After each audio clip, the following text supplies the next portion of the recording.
Moscow, Metropolitan, 2033. A bright flash tore through the darkness of the subway tunnel, revealing both desolation, with mountains of garbage and human remains. Not far away, a train car lay on its side, eaten away by rust, but still strong, with its paint still intact.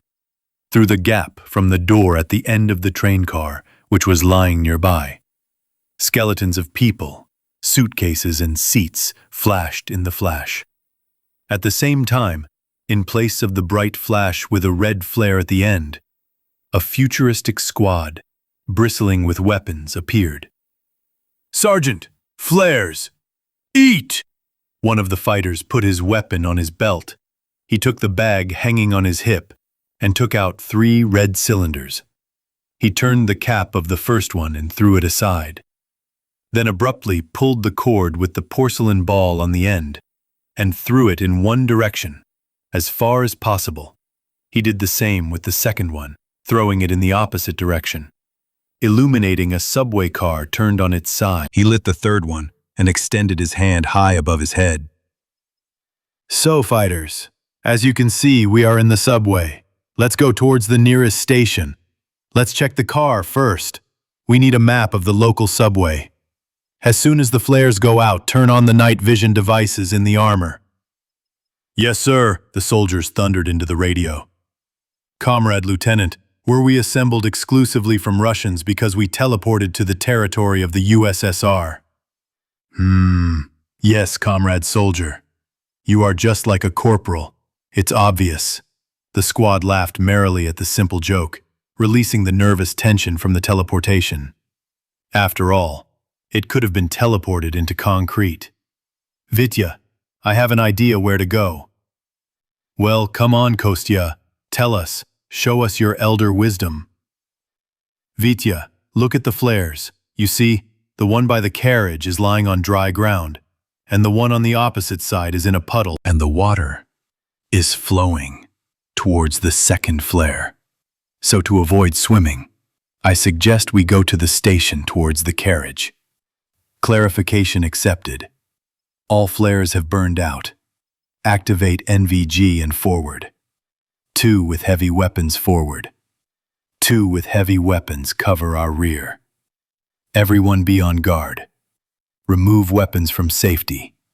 Send charges.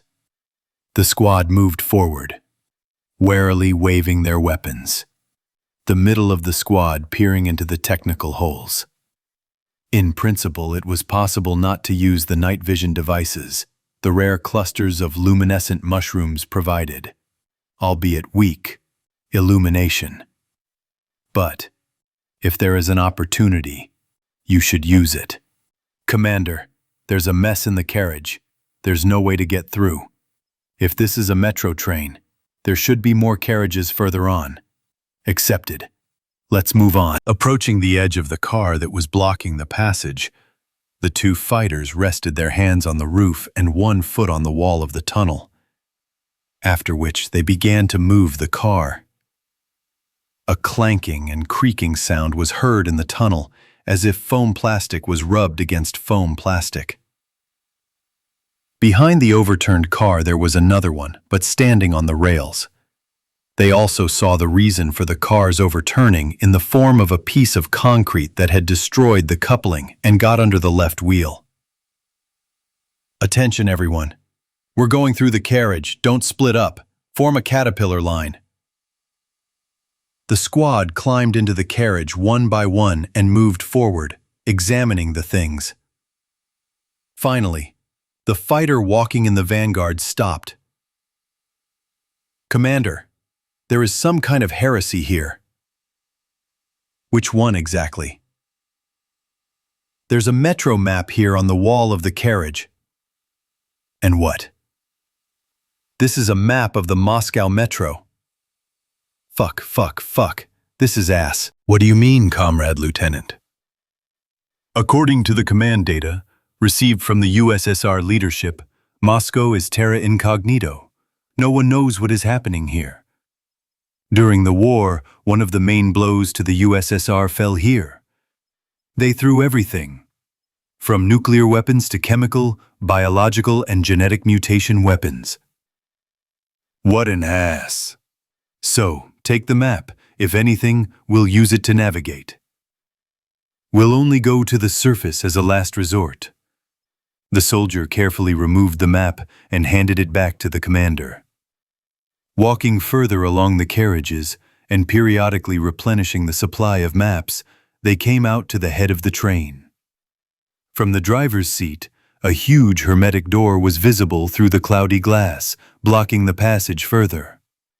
Okay, fighters, let's look for a passage further. Look around.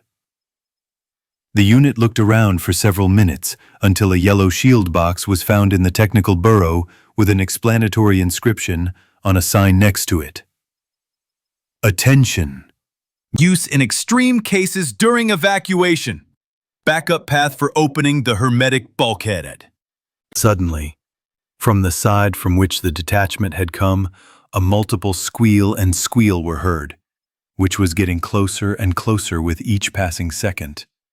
And from the side of the slightly open hermetic door, a 3-story Russian curse and the sound of footsteps were heard. Igor, get the flamethrowers! I don't know who these assholes are, but they woke up the squeaky ones in the dead tunnel! Assholes! A man with a PKM at the ready and in heavy armor with a steel helmet visor looked out of the gate, quickly looked at the strange detachment, and, angrily muttering something under his breath, shouted to them, "What the hell are we standing there for? Have we lost ourselves? Quickly, behind the bulkhead, land rats!" The Republic squad, strictly maintaining a defensive formation, slipped through the hermetic door. At the moment when the 2 rear fighters were already approaching the edge of the hermetic door, the first mutant, resembling a mixture of a rat, a mole, and a dog, jumped out from the side of the carriage. The heavy weapons fighters did not wait for the rest of the crowd of bloodthirsty creatures rushing towards them, and filled the tunnel with fire and plasma. As a farewell cord, the fighter with the heavy plasma emitter hung it on his shoulder and, taking a pipe from behind his back, skillfully laid it out and fired it into the tunnel.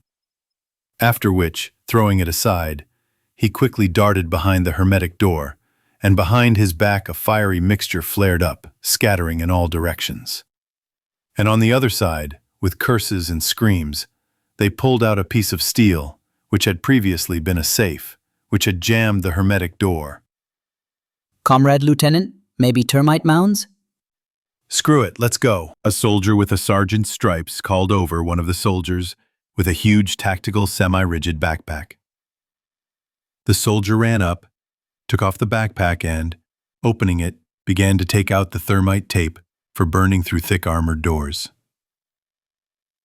The sergeant and the same soldier ran up to the remains of the safe, while the soldier with the sergeant's stripes drove away angry men with crowbars from the twisted pile of metal, examined it from different sides, stuck on the tape, and then looked around.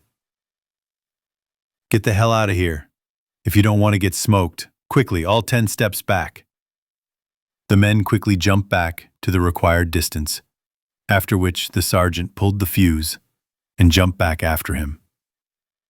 A bright flash, 2 minutes of heat, and flying drops of hot metal, and the main part of the remains of the safe was detached from the corner that the door had crushed.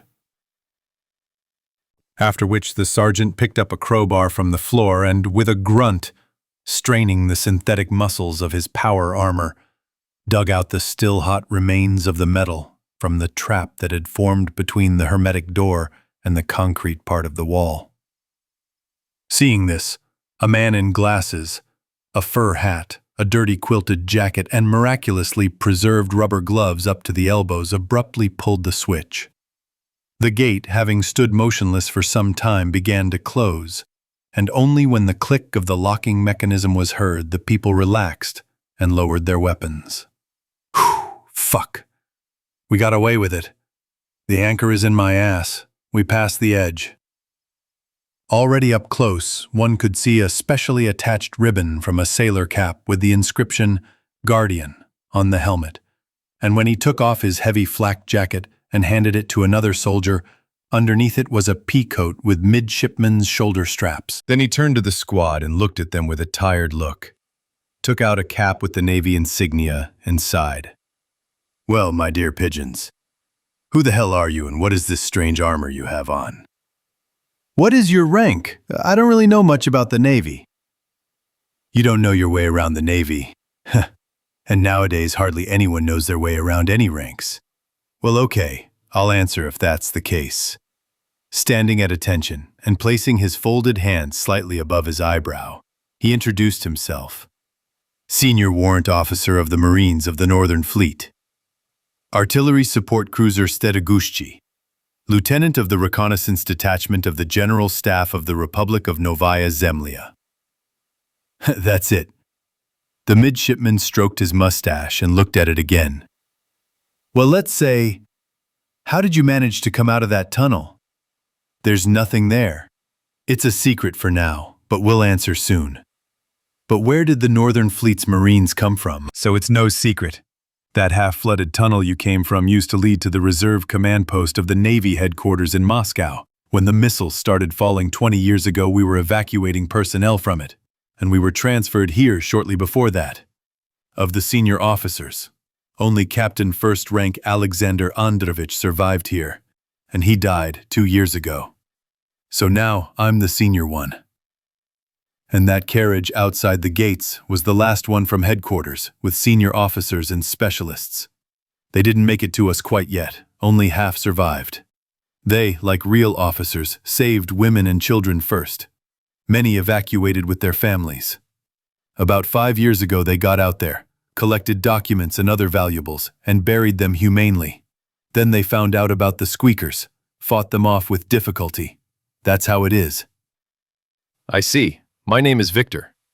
"And I'm Stas."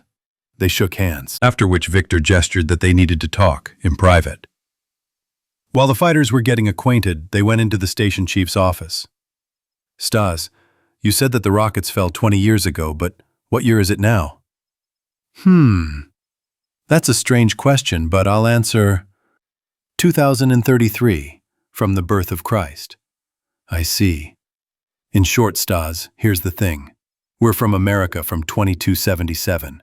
In theory, we were supposed to teleport to Sverdlovsk and establish a direct teleportation tunnel with our allies from the USSR. But for some reason we ended up here. We needed a safe place where we could assemble the equipment and send a signal. And what will happen? The American army will show up and take everyone by the balls. Oh no, brother, that won't work."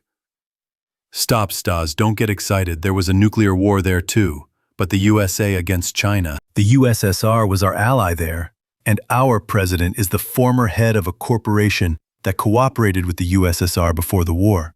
He's a smart guy. He created it from scratch. He invented a chemical reactor that produces energy better and much safer than a nuclear power plant. He developed a plan for surviving a nuclear war and saving everyone he could with his resources. And he himself is an open socialist. He announced that he was introducing communism before all issues with the future of the country were resolved. But he himself quietly asked the USSR to send help, and they, remembering his merits, sent it. A whole squadron. Now it's moored in our port in Boston." But, okay. You don't get excited either. I get it, man. Your leader is global and terribly smart.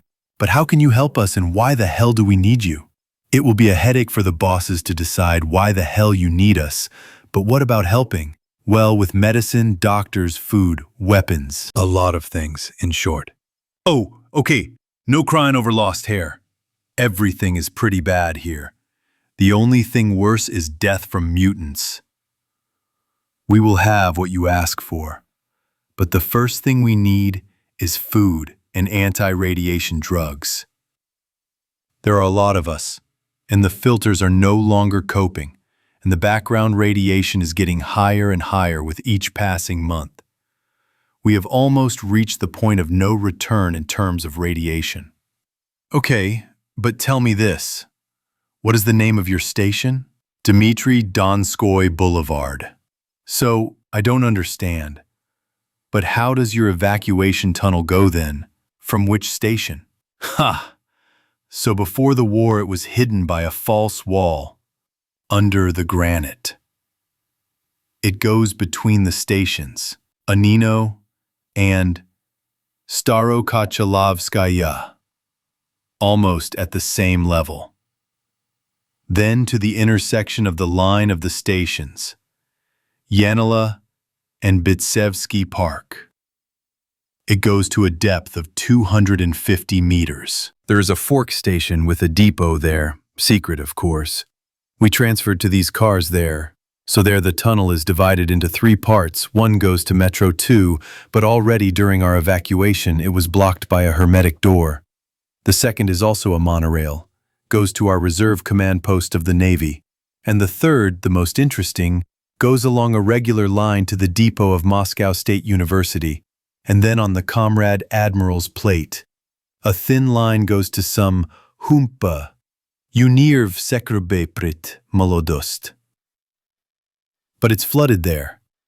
Nope, it's flooded up to the intermediate airlock, but the squeakers have settled nearby in the technical tunnel for servicing rain and wastewater of this secret branch.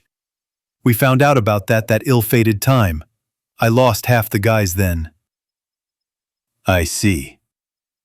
Okay, then show me the place to assemble the installation. Let the management decide then.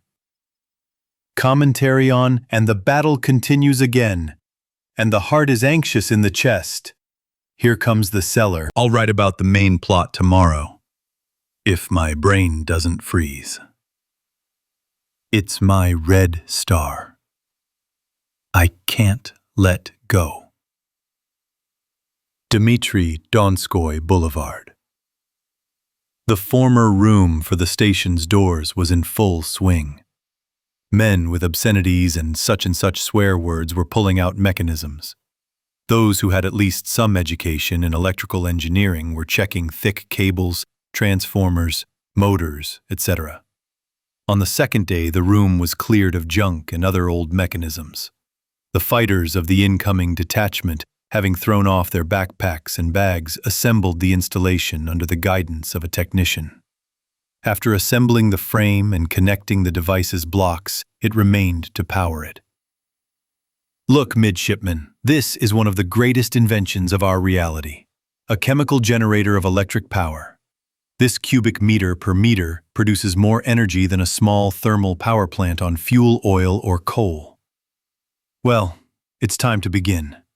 Having connected the terminals with thick cables to the plus and minus on the cube, the lieutenant raised his hand with the Pip-Boy, took out a universal connection device and, having approached the installation, plugged it into it. Several moments, while the signal went through time and space and returned, seemed like an eternity. A bright light suddenly filled the room. While people were blinking in the room, the situation changed. Opposite the lieutenant stood an alien in armor similar to his, only 1.5 times larger. 4 more of the same kind dispersed around the room and implicitly held the surrounding people at gunpoint.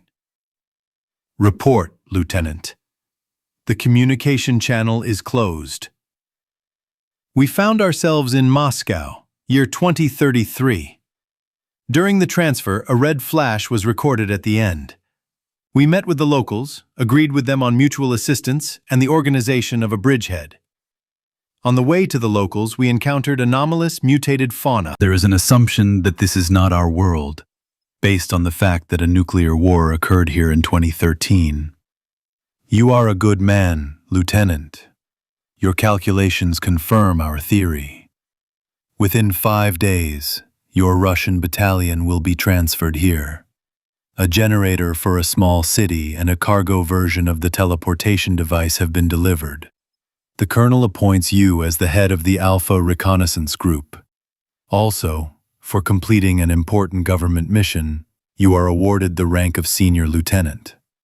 I will remain with you as the head of this stage of the expedition. Now take me to a meeting with the local chief. Yes, Comrade Major. A week later, Ibed. The midshipman and his deputy, former Metro trackman Vikenty Igorovich, sat on the second tier of the station and could not believe their eyes. During the arrival of the aliens from another world, the station had changed beyond recognition. Bright electric light, clean walls and floors, real checkpoints made of concrete blocks at the entrances, from the station to the north and south. A small electric train running with regular trips to the station Street Staroka Chalovskaya, which was in fact an extension of their station, where those who did not have enough space on Donskogo moved. Residential modules and farms using the latest technology. A hospital and a school appeared. The alien fighters also occupied the Anino station, creating a kind of barracks and a second teleportation tunnel there.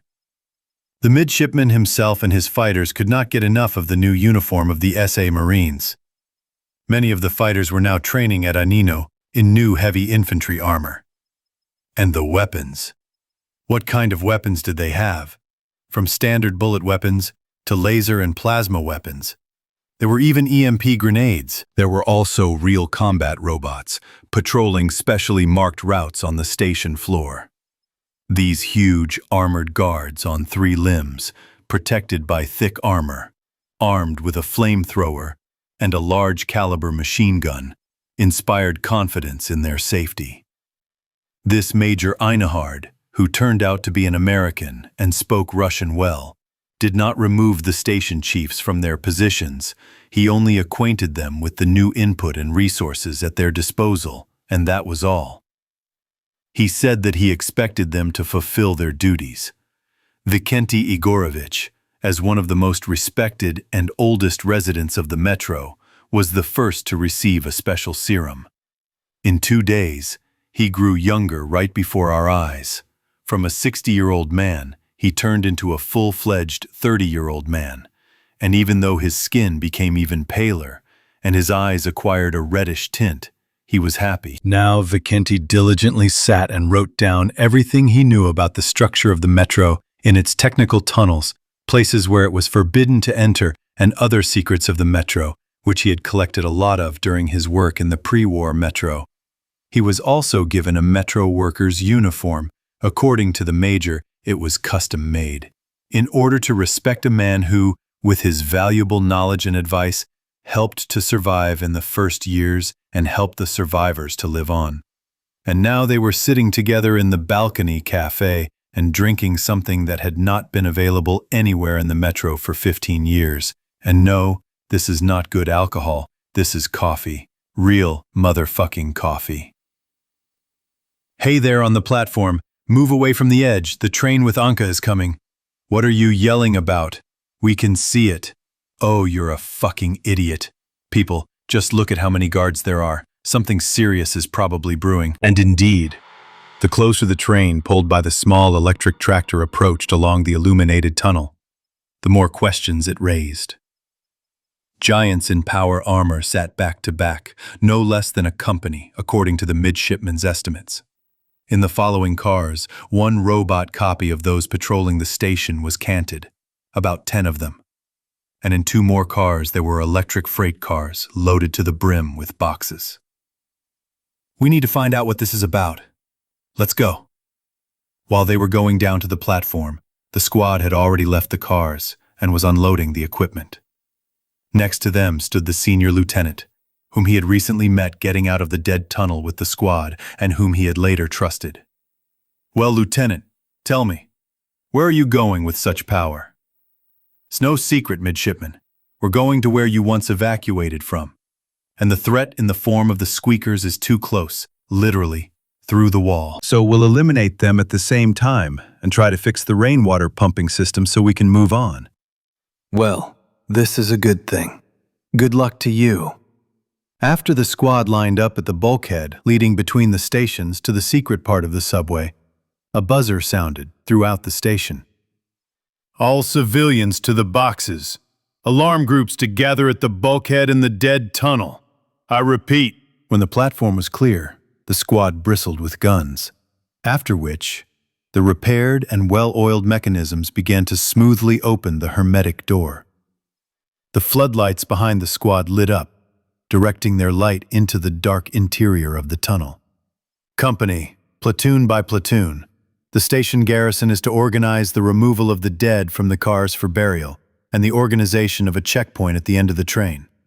Yes, yes, yes. The detachment moved slowly forward, skirting the carriage like a river of steel and not paying attention to the remains of the creatures that their fellow tribesmen had torn to pieces.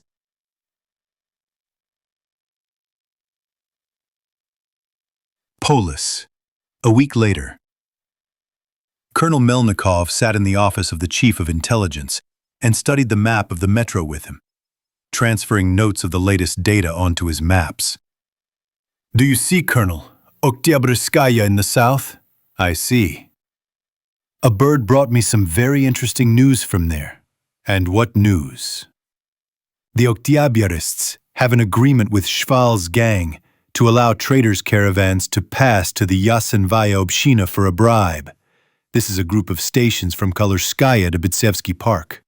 So from there to the Starokachalovskaya station, there is a water caravan route through the half-flooded Lesoparkovaya station. And here is what our trusted person disguised as a shuttle trader told us. Everything has changed dramatically at Starokachalovskaya, and I mean everything. The station has become clean, as if it was opened yesterday. Electric light everywhere, unknown soldiers and, it seems, robots. They speak Russian. A market, a hospital, a school, specially assembled residential boxes have appeared, new air and water filtration systems, medicines that no one else has. They trade either for information or for such caps. Only these lids are made better than pre-war gold coins in terms of reliability and engraving. Saying this, the chief intelligence officer took out these very lids and also took out several hermetically sealed boxes. And in these boxes, what he knocked down the price of his goods by half. We, of course, compensated him. But the fact is, in each box, there is a so-called emergency set.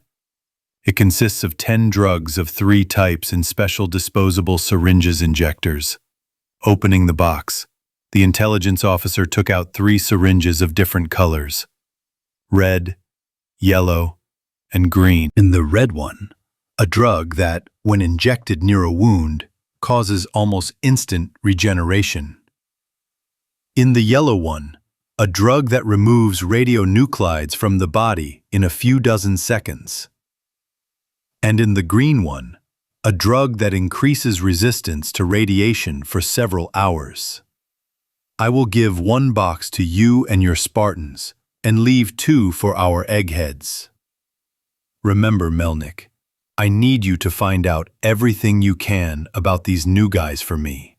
It's not for me to teach you, and it's not for me to explain to you how important this is for the entire polis and the metro. And yes, we need to find out how they found out about us. You know yourself that the barrier object is working without a hitch. Your supply quota is green. Take everything you need. I understand. We'll do it. I'm going. Good luck, Colonel. Young winds blow from the south. Pride in full carriages, with golden shoulder straps blowing from the south, young winds tearing the clouds to shreds. They haven't forgotten. They're sending it from far away from home, Mom, and not the last love. And running across the sky, you see someone's footprints. It could be you. It could be me. This may be what awaits us. This may be our own people singing to us. The scythe met the stone. There is a war going on for years to come. The scythe met the stone. There is a war going on for years to come. The scythe met the stone. There is a war going on for years to come. The scythe met the stone. There is a war going on for years to come. Joy in full feasts. And let us bow to the ground and drink. And let's keep quiet for everyone. The moon is full. The world is reeling. Language. Legs are tangled. Let's remember. Let's say. Brother says the right words to brother. And running across the sky you see someone's footprints. It could be you. It could be me. This may be what awaits us. This may be our own people singing to us. The scythe met the stone. There is a war going on for years to come. The scythe met the stone. There is a war going on for years to come. The scythe met the stone. There is a war going on for years to come. The scythe met the stone.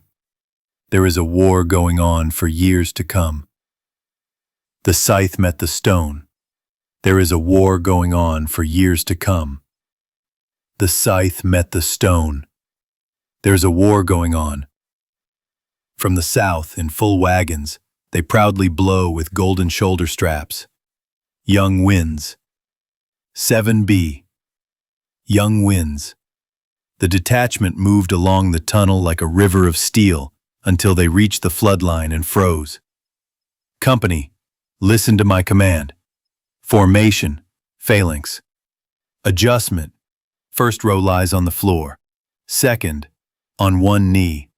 The rest is standard. Eat. The company quickly reformed into a new formation, then froze, pointing their guns into the dark mouth of the flooded tunnel. After surveying the company, the senior lieutenant nodded to Captain Milyukin. Responding with a similar nod, the captain took a can of compressed air and a nozzle from his pouch.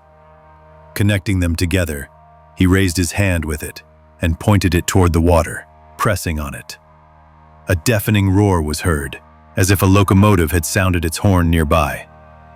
At first, nothing happened, and then a squeal and the clatter of hundreds of feet on the concrete of the tunnel were heard.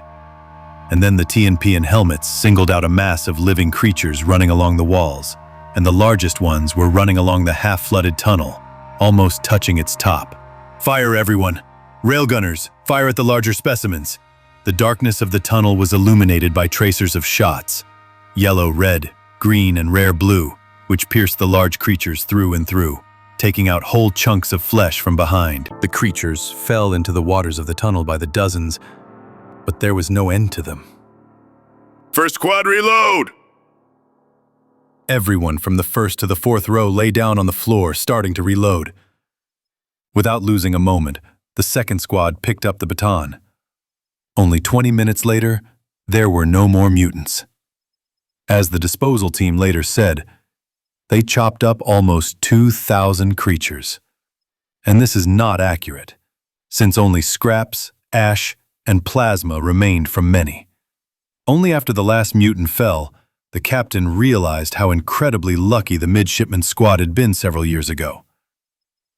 Obeying the command, the squad lined up in a column of two and began to slowly make their way through the piles of bodies of the creatures, periodically making control shots.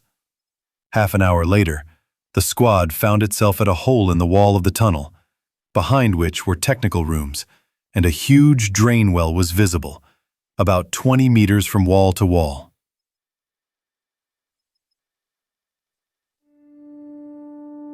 It was clear that the water, which had almost reached the chest of the fighters, who were 2.5 meters tall in assault armor, was slowly flowing toward him, but could not pass normally due to the huge deposits of bones, trees, and other debris that the squeakers had dragged here while building their nest. A hole from the ventilation was visible under the high ceiling, through which the dim sky shone. Who has any suggestions? We're calling in cleaners with a security team. We simply don't have enough resources and ammunition to clear out the well and their nest. Who knows how deep it is? Agreed. Send the signal. In the meantime, so that our gold-digging friends have fewer problems with the offspring of the squeakers that are scurrying around in their lair, shoot it there with a plasma skinny. Analogous to Fat Man, only instead of nuclear, it creates a plasma ball at the site of the explosion, a meter in diameter and with a temperature of 3,000 degrees. Having stepped back beyond the edge of the opening leading to the cesspool, the squad turned on the cooling systems to maximum. The soldier with the pipe leaned to the right, aimed at the base of the lair, and having fired, quickly returned back. A bright flash of a plasma explosion illuminated the tunnel, and a moment later a huge wave of superheated steam went out. When the cleaners arrived, they cursed at the company soldiers for a long time, because they had not cleaned up so much shit for a long time. Although their unit was officially called the Biological Threat Elimination and Engineering Restoration Department, everyone quietly called them cesspool cleaners. And in fact, that was how it was, only instead of cleaning cesspools, they cleaned the area behind such squads and restored damaged structures. And now the cleaners had to strain themselves to the fullest. Firstly, it was necessary to remove the corpses of the mutants, and secondly, and the main thing, to clean the cesspool without damaging its engineering integrity. The guards who arrived with them, having listened to their swearing, reported that since they were swearing so much, it would be for a long time, and the company could go to a dry place in the tunnel and rest for now. They said that if anything happened, they would immediately send a person with news. The squad's advance stopped for 8 hours until the cleaners used laser installations to clear the blockage in the former lair and pump the water out of the tunnel into the well. Finally, the rested squad approached the hermetic gates, which, judging by the tracks, were completely flooded. Another half hour, and the gates began to open, revealing an absolutely dry tunnel before the squad. Well, now the way is clear, and we can see what Metro Number 2 hides inside. Slowly stepping forward, the squad began to go deeper into the tunnel. And behind their backs, the soldiers who had arrived were building a stronghold that would protect them from the dangers of the old tunnel and the former sewage well that had an exit to the surface. Let's see what awaits them ahead. Travel the right way. Anino Station, Republic Operational Base in Moscow Metro. The major sat in the military module of the headquarters and read the reports of the intelligence officers, collected both directly by the soldiers together with the service of the so-called cleaners, and after questioning the local residents.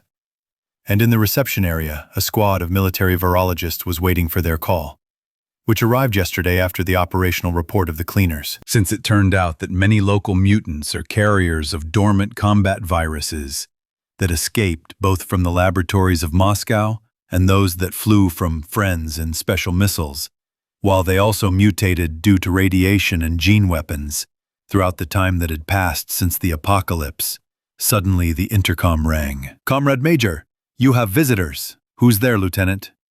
"From the Central Committee of the Republic, Comrade President." The Major swallowed. Such guests usually do not bode well. A small digression. At the same time in the reception area, the lieutenant who was the secretary sat and looked through the list of appointments. There were already 2 visitors sitting on the sofa. One was a captain from the military virologists, and the other was the chief of the Donskoy station in his midshipman's uniform. At that moment, the doors swung open, and the first thing the lieutenant saw were the Crimson Guards. They were the best of the best, providing security for the top brass. Their distinctive mark was all black armor with a red star on the chest. Next came Republic Brigadier General McConaughey, who was the head of the Red Flash project. Comrade President, come here. Here is the head of the operational part of the project. Thank you, General.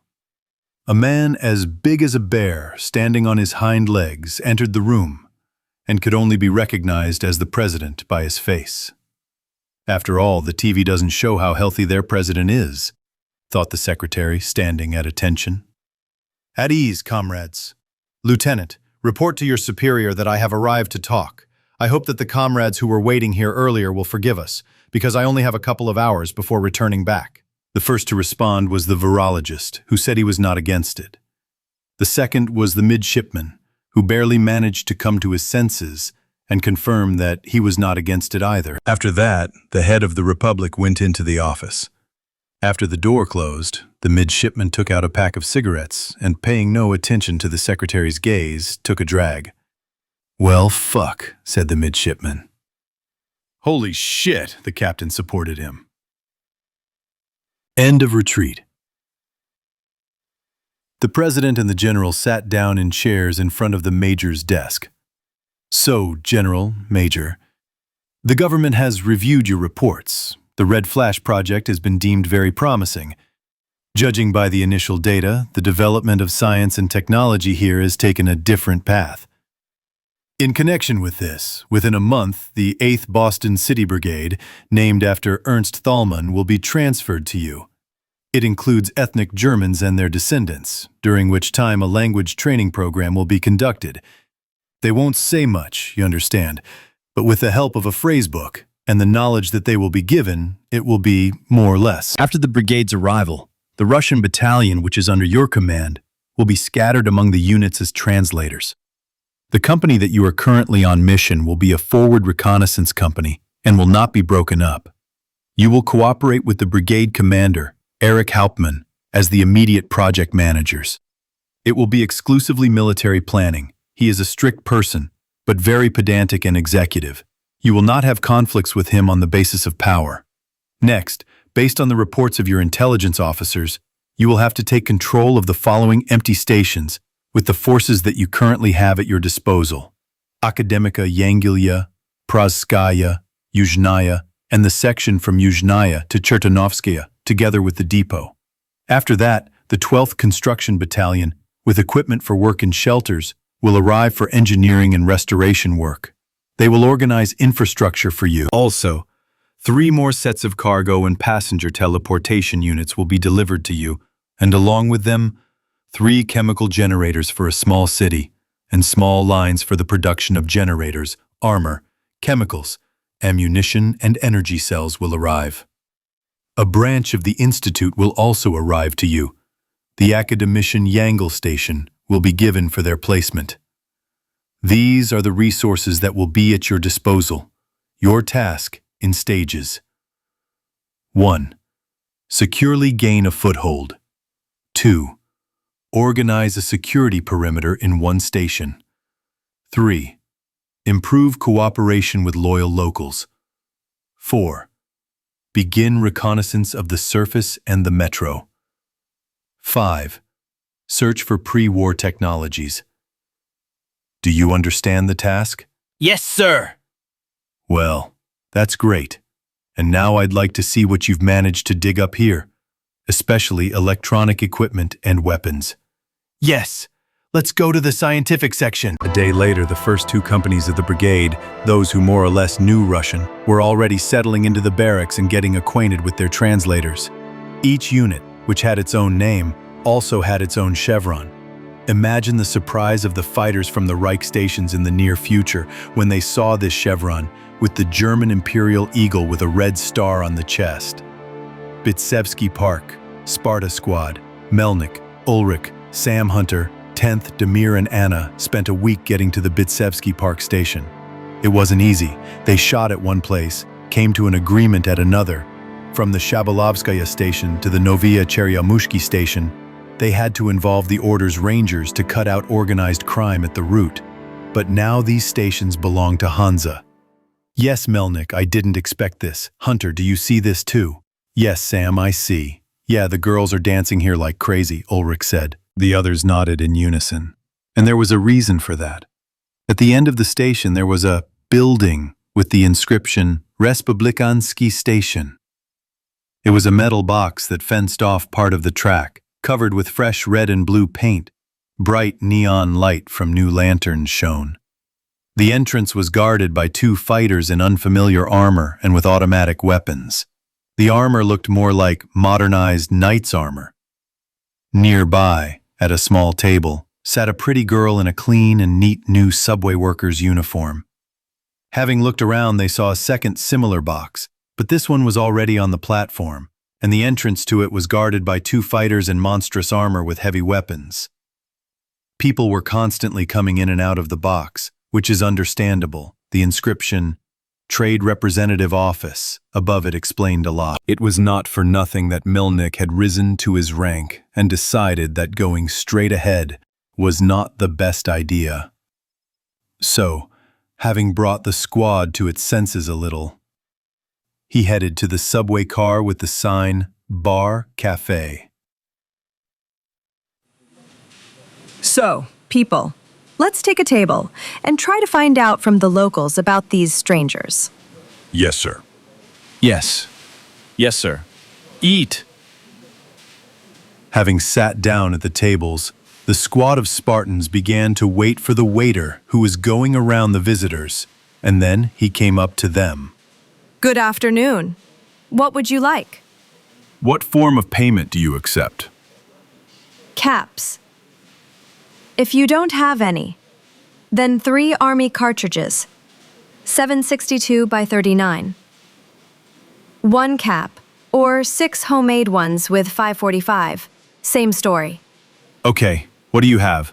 This is our first time here. Today on the menu: Vitamin salad of fresh vegetables and fruits, beef cutlets, pork cutlets, Kiev cutlet, merchant buckwheat, mashed potatoes, noodle soup with chicken or pork, apple, cranberry, and orange juice. There is also black tea and instant coffee. There is also Gwinnett light and dark beer. The squad listened to the waiter, their mouths open and trying to feel their jaws on the floor. After all, he was talking about delicacies as if they were ordinary things. And how much will your vitamin salad, bowls of chicken soup, a glass of juice, and a cup of coffee cost? Let's count. So, and plus this, it turns out 50 caps per person. What are you looking at like that for? I know it's not expensive for such dishes, but firstly, our bar is 50% owned by Republicans, and secondly, the latest equipment, and all of this is prepared by 2 robots of the same Republicans. All food supplies are from them. Okay, citizens. That's 350 caps from you, or 35 full standard AK magazines with army ammo. Everyone started taking out and putting 5 magazines each on the table. The waiter quickly unloaded the cartridges from the magazines into a special pocket on his apron and went towards the kitchen. Literally 10 minutes later, he returned to their table, putting out dishes with food that could have gotten them killed at less prosperous stations. Having eaten heartily, the squad sat and savored their coffee. Oh shit, it's been so long since I've had coffee. Everyone who remembered the world before the war unanimously agreed with Sam. Then a man in an inconspicuous quilted jacket and a fur hat sat down next to them. Young people. For just 30 bullets, I can tell you everything about this station. What makes you think we're interested in this? It's obvious that you're new here. And believe old Shloime, I know what I'm talking about. It's good that you can tell us about these quote-unquote nights. Oh, so many interesting things. Everything and nothing. How so? That's how it is, young people. On the one hand, they are open, so come in and take some galoshes. But on the other hand, you don't even know their name. How did it happen that they have their own soldiers here? Oh, there are even 2 whole platoons of them here. I don't know what exactly, but they promised and fulfilled something for the entire community. And I dare to assume that these are the new air and water filters that they recently started installing at the stations. I see. Well, dear Shloime, here is a pencil, here is a notebook. And now everything you know about them in detail and in small handwriting. Well, that's 10 more cartridges. Yes, no problem. Part 2. Dark Paths. Company of the Republic. Secret part of the metro. For the whole day now, the company had been walking along the tunnel towards the interchange platform, where 3 lines connected, based on the stories of the midshipmen and the data from the Admiral's folder, which was responsible for the evacuation from the Naval General Staff before the war. At this mysterious station, 3 routes converged. The first route went from a hidden special depot at Sarajevo, while the Admiral's map indicated that the branch continued to the middle of the route between Ramenki and Universitet stations, and at the end of the route was designated as Bungum Instapart Moladost. The second route was an evacuation monorail tunnel from Gene Fleet headquarters, which stretched almost to the other end of the metro, namely a little before reaching Krasny Vorota station. The depth of occurrence in some places, in order not to create engineering difficulties for laying the metro, was 152 to 217 meters below the surface. And the third and sweetest for the leadership was the route designated as M2, K-Ob-T D6, Time. Avenue. Hope Avenue. New Rome Avenue. Here the detachment approaches the next mark. Judging by the inscription on a special pole, there was 100 meters of tunnel left to the station itself, which curved and went downhill. Pull yourself together, extra caution. Having paused a bit, the squad waited for the stretched-out fighters to catch up and continued moving. After 10 minutes of leisurely advance, the squad came up against another set of closed doors of the hermetic gate. Having fiddled a bit with the transformer and the control box, located in a small technical nook, the squad froze in front of the already opening bulkhead. The opening door revealed an impenetrable web, behind which nothing could be seen. And after the creaking of the gate died down, they heard the clatter of thousands of chitinous legs, growing louder with each passing second. Flamethrowers quickly forward filled this whole place with fire to hell. Quickly running forward, a dozen flamethrowers began to fill the passage with napalm, from turbocharged napalm flamethrowers. The web crackled cheerfully, giving way to the dance of fire, and the screeching of the burning mutants was a symphony of this fire. Watching all this, the combat chaplain of the Catholic Church of the Republic began to read a prayer of purification against the mutants through external speakers. In the name of the Republic and the Catholic Church, I condemn you to purification by fire and declare, exterminatus! A world mired in heresy, infected, sinful genetic code, full of filth. Lost to us. And now we cannot heal him. We will cleanse him in the name of light. We have chosen the path, and we must go. Purification, lead us. Exterminatus! Let the devil burn in fire. The world of the defiled will be destroyed. Exterminatus! Pray for your soul. We only do what we must do. In a fiery whirlwind their holes will disappear, and the light will destroy the offspring of darkness. The seas of vice will dry up to the bottom. Sacred fire will help us. Exterminate us. Let the devil burn in fire. The world of the defiled will be destroyed. Exterminate us. Pray for your soul. We only do what we must do. We have chosen the path, and we must go. Purification, lead us. Exterminate us. Let the devil burn in fire. The world of the defiled will be destroyed. Exterminate us. Pray for your soul. We only do what we must do. Exterminate us. Amen. The prayer ended under the dying flames, and the squad crossed themselves, after which they began to survey what used to be the station. In the center, where the largest platform used to be, the fire raged especially strongly. Apparently their main lair was there. Suddenly, a mountain of coals began to move and turned into a half-roasted huge spider. It had no eyes left, and when it moved, what used to be legs broke off like burnt matches, but it stubbornly crawled in only one direction known to it. Call the cleaners. Tell them that we even have a live sample for them. Very interesting. Somewhere mostly in the metro. The Republic caravan, having missed the Polis forces in the form of Spartans, having passed through empty stations with a high background noise to Nagotinskaya, had been traveling for several dozen days due to the filters having failed. It traveled, trading along the way, along the ring of stations. In terms of the route, it was a kind of circle. Unfortunately, even the locals could not say what was in the big metro. They only knew that there were Reds, Browns, and some Polis.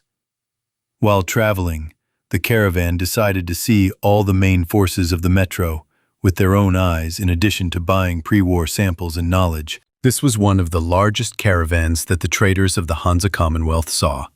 More than 36 freight cars, filled with goods up to the limit of their carrying capacity.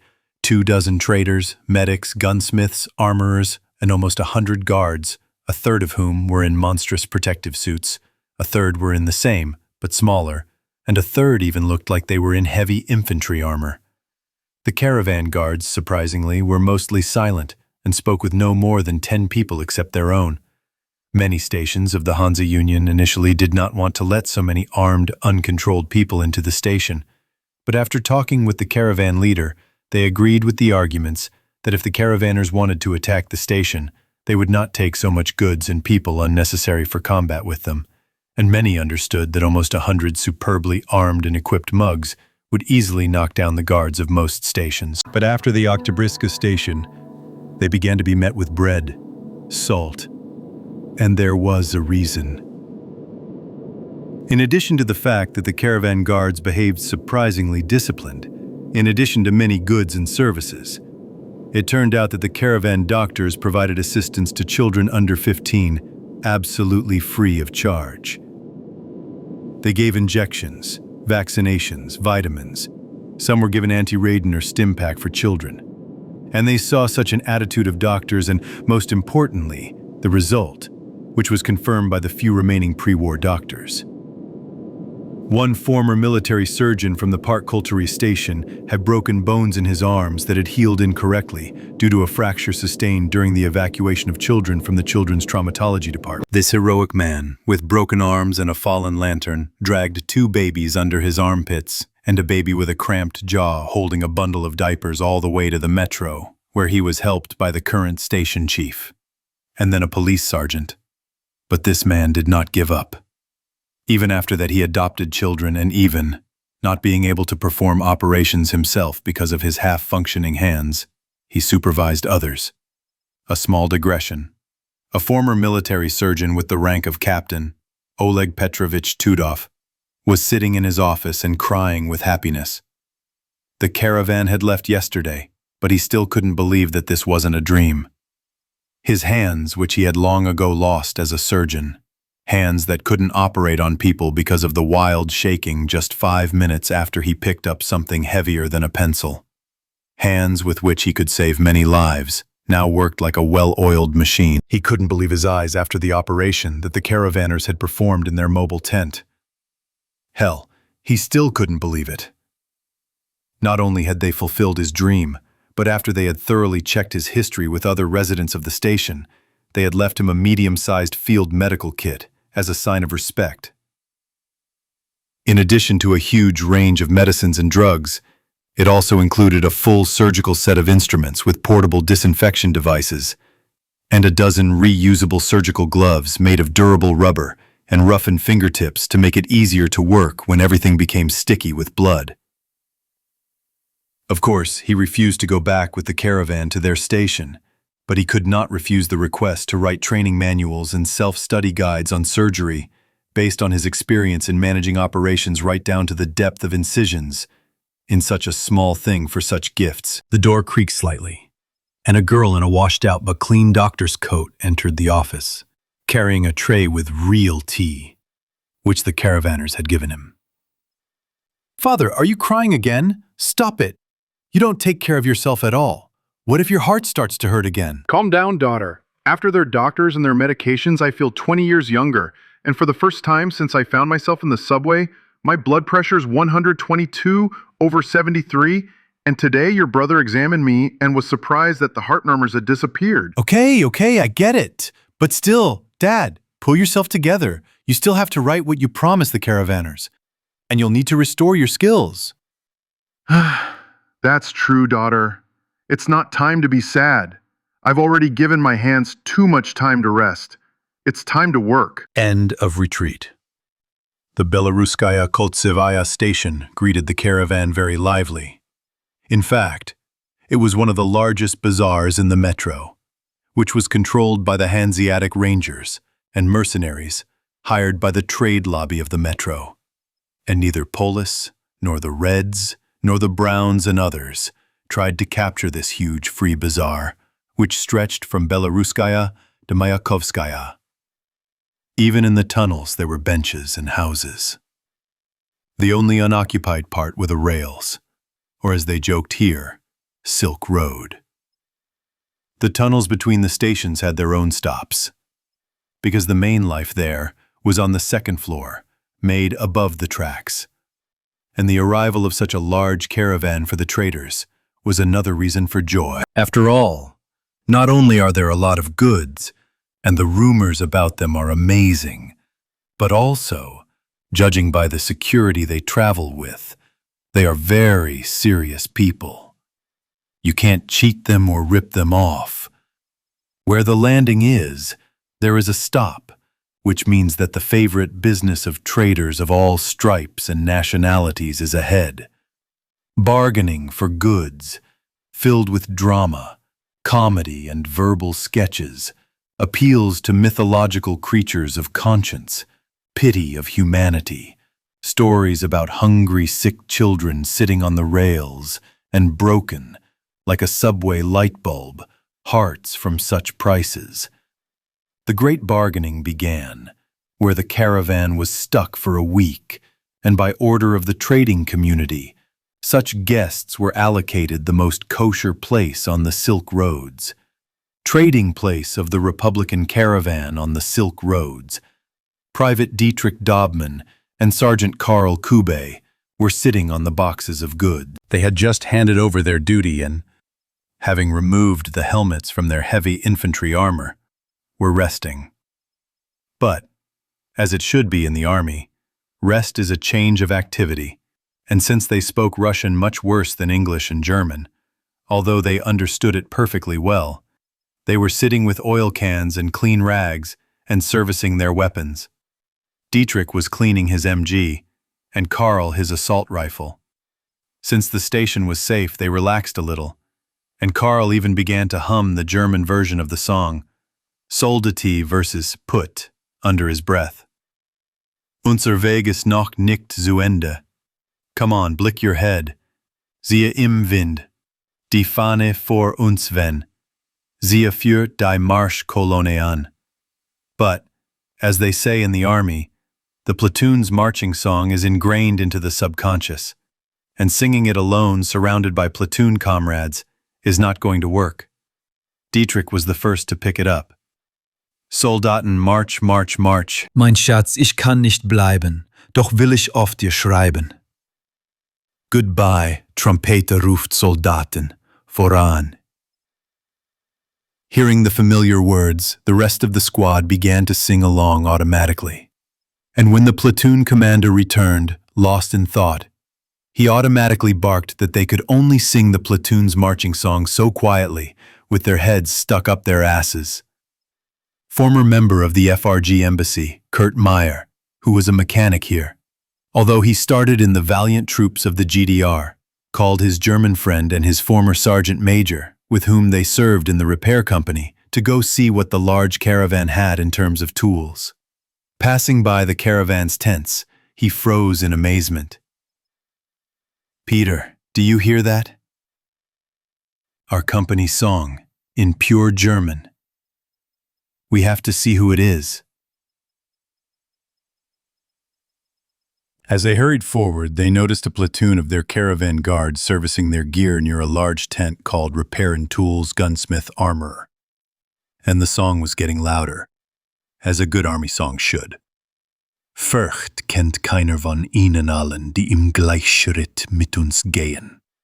Heimatland für dich ziehen wir zu Feld, bald werden Siegesfahnen wehen. Unable to restrain himself, Pyotr ran after the members of the German mechanic community who were the best hired mechanics and had long since settled at the station. And by a twist of fate and a promise given during service, they always stuck together. And so 8 more mechanics, comrades in arms, ran up with Pyotr. After standing and listening, they began to sing along with the soldiers, remembering their service. Soldaten, march, march, march. Mein Schatz, ich kann nicht bleiben, doch will ich oft dir schreiben. Goodbye, Trompete ruft, Soldaten, voran. More and more people gathered around, and the song grew louder. Heimat dich soll kein Feind bedrohen, to tell you what time it is. Zogen kämpfend durch die halbe Welt, bis du in Not tun wir es erneut. Here comes the head of the caravan, Captain Isayev, running, realizing that Stirlitz had never been so close to failure.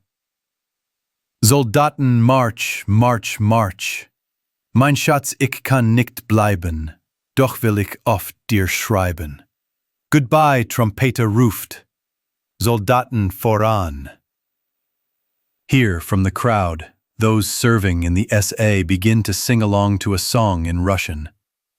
And the Reich detachment moved ever closer forward, wanting to find out who was yelling songs in pure Aryan.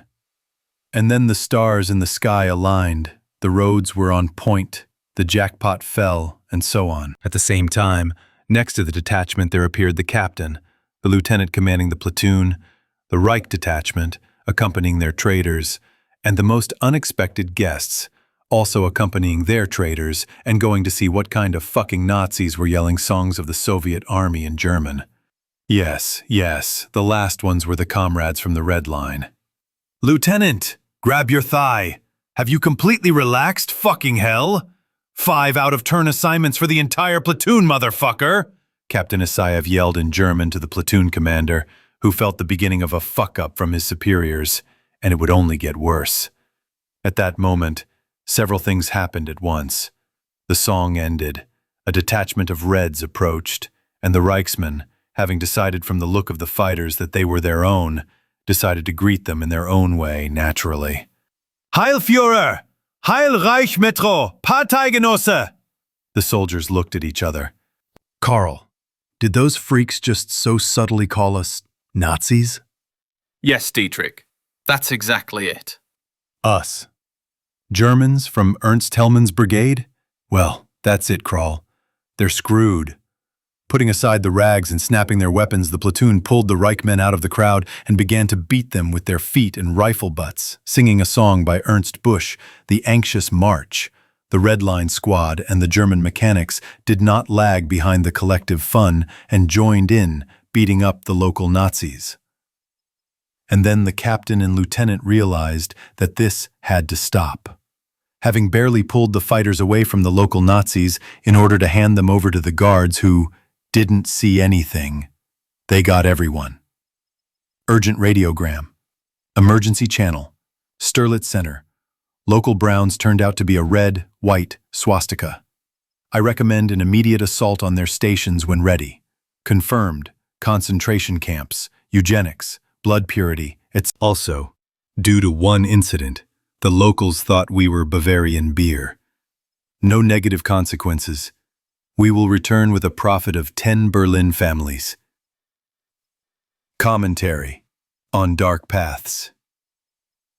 Here's the chapter for you. Tomorrow, I'll probably write a sequel to the main series. Etik. Soldiers on the road. Etik. Secret part of the metro. Station, Evacuation Assembly Number 5. The company had been guarding the station, which had a lair of tunnel spiders, for the second week already.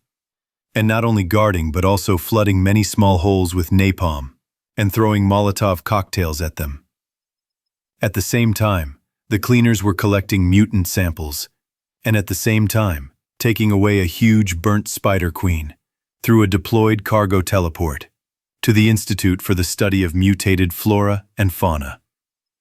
The engineers who arrived were restoring communications and equipment, creating infrastructure for a transfer base. A fireproof safe with maps of both Metro 2 and evacuation routes from various military and civilian facilities was also found in the office of the facility's security chief.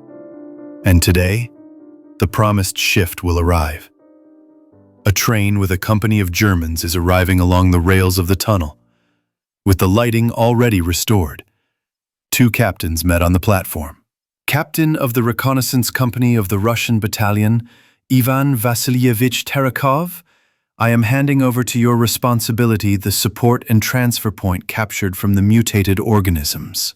Captain of the Thelman Brigade Company, Hans Johann Toten. I accept responsibility for the entrusted object and ask you to pass on all data on the work done at the object and the nuances associated with it. The 2 captains shook hands. I'll send the report to the Pip-Boy. Will that work? Yes, fine. Is there anything we should know? We cleared out the mutated spider's lair here, so be careful in the dark, and with all sorts of ventilation holes and the like. Beware of bright light and thermal effects.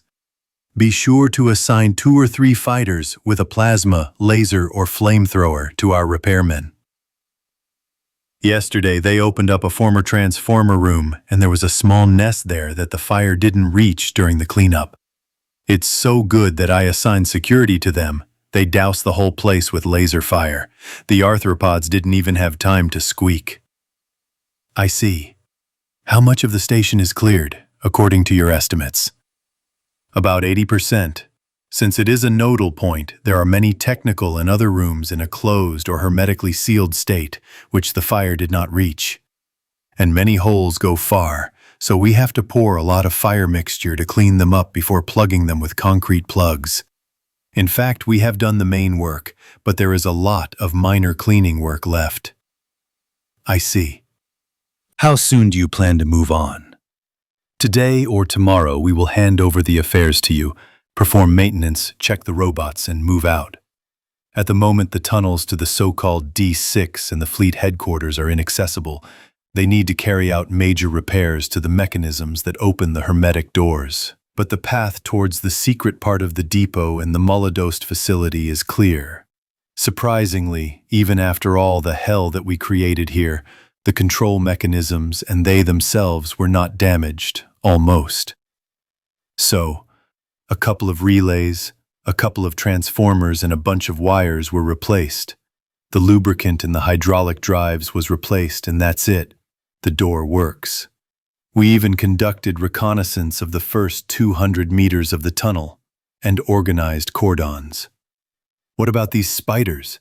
The engineers say that, judging by what they saw, they came from the direction of the Navy headquarters. By the way, I'll warn you right away. Today, after we cleared the rubble and cleared the way to the gate leading to D6, an unpleasant situation arose. What is the situation? Some pink-gray mucus with high acidity started to leak through the cracks from the lower part of the hermetic door.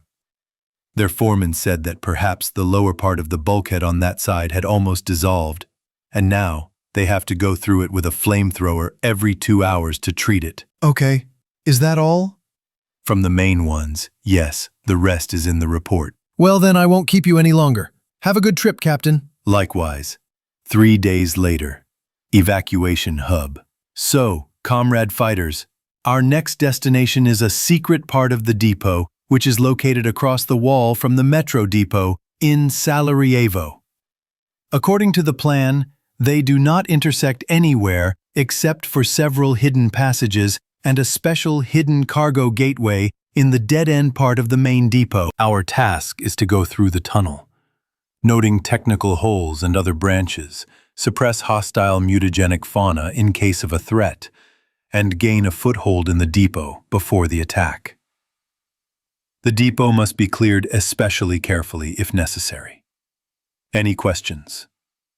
Comrade Captain, Senior Sergeant Zlobin, Heavy Support Squad. Yes, sir. What is the reason for the need for careful cleaning? According to the data from the safe of the chief of this station, the hidden depot is an entire transshipment complex, and it is 8 times larger than the main depot. According to the data we obtained at this station, the following is obtained. This facility is listed as Depot of the Railway Troops and Strategic Missile Troops No. 4 YAO and PZR, which translates as Depot of the Railway Troops No. 4 Nuclear Weapons, and Evacuation Point for Factories and Workers.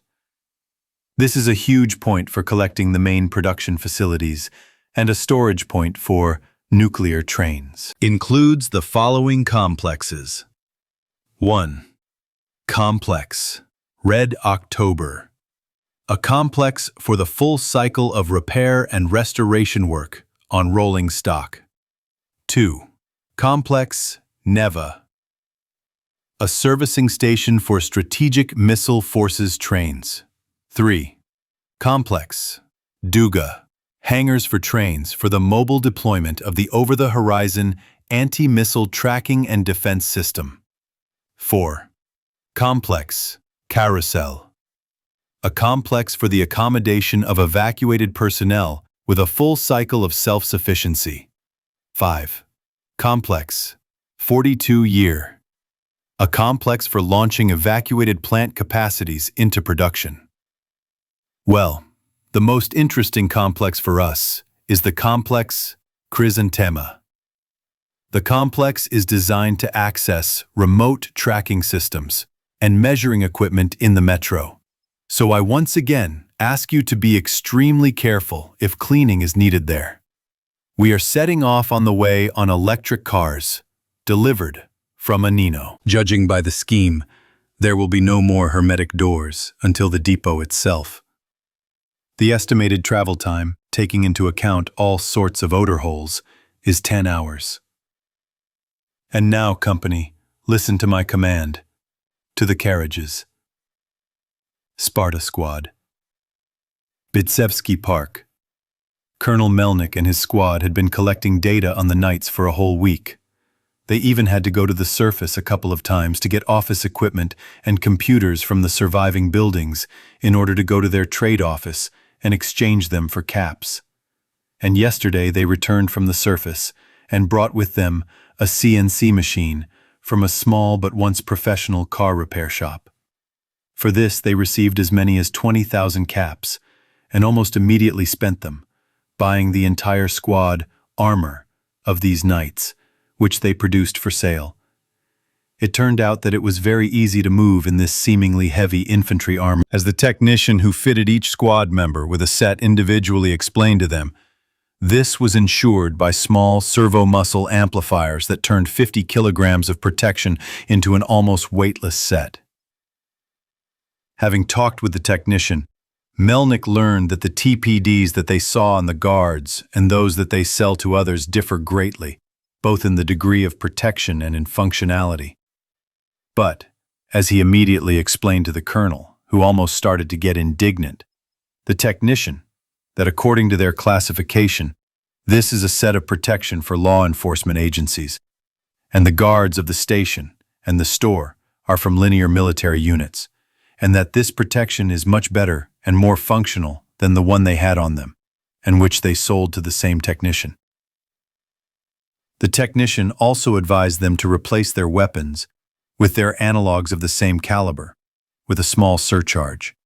Recalibration of barrels for local calibers. The Republicans set up at the former flooded Lisoparkovaya station from free technicians and other people who claim citizenship of the Republic.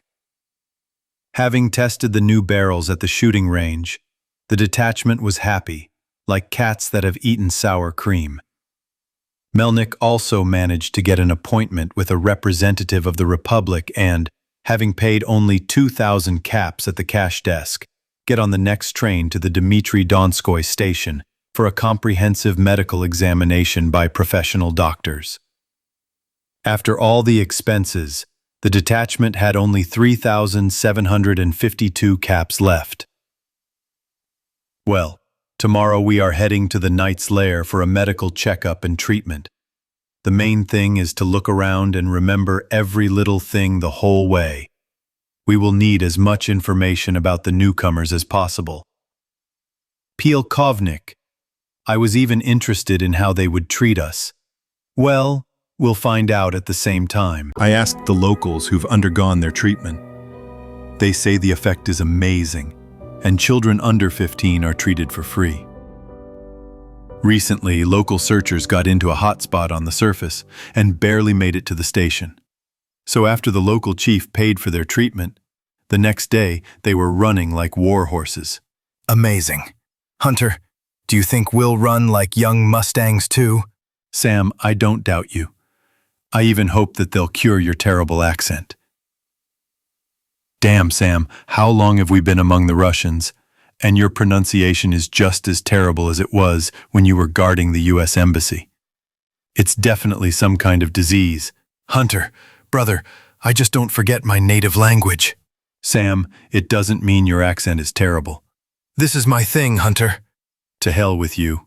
You're hopeless. At that moment, the squad, sitting in a local bar and discussing their business, witnessed the commotion that had begun. Local guards began to drive everyone away from the tracks leading to the Republican station. A sliding door opened, blocking passage towards the Republican stations. And a train appeared, the largest train that Melnik had ever seen in the metro. It passed the station without stopping. On the front platform, armored and painted in urban camouflage, a weapon of unknown design was installed. Next came platforms with incomprehensible devices that looked like futuristic robots with heavy weapons. And then came the cars with soldiers and equipment. All the cars had two flags painted on them, the flag of the Republic, as Melnik already knew, and the German Imperial Eagle with a red star on its chest against the background of a red and gold shield. Without hurrying, the squad got up from the table and, in order to get a better view, approached the edge of the zone controlled by the station's security. Guys, do you have any idea where they are heading with such force? I don't know for sure. You understand that I'm not allowed into secrets, but I hear rumors that I'm supposed to clean the Reichsmen's assholes, one of the guards answered. Well, holy shit. That's how many people they decided to throw at the Reich. According to my estimates, at least a whole battalion with reinforcements is already passed, and the train is still not ending. Here, one of the guards looked around and spoke in a low voice. In short, I see you're from the city, so listen up. We have an alliance treaty with them, so until they knock the Reich people over the head, we won't let you go anywhere near the big metro. And yes, I talked to my brother. He's the deputy head of the station's security. So they're transferring an entire infantry brigade with all the reinforcements to destroy the Reich, and that's about 5,000 to 7,000 people. So there's no point in you twitching. They'll grind the Reich into dust anyway, and pray to all the gods that yours don't touch them. Got it? Crystal clear. That's good. Commentary on soldiers on the road. Here's a little more of the story. Part 3. The fight continues. Metro, Tillman Brigade. In 3 days, the brigade reached the calculated points of the Nazi assault. The most problematic thing was to come to an agreement with the station chiefs of the ring. Fortunately, the socialist comrades from the Confederation of 1905 very quickly understood the essence of the problem and even offered to help in the destruction of the inhuman regime, were stubborn about refusing help, but still managed to push through to help the scout detachment. At the trading square of the Belaruskaya Mayakovskaya station, they were received as if they were family, and why not be happy? Serious fighters came in large numbers to clean out one of the largest cauldrons of shit in the metro, which was interfering with their trade. And they didn't even require help.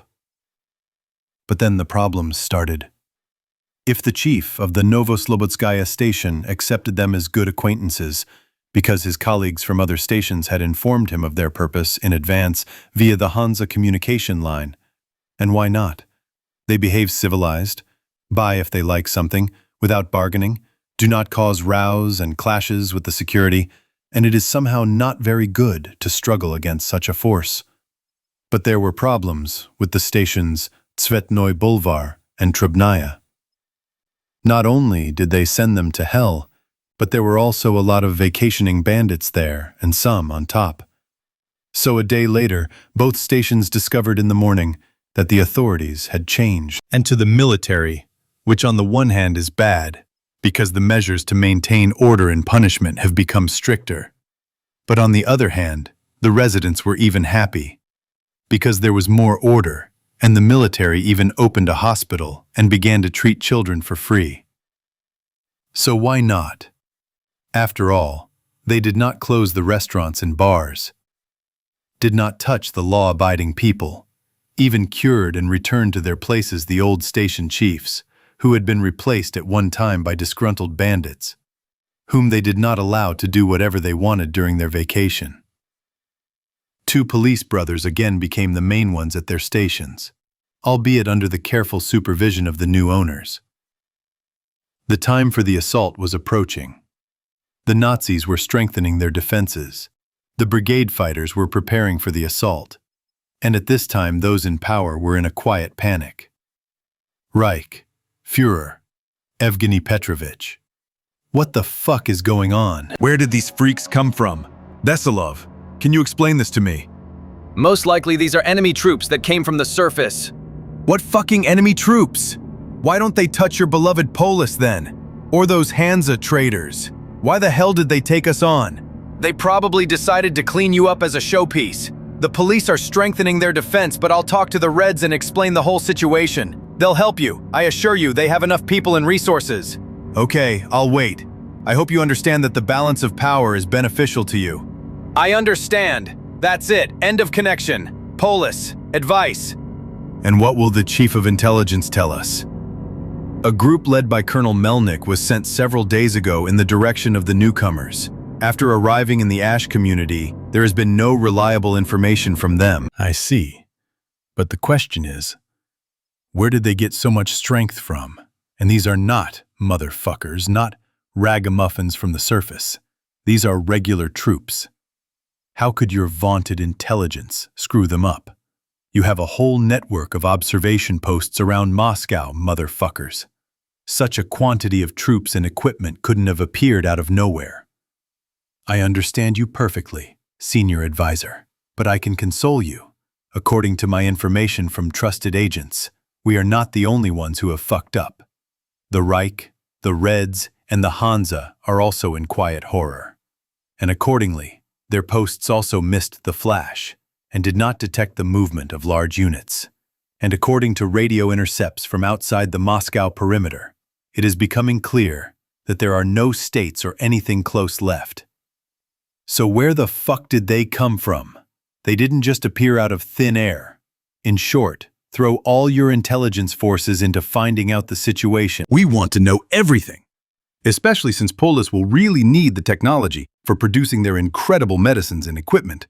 After all, if we get them, we will become much stronger, and the rest will come crawling to us on their knees. And what about their troops?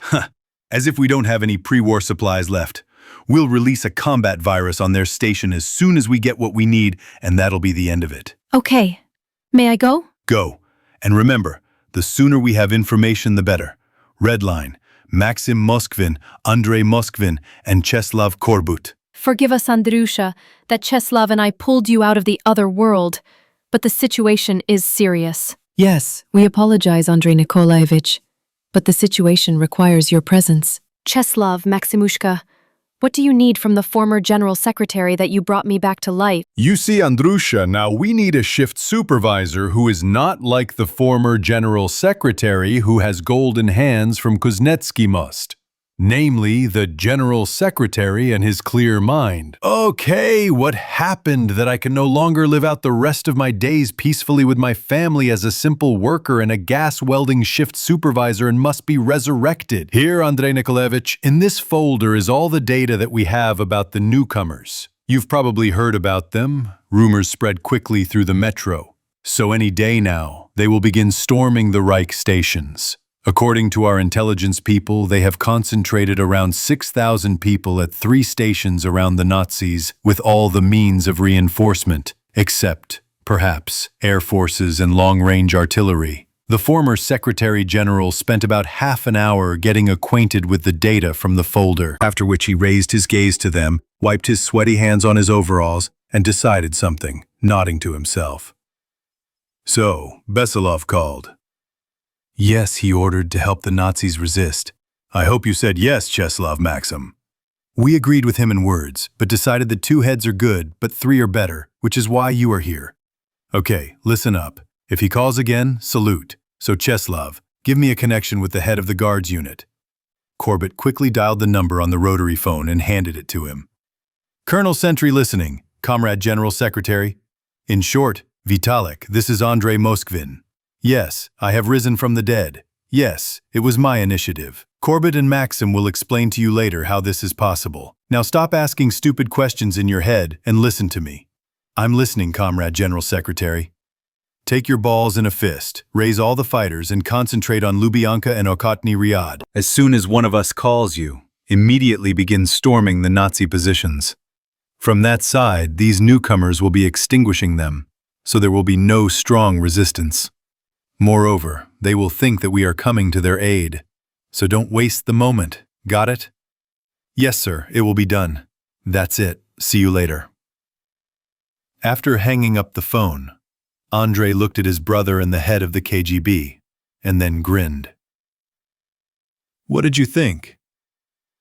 When I started all this, I was glad that there were such assholes as Besilov. You remember what a mess we were in at the beginning. That's why I didn't lash out at them. And now there is a real chance to give them a beating and help our new friends. And why, Andrei Nikolaevich, did you decide that they are our friends? Hey, Cheslav, you and Maxim seem to be smart men, but you didn't notice one significant detail. After that, he took out one of the last sheets in the folder, underlined something with a red pencil, and handed it to them. So, what is written here? Aha, agent so-and-so. So. Found out the name of the alien brigade. The full name is the Telman Brigade. The state is called the Republic of Novaya. So what? It seems like we studied according to the same school curriculum. Let me explain for those who have forgotten. Ernst Thälmann was the leader of the German Communists, a member of the Reichstag from 1925 to 1933, one of Hitler's main political opponents. Now do you understand why they are not our enemies? And please note, they are socialists and Republicans at the same time. So these are regular troops, and also of a state that most likely adheres to socialist ideology? Exactly. Now, let's get to work. I feel like there will be even more of it soon. Invisible observers. Bunker Gio 42. Alexei Felixovich Besilov. So, what are your thoughts? No fucking thoughts. No one has figured out where they came from. Polis and the Reds are up to something else too. Fuck! Where did these freaks come from? My people from the USSR community report on the wonders of their technology and medicine, that everything they have is new or not that old. Yeah, fuck, how did all these assholes manage to fuck up the appearance of such a bunch of people, technology, and everything else? No one knows, Mr. Besilov. And there is no opportunity to capture the aliens yet. They always go in a group, not far from their units, eat only at their own place, and only with their own products. They are very disciplined, so I think that we will get the data from Polis's reconnaissance with the Reds. Or if we suddenly get at least one of the aliens. There are no other options for now. And how about getting through the surface? We tried. The group encountered minefields and automatic defense turrets during an attempt to penetrate underground and retreated. Okay, are there any other options? Early morning metro time. Operation Reichstag begins. John Bood heard the signal to begin the operation on his helmet radio and aimed the plasma gun at the hermetic door. The charge in the chamber began to accumulate, and 3 seconds later, a shot was fired. An elongated sphere of plasma with a temperature of 7,000 degrees flew surrounded by a fragile magnetic field, which was destroyed by a collision with an obstacle in the form of a metal hermetic door. A bright flash, a loud explosion sound from the transition of plasma and metal to a gaseous state. After the helmet's light filters worked, first-class gunner John Bood saw only a puddle of hot metal in place of the impenetrable door. Repeat the shot! Eat! Another 3 seconds, and another plasma charge flew at the stunned Reich fighters who were on the barricade and trying to blink. Shot! The next shell flew over the remains of the barricade and crashed into an armored car with a PZ-4F2 turret, melting it, thereby causing an explosion of ammunition. Shot! Shot! Shot! 3 shots, and 3 more targets, namely the same armored car, barricades, and the opposite hermetic door. Good. The plasma gun has done its job. Assault troops forward. A real steel river rushed forward. The first were combat robots, followed by fighters in heavy, assault, and medium power armor, and behind them came line infantry in heavy military infantry armor sets. The same thing happened not only on Pushkinskaya, but also on Chekhovskaya. Moreover, it was even more fun on it, because it was being stormed from 2 directions at once. At that moment, detachments of the Reds, raised on alert, approached Tverskaya from both sides, for help. Sergeant Paul Ehrlichman got stuck in the passageway in front of Tverskaya after the lightning storm of Pushkinskaya, together with his platoon in heavy power armor. And there was a reason for that. Around the corner, a ZSU-23-2 was responding to any movement. And that's a weighty argument, even for the owner of the heavy version of power armor. Mir, where are those horrors from the heavy infantry? This crap with the ZSU is already pissing me off. 2 minutes, Paul! They're already running towards us!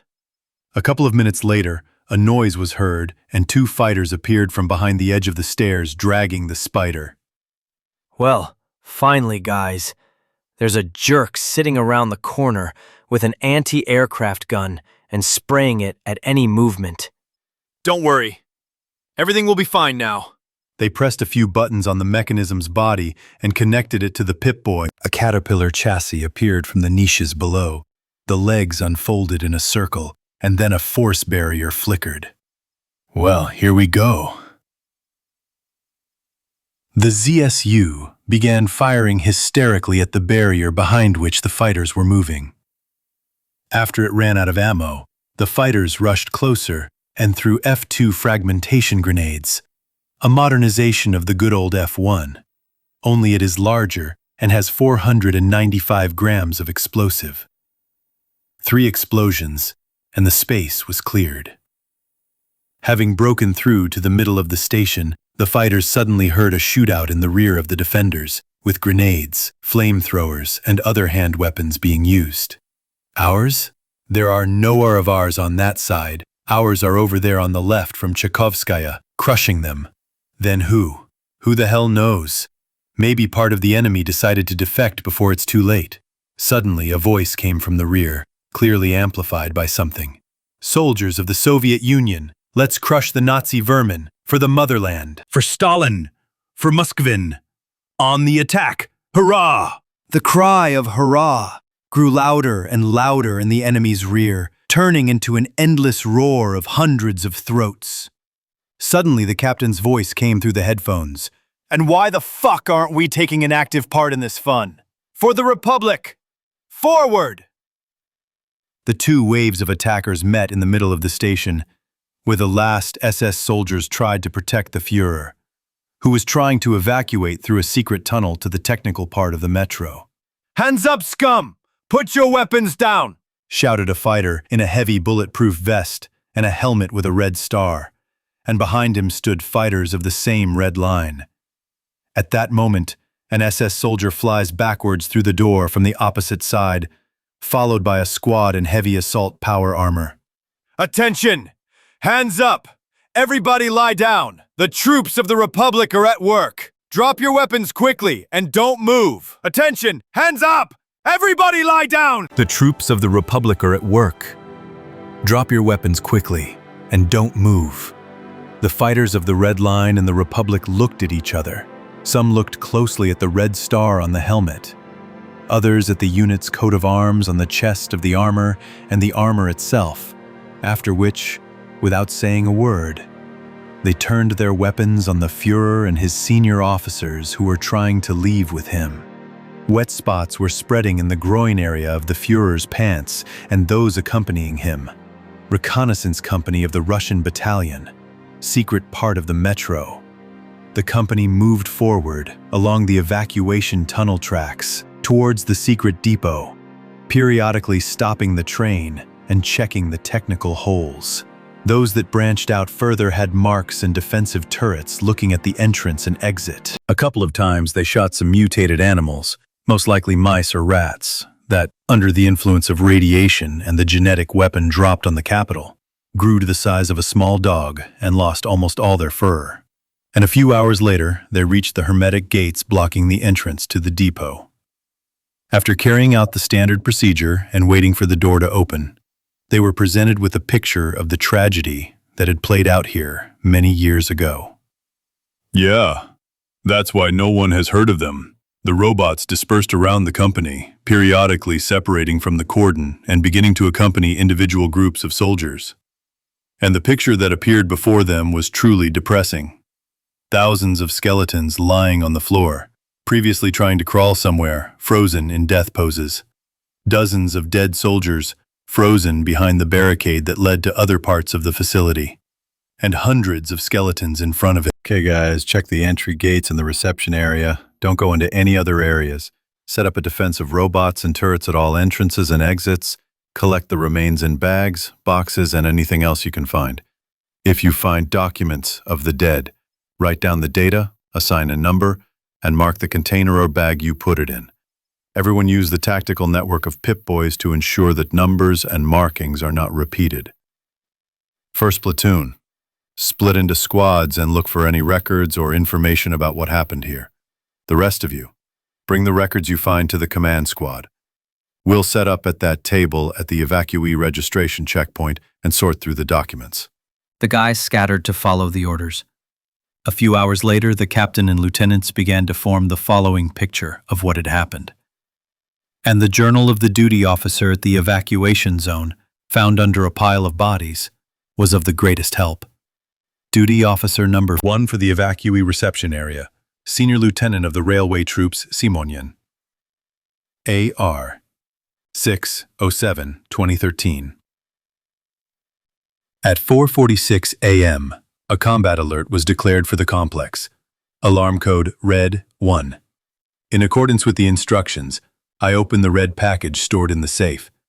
Note in pencil, judging by what is written in the envelope, the probability of a total nuclear war is 99%. Damn, what an inopportune time. It's summer. Half the officers are on vacation. We urgently need to find Seryoga and give him the task of calling all the officers who are on vacation in Moscow and the Moscow region. Let them grab their relatives in an armful and run here. Even our shell-shocked general won't joke around with things like that. Fuck. I need to call my relatives in Yerevan. Let them go to Uncle Dove in the mountains. There are only mountains around the valley. So if anything happens, they'll survive. And instruct them what to take with them. It's a good thing we bought a shishiga last year for trips to the mountains with tourists. They'll be able to take a lot with them. 7:30 a.m. The strategic missile forces are preparing their death trains.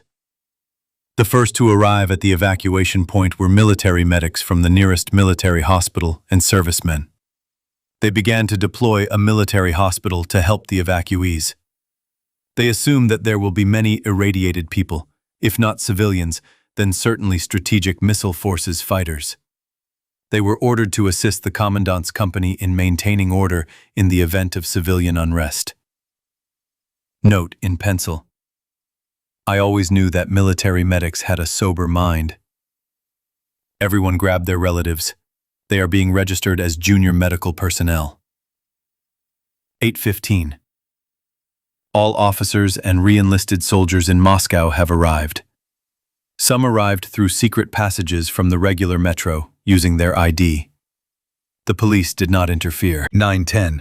Most of the officers of the complex have arrived. They all arrived with their families, many children. The older ones are assigned to keep order and organize a kind of kindergarten in the carousel. The rest are preparing to help the medics or engineering services. One former captain from the construction battalion was found. Before retiring, he was engaged in repair and maintenance of high-voltage electrical networks during the construction of military facilities. A military electrical engineer.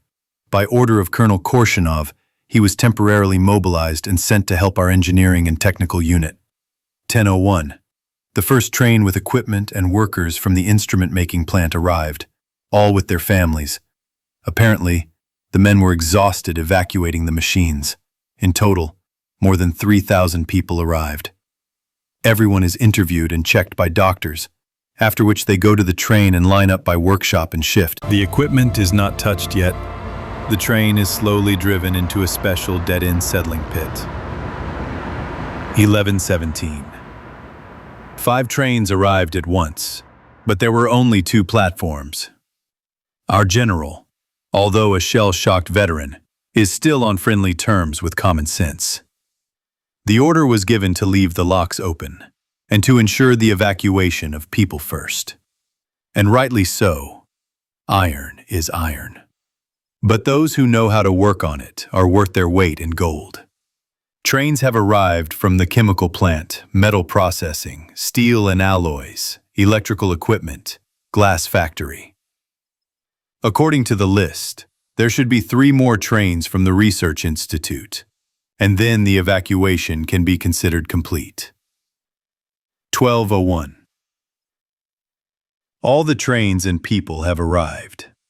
Trains from the Iskra Research Institute and the Energia Research Institute have also arrived. My God, there are only a few of them, including their families, about 500 people for each train from the Research Institute, but they are guarded by a whole battalion of FSB Special Forces. It must be very important data, since they are so generous. 13:58. Fuck. We barely had time to drive the train in and seal the airlock. What the hell took those assholes from the Biogenetics Research Institute so long to get ready? What bastards? Oh well, let's continue the service. We still need to put all the data together. 14:21. And here is the nuclear fuck-up on the surface. A friend from the Strategic Missile Forces said that Moscow's missile defense systems cannot cope with the number of targets. 15:06. In total, about 12,000 people were evacuated to the complex. Life support systems are designed for 15, just barely, so to speak. But there is not enough space in the residential complex. It is designed for only 8,000, and 2 more galleries have not yet been fully commissioned. Although, in principle, there is only no furniture there. So I think another 2,000 can be accommodated. 07, 2013, 6.07. Holy shit, everything has gone to hell. Those assholes from the Biotechnology Research Institute didn't secure some bullshit, and now it's total hell. At 1 in the morning, I, Senior Lieutenant Simonian Artur Rafikovich, received a signal about a fight near the train of these jerks. And when I and the duty squad ran there, it was already a real mess. We only managed to pull out Professor Grishkovich, who was fighting off the enraged freaks with a mop. The garrison was raised on alert, but fuck, it doesn't help. 8.12. The professor explained what the fuck was going on here, even though we spent almost 2 hours giving him anti-shock medication. In short, they evacuated their latest development. That's how this fucking professor explained it to me and the captain in simple terms. One of the containers with the substance VDV KVBP/OBR 23/5, which stands for Virus for the Survival of Astronauts in Airless Space, was poorly secured, and one of the lab technicians broke it. Receiving a shock dose of this virus, and his colleagues who arrived did not have time to react to it. The virus is transmitted by droplets through blood or mucous membranes. As he explained, the virus works as follows. When it gets into the host, it must sleep until a certain moment. And after the moment of threat to the host, it begins to block unnecessary functions of the body in order to maintain the vital activity of the brain and main organs and do everything for its survival. Unfortunately, they did not have time to refine it, and now, in addition to the positive aspects, there are also negative ones. For example, after it enters the body in doses exceeding the threshold, it activates itself.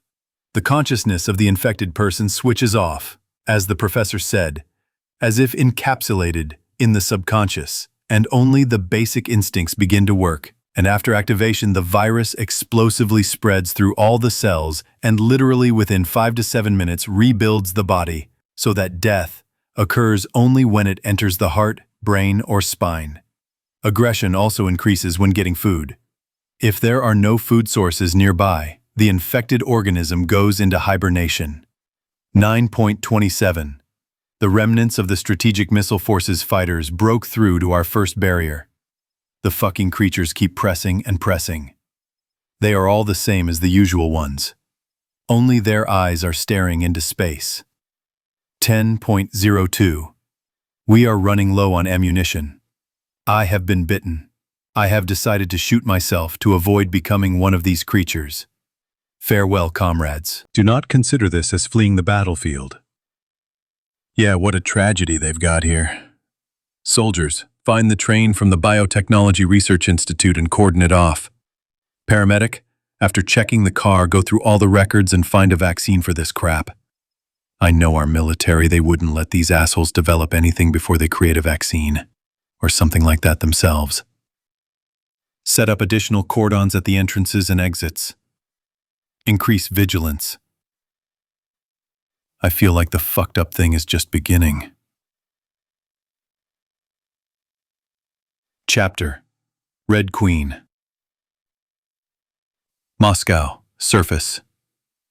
The area above the metro station, Boulevard Dmitry Donskoy. The engineering battalion, the company for eliminating biological, chemical, and radiation contamination, under the cover of a specially transferred to this world unit of terrain protection, have been working tirelessly on the surface for 2 weeks. The resource of small construction equipment that was transferred to them through the portal into the metro was almost exhausted, and now the final preparations are complete. A safe zone with many minefields. Security turrets of both large-caliber machine guns and lasers has been established. Cordons of concrete slabs and blocks, mesh fencing, barbed wire and Bruno spirals, and constantly working searchlights have been set up. A quickly erected control center, hangars and caponiers for storing equipment and property have been built. The asphalt was cleared and a 5-kilometer-long runway was built from reinforced concrete blocks. One of the first reactors of the HTYAS was delivered and installed to provide all the equipment, and finally, the assembly of the largest teleport arch was completed next to the control room in a special hangar to hide it from possible curious eyes. This arch was a real giant, 25 meters high, 96 meters wide. Control point. Comrade Major, everything is ready. All systems gave excellent results during testing. Okay, send a signal to the other side, and if the answer is positive, start the launch. Accepted.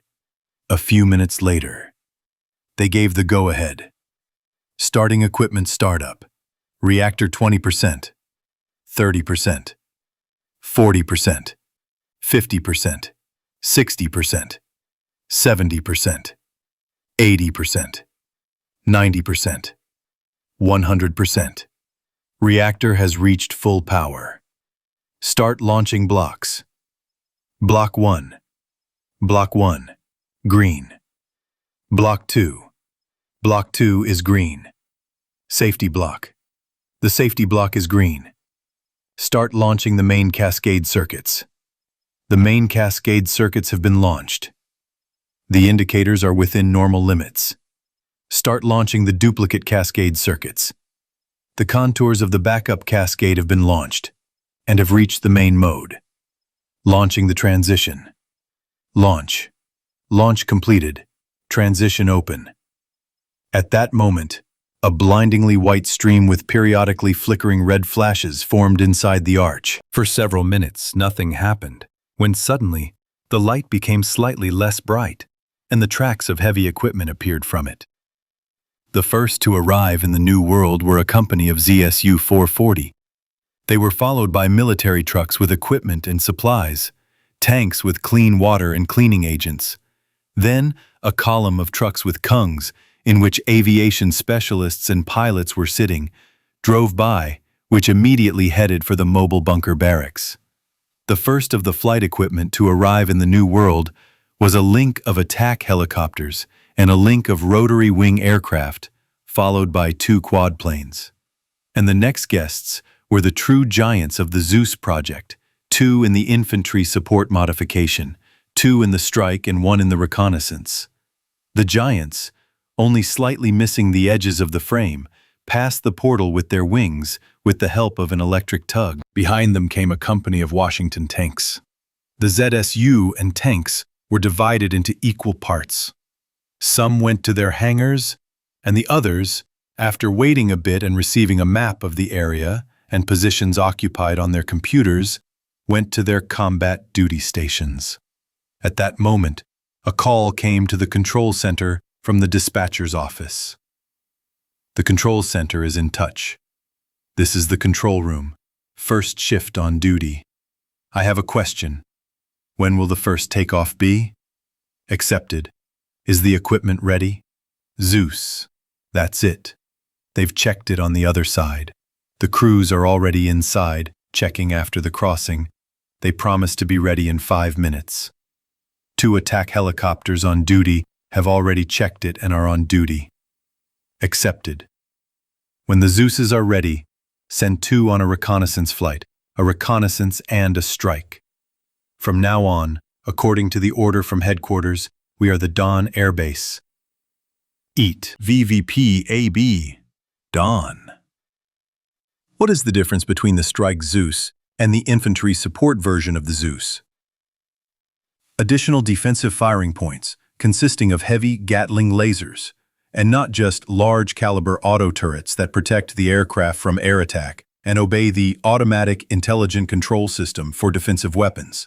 The presence of not only IR and heat traps, but also small anti-missiles, 2 additional turrets with 30, as well as 6 adjustable plasma bombs and 6 high-precision Strela missiles with 3 different fillings such as thermobaric, incendiary high explosive, and cluster.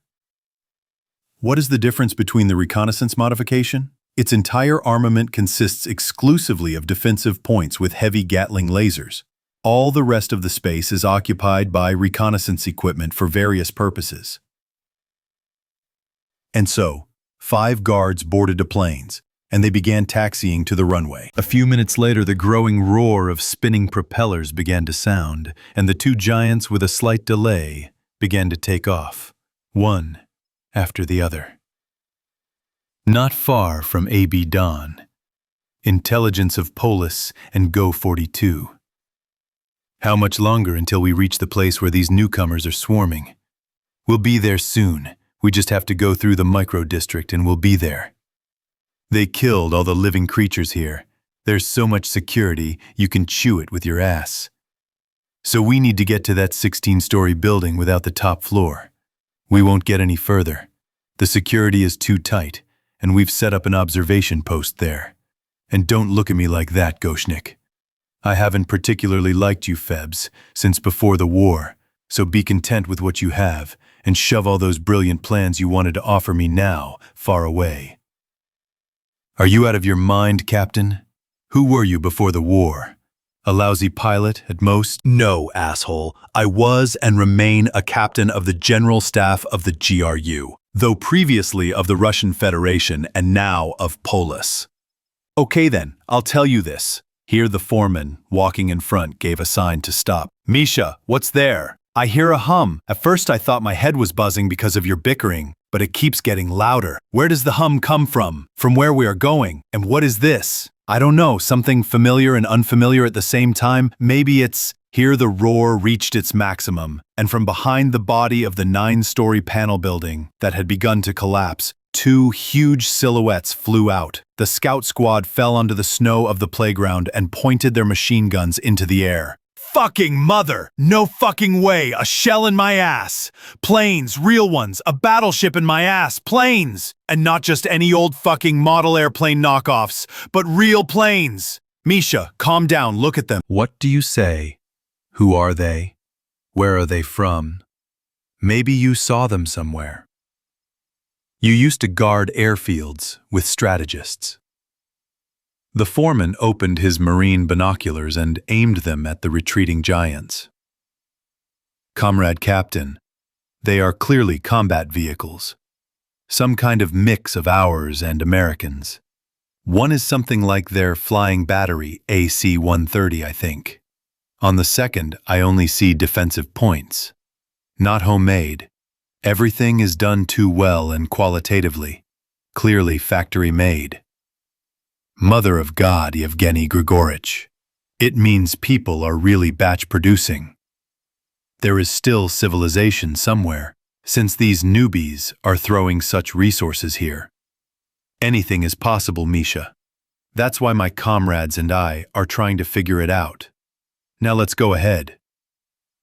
Comrade Captain, Can I talk to you for a second? Stepping aside a little while everyone was shaking off the melting snow, The foreman said as quietly as possible. Zhenya, no one except me seemed to have noticed, because we had gotten out of the habit, but there was no sound of internal combustion engines working from them, which means that they either have electric engines or something else. Got it. You're keeping quiet about it for now. When we get home, you'll tell the lieutenant colonel, the one who's Melnick's friend. He's a smart guy. He'll tell you whether to write it in the report or not. Understood. This is 101, Flight 102. Do you copy? Over. I hear you. Loud and clear. 100 plus 1. Over. Excellent. We gain altitude to 5 kilometers and begin reconnaissance. The control tower reported the sources of interference and the request to find and destroy them, after which it disappeared from the air. I understand you. I'm starting work on reconnaissance of the source of interference. 20 minutes later. 100 plus 1 is 100 plus 2. Do you copy? Over. I hear you well. What do you have there? Over. 3 nearest jamming points have been localized with an accuracy of plus or minus 20 meters. I can't be more precise. The residual radiation background interferes. I'm transmitting the coordinates to you. Received. Yes, SNR coordinates accepted. Ready for launch. We are waiting for your confirmation of defeat. Launch. First one launched. Estimated time 1 minute 20. The missile reached its target. I confirm. The target has been hit. Launch at target 2. Estimated time 5 minutes 7 seconds. The missile has reached the target. I confirm. The target has been hit. Launch at target 3. Estimated time 7 minutes 10 seconds. The missile reached the target. The target was not hit. Radiation has decreased. Repeat the launch. Launch at target 3. Estimated time 6 minutes 40 seconds. The missile has reached its target. The target is not hit. The radiation has decreased almost to a minimum, but still remains. Repeat the launch. I suggest throwing 2 barrels at them. Received. Enter the combat course. We will go 1,000 higher. Jamming station of the Tishina complex. Where are they hitting us from? They've already knocked down 2/3 of our antennas. These are missiles, Comrade Major. I personally observed them through the periscope of the fortification. What the hell, missiles? They're nowhere to be found. But I'm telling you honestly that these were... He didn't have time to finish speaking before 2 small sons were born behind the observation triplex of the ground control bunker, and the bunker and the rest of the complex were swallowed up by 2 plasma balls. Sky over Moscow. Confirm. Target hit. Overall jamming has been reduced by 50%. It appears the South had the most powerful systems. What about the North? In the East, there is only 1 small signal, but in the North and West, there are 24 marks of low and medium power. Are we going to suppress it? No. We just contacted the control room and reported the situation. Our 3 colleagues will be working on them. Our task is reconnaissance for 200 kilometers to the south and to the east. Got it. Then I'll rise to your echelon and 100 higher. I'll be number 2. Accepted. Course 20 to the right. In the sky over Russia, near Vladimir. Echelon 5500, flight normal. Any signals? We detected radio stations, 2 on civilian frequencies, shortwave, 3 on military, 2 on longwave. 1, it seems, is pulse. We'll fly over the city. I'll tell you more precisely. Got it. I'm keeping up with you. 250 behind. Attention. We are being irradiated by radar from somewhere north of the city. There are no hostile actions? No. They're just leading us. We're flying over the city and heading south. Accepted. North of the city of Vladimir, bunker of the Air Defense Unit. The corporal, although he had been a private for more than 20 years, was sitting at the radar observation console, and the complex was already breathing with the setup. In short, Corporal Ilya Ryabushkin was sitting at the observation console, and lazily looking at the radar at several burning lights. His bosom friend Vova was sitting next to him. He was sitting with headphones on, periodically clicking the toggle switch on the waves of the radio interception system, and sipping tea from hothouse herbs. The ultimate dream of both was to give up their useless duty and rise to the surface. The radiation situation was more or less. After the strike, the wind from Moscow blew mainly to the west and northwest. So a year later, they got to the surface and organized a small settlement on the former territory of the unit. Then they learned that the airborne forces had also survived the strike. It turns out that before the war, they were thrown into guarding underground reserve warehouses, and when the order was received about a possible strike, they took their families to their facilities. Now they are the VDV and control the city and its outskirts, driving out all the bandit scum. One bad thing, a couple of missiles, shot down by the Moscow missile defense system, flew into the city center, and if one was with some kind of chemical, then the second one had some kind of nasty stuff, from which everything began to mutate. Not right away, but now no one is going to the city center. Mutant after mutant. Periodically examining the radar, he continued to read the book he bought from the merchants, when suddenly an alarm sounded. "Your mother, Ilyuka, what's wrong with you? Turn that crap off." "Vova, this is not a malfunction." Press the alarm. We have 2 aircraft on the radar. Large mark speed 940 kilometers per hour. Try to find their frequency and contact them. Colonel Juliak, who was always in the bunker, having essentially turned it into his headquarters and city council at the same time, burst into the room with his eyes red from lack of sleep. "What kind of idiot pressed the general alarm? Are you completely out of your minds during the attack? Are you trying to make jokes?" "Comrade Colonel, I report. 2 unknown aircraft entered the radar coverage area a minute ago. I am currently tracking them. The radio intelligence officer on duty is, on my orders, trying to get on the aircraft's frequency and establish contact with them." The colonel stared at the radar and the 2 dots on it that were heading straight for the city. "So, do whatever you want, but I need to communicate with them." I'll tell the airborne troops right now to back us up if anything happens. They have a couple of boxes of Igla 2M lying around there. In the sky over the city of Vladimir. 100 plus 1, do you hear me? Okay, 100 plus 2. What do you have?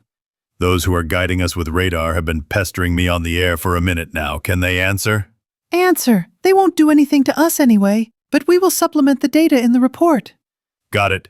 Switching to them. Air Defense Unit Bunker. The colonel and the radio operator sat next to each other and waited to see on which wave the frequency of the aircraft would be found. Suddenly, after another switch, the waves were heard. "I'm 100 plus 2. I'm 100 plus 2. Whoever is guiding me with radar, answer. I know you're trying to contact us." 100 plus 2. This is Ruben 2. You have entered airspace controlled by part of the Vladimir air defense system. Identify yourself. "I'm 100 plus 2. I hear you. We're conducting a reconnaissance flight on assignment from the Armed Forces headquarters. Home port is the Don Air Base." "Understood. 100 plus 2. This is the unit commander speaking. I would like to speak directly with you personally, or contact the top management. The leadership of the Airborne Forces unit has the same desire." "Understood, Ruben 2. As you understand, I cannot interrupt the flight mission. I have recorded your frequency. The command operational headquarters will contact you within 24 hours. All the best. We are moving further south. We need to collect data from other areas. Over and out." "Understood. 100 plus 2. We expect clear skies to you. Over and out." The colonel turned off the microphone and, leaning back in his old chair, exhaled heavily. "Damn. At least someone besides us survived. And even the operational headquarters, will start believing in miracles." Metro. Secret depot. Reconnaissance company of the Russian battalion. "So what do we have? More than 4,000 dead, mostly from bullet wounds. They were put out here in earnest. Is it clear what's going on with the vaccine? We dug around there, in the box with samples of virus number 23. 2 containers are missing. One is lying there broken. One has disappeared. There are no containers in the box for transporting the vaccine. Someone took them, judging by the thinner layer of dust, at least 2 or 3 years ago. Luckily, the batteries are still working, so the samples of viruses and other pathogens are not damaged. Yes, the records on the virus were also taken. What are we going to do, Comrade Captain? What to do? What to do? Give an ant a dick. So contact the junction station, report that a virus of unknown origin may be spreading. Describe to them everything you learned about it. Let them set up cordons and several stations for cleaning up biological contamination. In short, a full quarantine regime for everyone leaving us, and be sure to deploy cleaners. I hope this shit doesn't get into the stations. Can a virus really live that long? Who knows? Look, plague and anthrax can lie dormant in the dust for several centuries, and then they find a host and off they go. I see. Drink only boiled water and so on. That's right, but for now, we'll use our own. We have a reserve. What about the exits to other parts of the facility? The doors are de-energized and locked. We'll have to open them. Bad. There should be the body of this professor and possibly his notes or personal diary. Anyway, we stay here. A squad in power armor goes deeper. Give them a supply of reference signal amplifiers. Their task is to find any notes, preferably from small labs that are on the map of the complexes, or notes of corpses in lab clothes, also military journals. That's it. Go ahead, there's little time. We need to hurry. Eat. In front of the door to the inner parts of the complex, the assembled squad. So fighters, the tasks are clear and understandable to you? You have been given bags to collect records. Remember, the faster you complete them, the better. Command has already been notified of the current situation.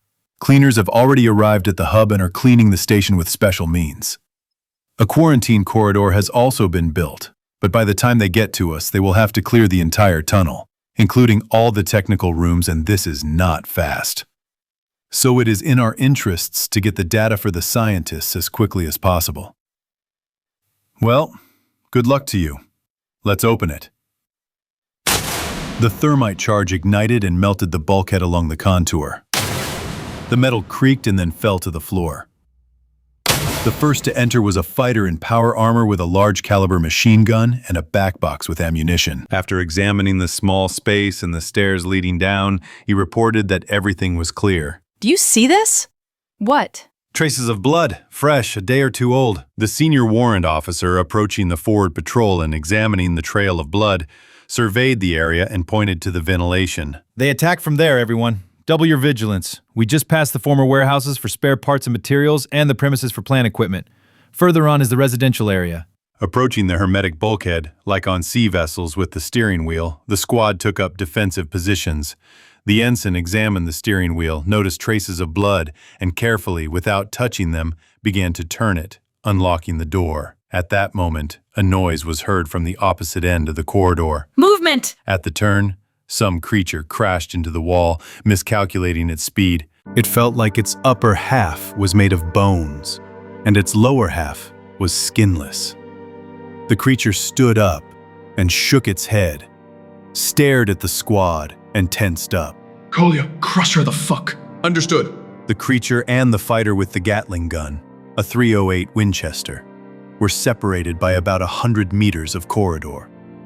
The barrels began to spin quickly, and the creature, taking this as a signal to act, rushed forward, running along the floor, then pushing off from it, jumping onto the wall to dodge the obstacle. When there were about 50 meters left, the machine gun fired the first shot. With a rate of fire of about 3,000 rounds per minute, in 15 seconds of fire, about 750 bullets weighing 9 and 7 grams were fired towards the creature, flying at a speed of 800 meters per second with an initial energy of about 4,000 joules. The first bullets that hit abruptly stopped the creature, The next ones broke its limbs, and the rest, piercing the strong bone shell, crumbling it into dust, turned the head and insides of the creature into a mess. Ready. Sergeant Majors Lobin. Aye. Conduct a cleanup. Eat. Sergeant Majors Lobin slowly approached the creature at a distance of 5 meters, set the nozzle to wide dispersion and, carefully aiming, pulled the trigger of his favorite plasma jet burner, which had recently begun to replace flamethrowers. Plasma, with a temperature of 3,000 degrees, burned both the creature and the blood from it, and slightly melted the concrete floor. Clean. Check completed. Returning back, the sergeant major swapped places with the fighter who had replaced him in the formation. At that moment, the senior officer unlocked the bulkhead locks and slowly began to push it away from himself. There was impenetrable darkness behind the bulkhead. Even modern infrared and thermal vision devices could not reach further than 20 meters due to the haze fog that hung in the air. I don't like this at all. Formation Hedgehog. McCoolin, get your bulldog, throw out a couple of lighten. The soldier with the MG hung the machine gun on a special mount on his chest and, taking a 6-shot grenade launcher from behind his back, loaded flare-based illumination grenades. Throw it at 180 at maximum. 6 pops were heard, after which the flares ignited. The squad found themselves in a huge room, about 30 meters from wall to wall, and more than 100 meters long. At the end of the peculiar corridor were turnstiles with booths and a hermetic door that dropped from above from grooves. Along the entire corridor, there were several branches leading into the darkness. Turn off the night vision and telemetry devices. Turn on the helmet lights. Attach the barrel and wrist lights. Eat. Lighting their way, the squad passed by corridors, prudently shining their light there. All were closed by emergency airlocks with doors similar to the one they had passed through. Most likely, the emergency blocking system at the facility either went off or was turned on, and we, as I understand it, are in the storage hall. At this moment, the squad stopped at a map hanging in a frame on the wall. 3. So what do we have here? Everything is as I thought. The blocking system has divided the object into sectors, and to unlock it, we will need to look for passes and manually power the gates, or, which is more likely and logical in my opinion, penetrate the residential area, take passes for security, and start the power supply system. Then we will only need passes, and accordingly, the speed of movement will increase significantly. Well, let's go to the gates of the residential area. Coming closer to the personnel control zone, in front of the hermetic gates, it became clear that there had been a serious battle here a long time ago. Apparently, someone had failed to report the infection, and the infection had penetrated further into the complex, but fresh boot prints in the dust and drops of blood indicated where the wounded had gone. Coming up to the gates and shining a light on them, they saw that they had not closed completely. They were obstructed by some kind of crushed, obviously metallic object, which had jammed them and left a small gap, about 50 to 60 centimeters high. Kneeling down, one of the fighters moved the flashlight on his laser rifle, examining the space behind the door. It's clean. There's a control corridor with barricades of all sorts of junk. No movement, just a couple of old corpses, and that's it. Okay, power up the backup switch, remove the stoppers, and lift this bulkhead. Having connected a couple of wires, powered by the armor, to the backup energy shield, the fighter powered the door motors, removed them from the stopper, and pressed the manual lift button. The steel giant slowly crawled upward. At that moment, 3 creatures, similar to the one they had destroyed in the corridor, tumbled out of the ventilation from the squad's back. They decided to appear at the wrong time.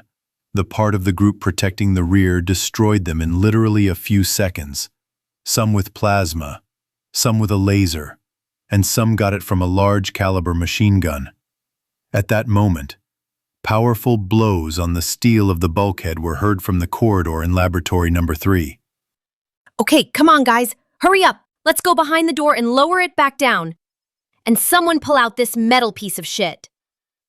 After knocking out the metal debris that had once been a portable generator, the squad gathered behind the door. The soldier who had opened it earlier pressed the emergency closing lever, which was on the operator's control panel on the side of the living area corridor, and the door, not held by stoppers, fell down, cutting the squad off from the hall.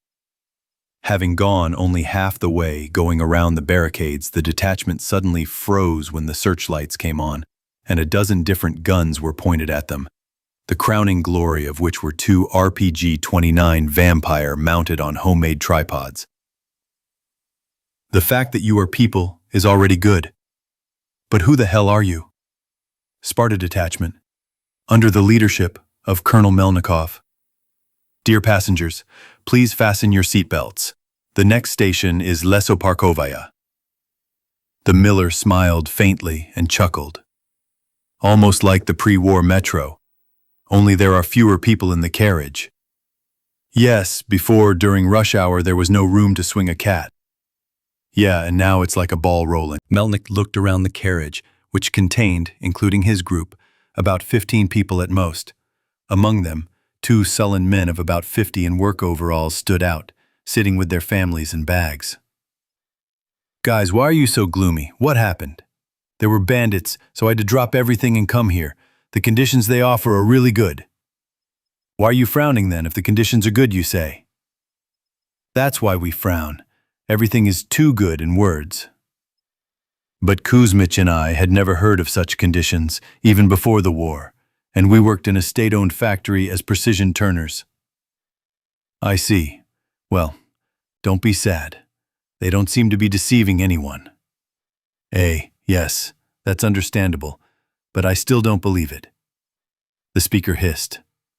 Dear passengers, Lesoparkovaya Station, please prepare to proceed to the exit. After a short wait, the doors closed.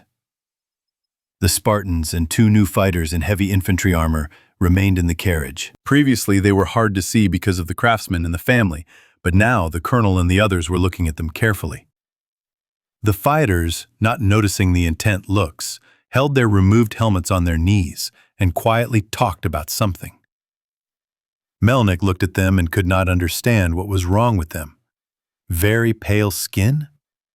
No, many who do not go out onto the surface of the metro or go to the exits in almost closed gas masks have this. Large vessels shining through the skin? This is also possible. I saw it a couple of times. And then Melnik intercepted the casual glance of one of them and understood. The eyes were different. The irises of the eyes gave off a red gleam because of which it seemed that they were glowing red from the inside. And this was not normal, which meant that they were either mutants or had made some kind of corrections to their bodies. And Melnik thought more and more about who they were. Here, the train has stopped. Starokachalovskaya Street Station. Passengers are requested to exit their carriages for inspection. Melnik and his team got out of the car after the fighters and stood in line. The fighters were checked fairly quickly, after which they were allowed into the cleaning room. The colonel came next and stood in front of the reception point window. Inside was a fighter in, as they said, power armor, I think. Insert the pass you were given into the receiving slot. Okay, I see it's a group pass. The quantity matches. Put all your things on the conveyor belt. Go through the X-ray frame. Okay. Proceed to the cleaning room. Then my colleague will be waiting for you, who will inspect your things, and if something is not on the list of permitted, they will be handed over to the storage room, and you will be given a special magnetic key card. Next. After the entire detachment had gathered in the waiting area, the colonel decided to clarify. Did they also take away all your weapons except knives?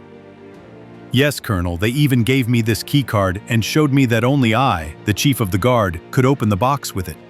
Likewise, Sam, imagine. Dad, they took my little Bertha away from me. Don't whine. Especially you, Anna, they'll return it to you. After all, it was honestly bought from them. A young man in glasses approached them, accompanied by a flying ball with a manipulator. I mean, are you the ones who paid for the examination and comprehensive treatment? Yes, Colonel Melnick. A former colonel. Nice to meet you. I'm your attending physician, John Jacobson, and this is my robot assistant, Susie. Vi, hello to you. The white robot that was flying behind the doctor stopped and waved his hand. Doctor, can I ask you a question? Yes, young man? You're a foreigner, apparently. How do you speak Russian so fluently? And you?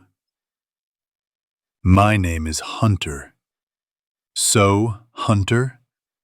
I worked a lot with Russian colleagues, and there, without knowledge of the language, and good knowledge at that, you might not understand something when treating a patient, and as a result there will be trouble. I see. Where are we going now? So, Colonel, remember, and everyone else too, now we are going to Block C, which is located in the opposite tunnel. There you give your equipment for decontamination, wash with special products, put on hospital clothes, then come to my office 103 and get a referral for analysis. Go and hand them in. Then to the canteen and bedtime, and tomorrow, based on your analysis, we will begin your treatment. Is everything clear? Have you remembered everything? Everyone nodded. Well, that's good. Let's go. I'll show you the way. And yes, there's a basket with clean shoe covers on the right, near the entrance. Don't forget to put them on. Having fallen slightly behind the doctor, the squad looked at each other, and Anna expressed the general thought. Well, holy shit, the level they have here is amazing. Better than in Polis. The thoughtful detachment followed the doctor further. Territory of the former Metro Reich. RNT and SSSS fighters. And who are you? Are you also Reichsmen? Listen, Russ, if you compare us and those Nazis again, I'll personally hit you in the face with a rifle butt. Got it. Shit question. Didn't figure it out, was wrong. Lieutenant of the Guard of the Union of Soviet Socialist Stations, Vitaly Kolomuts. I'm not good at waiting for the Russian language. Let's wait for Herr Oberst. He took special courses in the Russian language. No problem, German. The main thing is that these guys don't try to escape anywhere. He waved the barrel of his Kalashnikov towards the Führer and his senior officers. A few minutes later, two colonels, a German and a Russian, both in armor and smoked, came running. Colonel Gurevich Viktor Ivanovich, SSSS. Colonel Max Rebejohann, RNT. I understand from the reports of my soldiers and officers that you have decided to strike our enemy in the rear. Well, that was the order, although they thought we were coming to help them. Heh. Fucking naive Chukchi paratroopers. I see. Our general will be arriving here in a couple of minutes. Is there anyone with a higher rank? We have already contacted our superiors. Czeslaw Korbut, the head of the KGB, will arrive here soon. Okay. Let's wait. Bunker GO42. Besilov was furious, and the secretary, who had come in at the wrong time, had to test the strength of the telephone, which had previously been screwed to the table. Are these bastards completely out of their fuck? Not listening to me, not listening to us? Fucking yes! They fell at our feet when they started this fucking uprising, and now they decided to play at independence. That's it, bitch. You've got it. You're going to shit out my guts, spit out my lungs. Ah ha ha ha ha! I have a funny virus in stock. All of you, bitch, die and hurt. You and your fucking friends who are ruining all my plans. They didn't fucking like the Reich. Then they fucking destroyed the jammers from the south. You fucking will cry bloody tears for me, you freaks. Taking a deep breath, Besilov drained the decanter of water and pressed the button to call the secretary. Pasha, bring Professor and Major Podjachev to me. Urgently.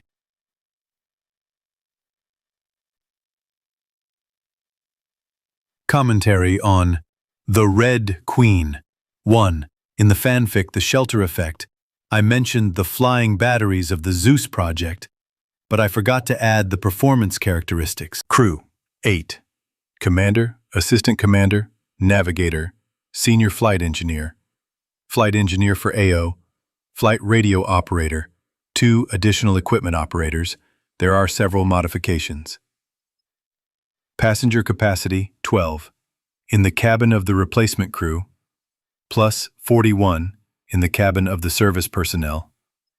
Load capacity, 520,000 kilograms. Length, 96.1 meters. Wingspan, 91.3 meters. Height, 23.08 meters. Wing area, 928 square meters. Empty weight, 228,400 kilograms. Maximum takeoff weight, 692,000 kilograms. Engines, 8 turboprop electric engines. Flight time. Due to electric motors and the chemical reactor that powers them and other systems, it is practically unlimited. Maximum speed, 1,092 kilometers per hour. Cruising speed, 940 to 970 kilometers per hour. Service ceiling, 12,600 meters. The main types of metals are beta titanium, titanium with high tensile strength, flexibility, and fatigue resistance, combined armor. Extra duralumin, with the same weight as duralumin. The strength is increased due to new additives. Steel glass. Perhaps I am wrong about the engines. I took something like the Tu-95 as a model. OBT Washington, no description of performance characteristics will be later, few free characters left.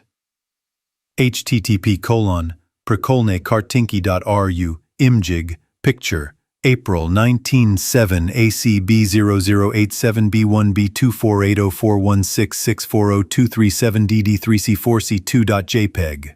Asterisk Furiated Friends, picture of the scheme. https d.radical.ru D33 2004-11 8D67B01F3280.png Part 4 Gaping Queen CH2 Operation Danube 2.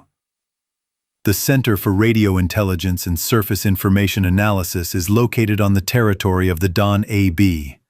All radio intercept data, both from the radio tower and from the reconnaissance aircraft based on the Zeus project, flowed into the Radio Intelligence Center.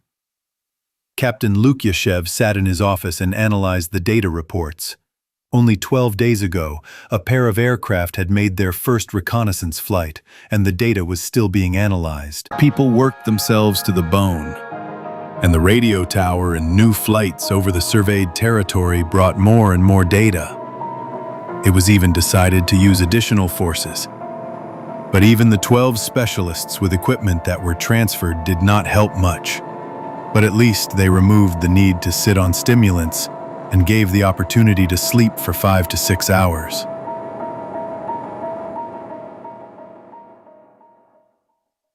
As the captain learned, 12 transport aircraft were transferred, and all of them made about 40 flights to Vladimir, to the airport cleared by the former local airborne regiment. These were the first units to take the oath of the Republic, although it differed from the oath of the USSR era only in the name of the country and the oath itself. So all the former soldiers and their children who decided to serve were not against it. The command decided that Vladimir would be the first city to begin a full-scale expansion into this world. It was perfect.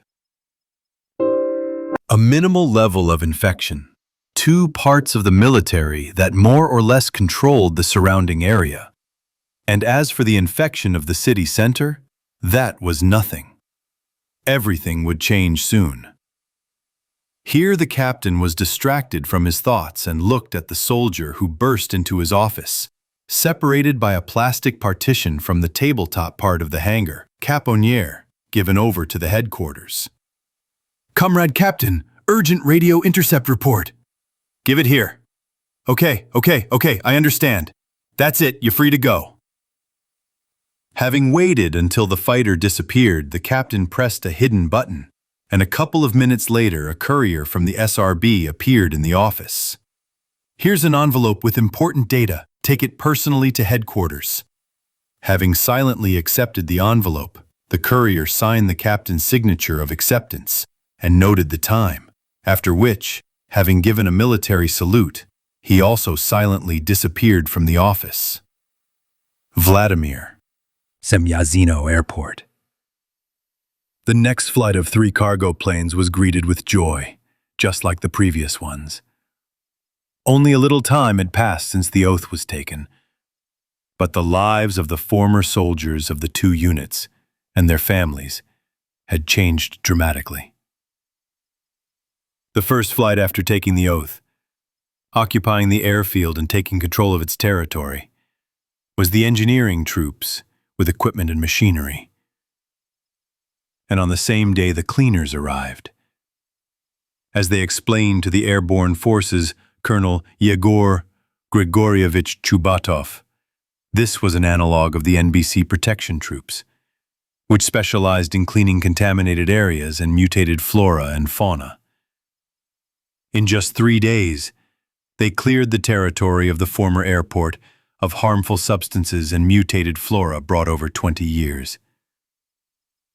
Over the next 7 days, the engineering units organized an entire base on the territory of the airfield. And then a stream of equipment began to flow from the strange hangar. Military, construction, civilian. Civilian builders arrived in place of the military engineers, although they looked more like a paramilitary formation. Each had a service weapon, and they had security.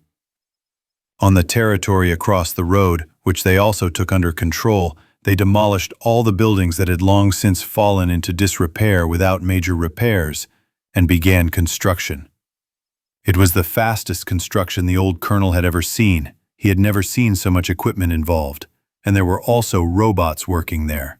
From flying balls with manipulators that were welding steel beam frames to obviously heavy robots on tracked chassis that acted as loaders and holders of large parts. As his new boss, General of the Air Mobile Forces Bradstock, later explained to the colonel through an interpreter, these were new residential buildings for the families of military personnel and workers of mobile factories that were finishing being deployed on the territory of the former flying club. Colonel Chubatov, of course, was a little shocked when he found out that his boss was now a 100% American. But, as the man from the SRB explained to him, it was not important because they were from a parallel world where after a nuclear war on U.S. territory, a socialist state arose with the help of the current president. And their current president himself was the head of a corporation before the war that closely cooperated with the USSR. And now, RNT is an ally of the USSR, and they are building a new future together. Has a purchase important, and instead of Deathid of Simpluk Songwei.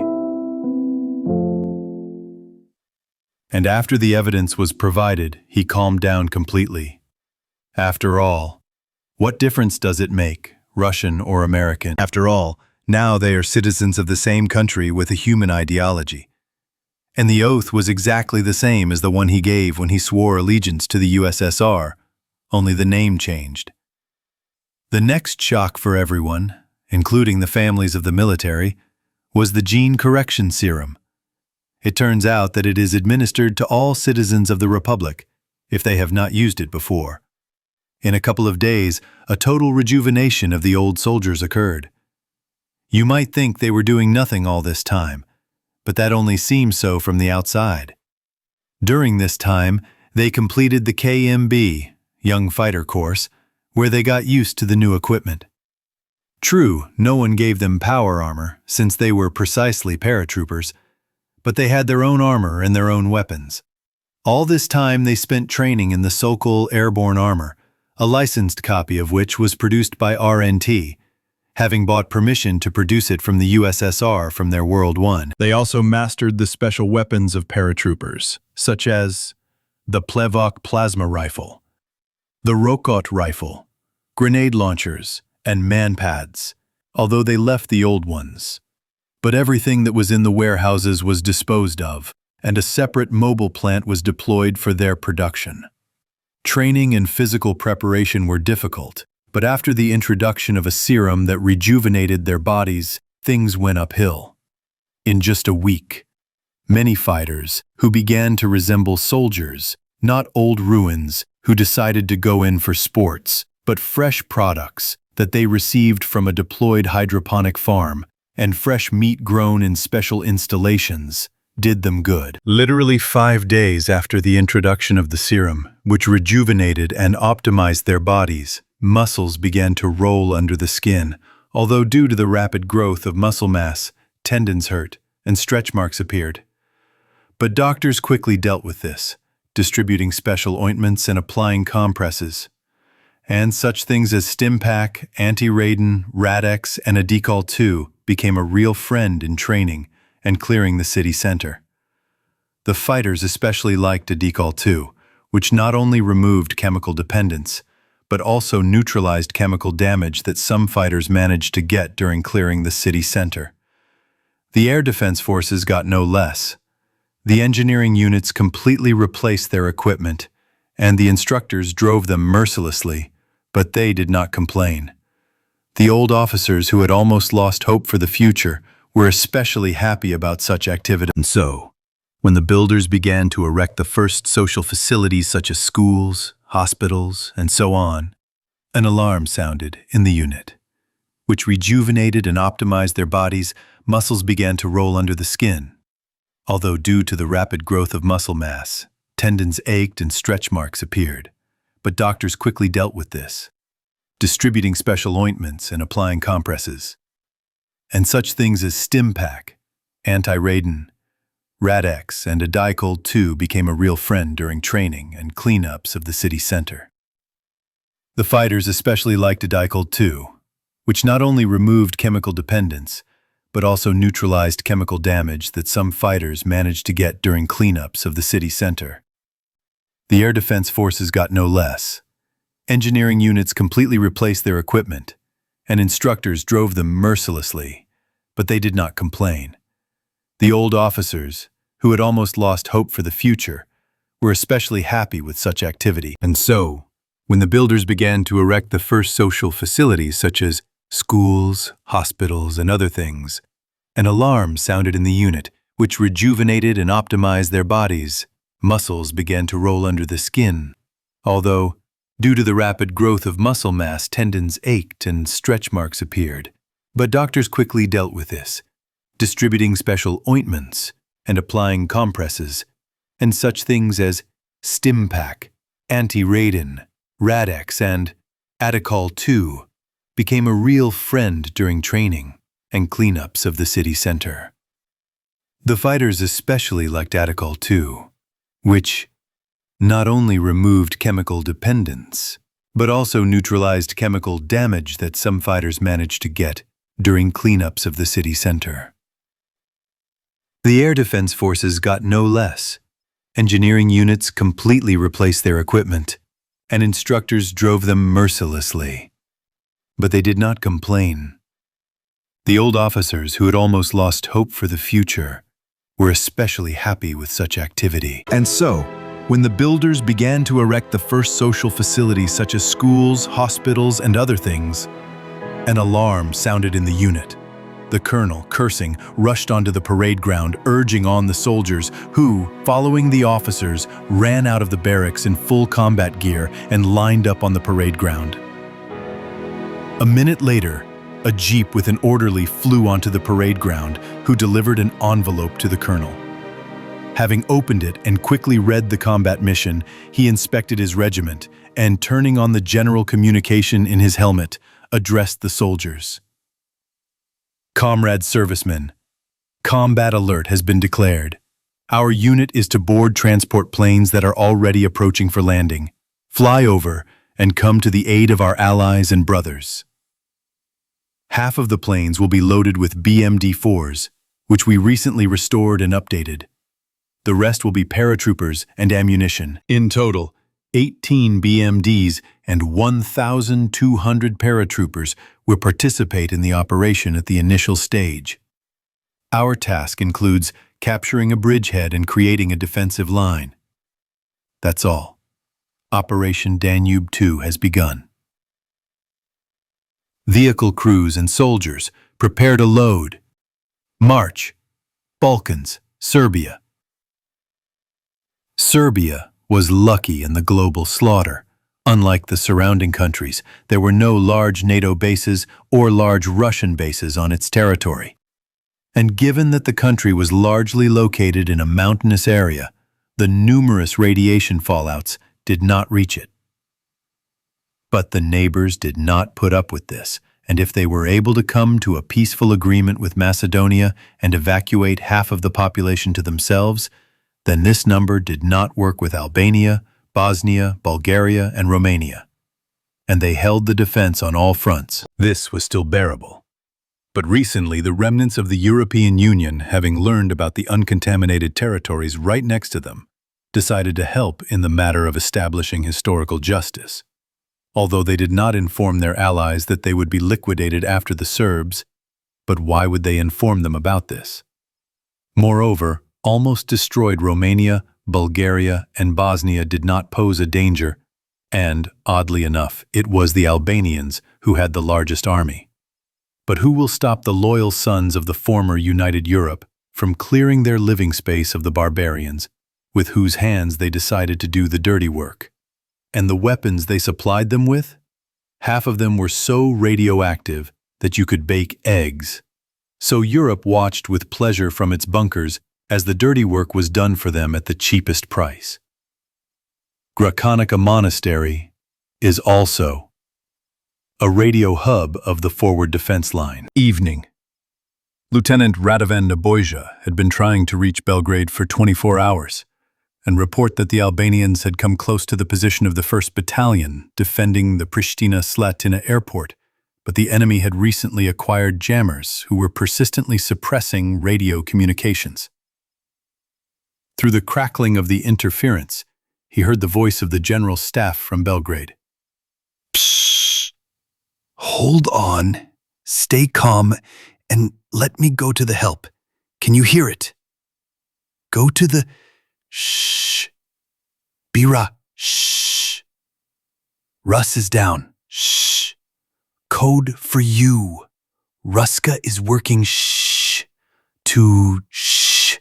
Z. On you, pshh. Radovan Nebojša flew down from the bell tower as if scalded, and below a service was taking place asking the Lord for help for Serbia and the Serbian people. After looking around the room filled with parishioners who turned to look at him, along with the priest, he smiled infectiously and shouted, telling everyone the good news. I'm coming for us at the help of Rus. Can you hear it? The Russian corps will quickly beat Pristina. And at that moment, the Republic's troops who had finished unloading at the Belgrade airport 3 hours earlier were making a forced march to Pristina, carrying fighters, ammunition, and most importantly, 3 cargo portal frames to create an operational base in trucks and lorries given to them by the Serbs. Pristina. The city was buzzing like a disturbed beehive. For more than 4 hours, everyone had been waiting for the arrival of a column of Russian troops. And just like 40 years ago, Russian paratroopers entered the city. The city rejoiced. 3 flags were flying on the front BMD vehicle: Serbia, the Republic, and the airborne forces. The soldiers, opening their armored helmets, smiled at the ordinary residents and waved at them, and they threw flowers at them in response. Everything looked like a newsreel from World War II. When Soviet troops entered the liberated city, the crowd chanted, "Rusi." Many cried with happiness, and the colonel seemed to have returned to his youth, because this was his second entry into Pristina. Although then he was a young lieutenant, and now he is a colonel. But ahead of them lies a serious battle for the airport, although this upset the colonel, but also gave him a smile. After all, this time they will not leave, and reinforcements will definitely come. At that moment he saw a whole crowd of church ministers around whom an empty space had formed. The one in front held an icon of St. George, the Victorious, and the others, as if on command, began to sing a song, which the rest of the Serbs picked up. faith is eternal. Faith is old. The faith of our holy kings. Faith is eternal. Faith is glorious. Our faith is orthodox. Vera Puka and Nezova, and peoples Vitezov. Faith is eternal. Faith is glorious. Our faith is orthodox. Viteze gave birth, and it's completely gone. Faith is eternal. Faith is glorious. Our faith is orthodox. Srije bliss, vu snaji. For good measure. Faith is eternal. Faith is glorious. Our faith is orthodox. Faith of the soul has arrived into the Jewish mind. Faith is eternal. Faith is glorious. Our faith is orthodox. She enlightened the people of Serbsky. The land of Serbska was illuminated. Faith is eternal. Faith is glorious. Our faith is orthodox. Enlightened the Russian people. She illuminated the Russian land. Faith is eternal. Faith is glorious. Our faith is orthodox. Eternal faith, old faith, the faith of our faithful princes. Faith eternal, glorious faith. Our faith is orthodox. Faith of the regiment and princes and the people's knights. Faith eternal, glorious faith. Our faith is orthodox. She gave knights and raised the saints. Faith eternal, glorious faith. Our faith is orthodox. You soften the heart, will, strength. Who is better than her? Faith eternal, glorious faith. Our faith is orthodox. The soul feels faith, and the human mind shines. Faith eternal, glorious faith. Our faith is orthodox. Enlightened the Serbs.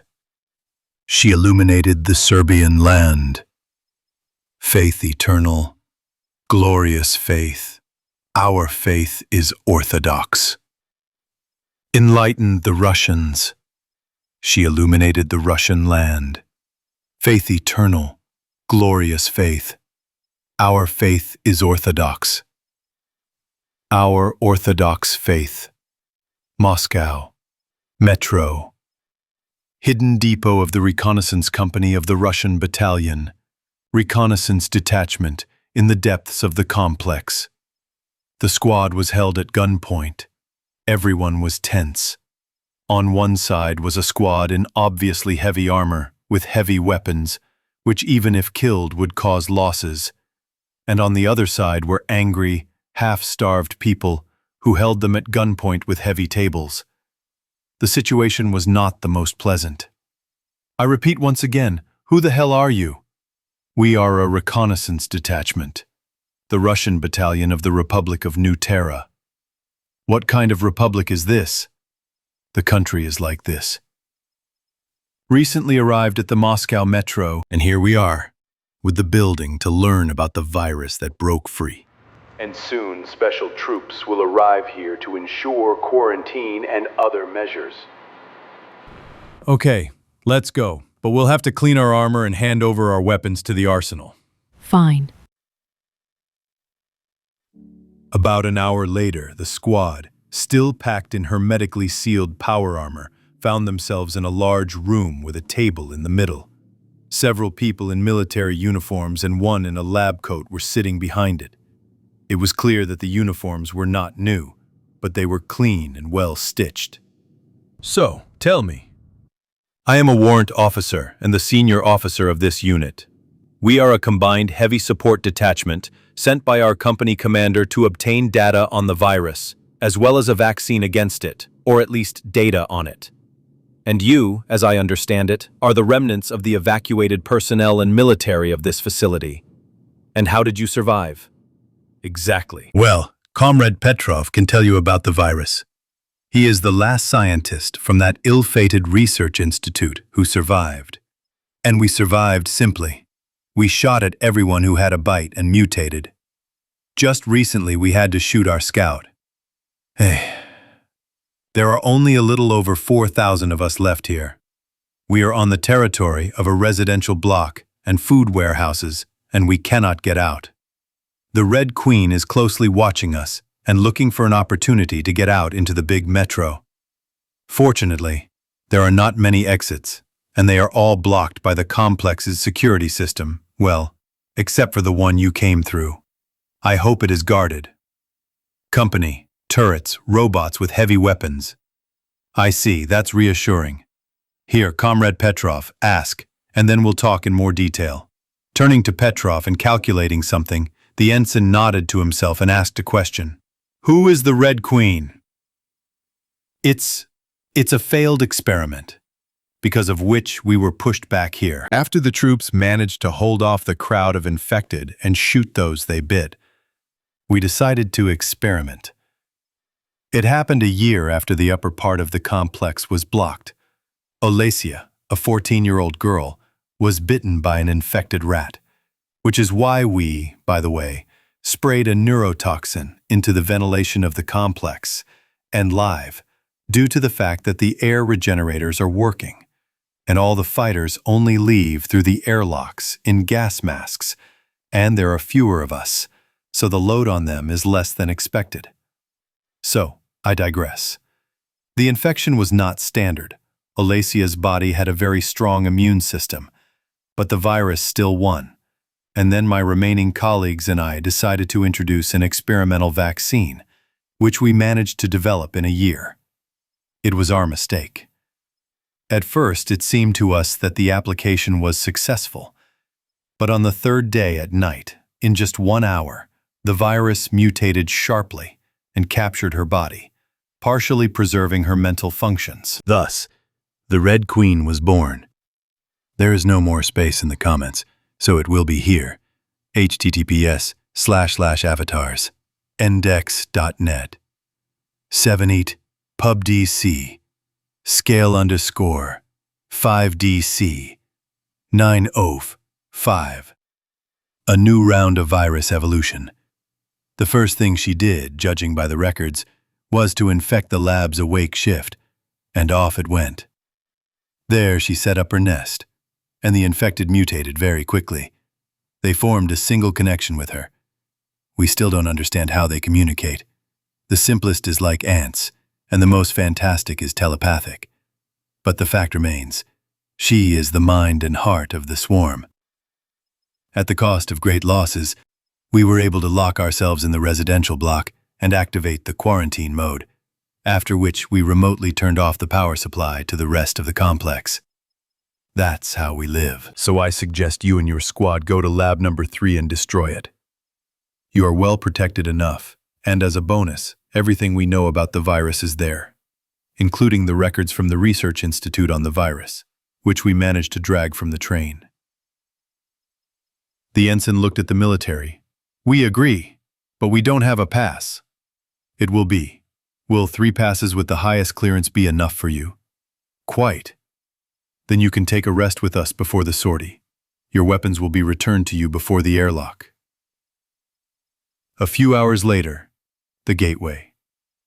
The squad stood in front of the door they had just lowered. Spotlights were shining at their backs and gun barrels were aimed, which backed them up. The local fighter nodded and, having powered the control panel from the extended cables, pulled the switch. The heavy hermetic door slowly crawled up. The squad tensed up, but there was no one behind it. After crossing the border, the door crawled back down, and they headed towards the third laboratory, which was on the left-hand side.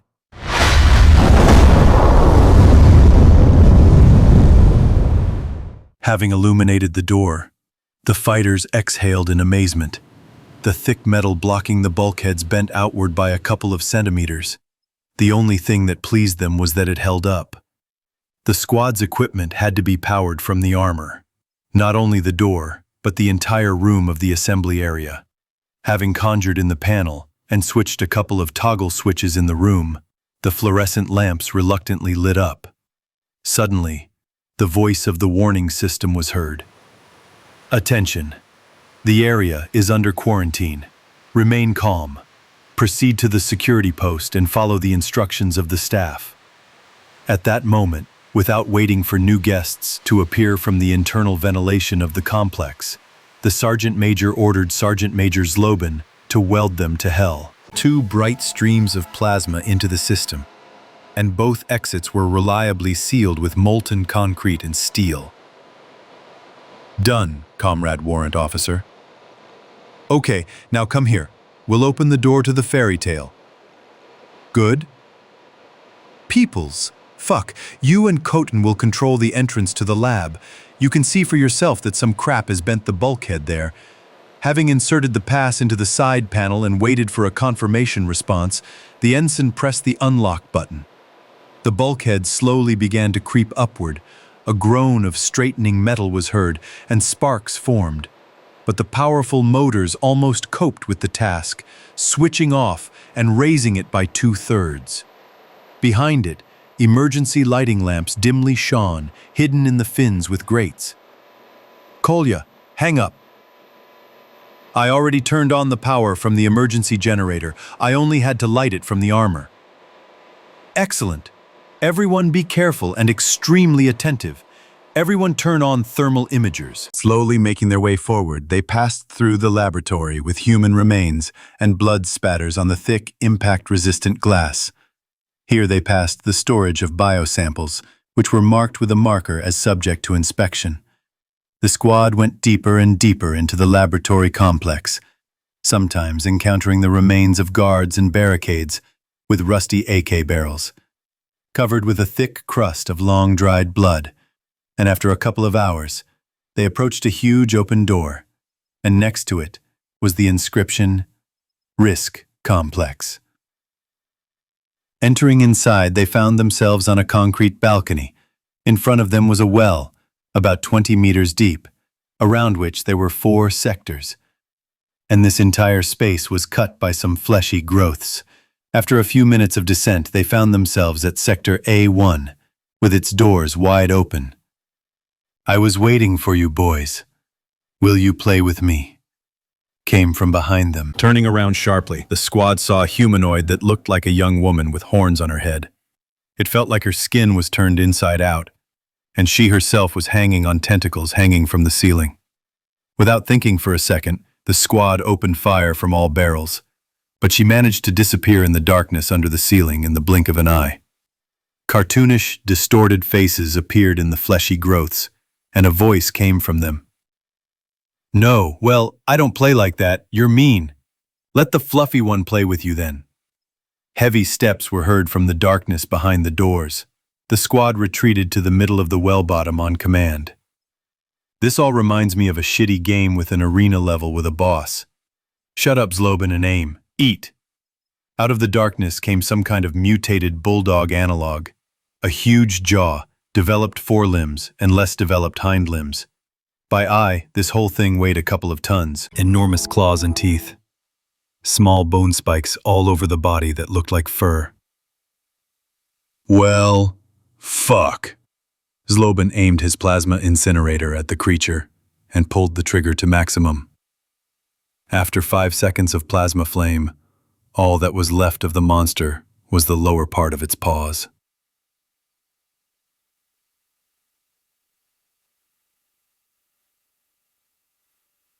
Zlobin and the rest of the fighters raised their weapons to the ceiling and said in an angry voice, "Well, now let's play, bitch."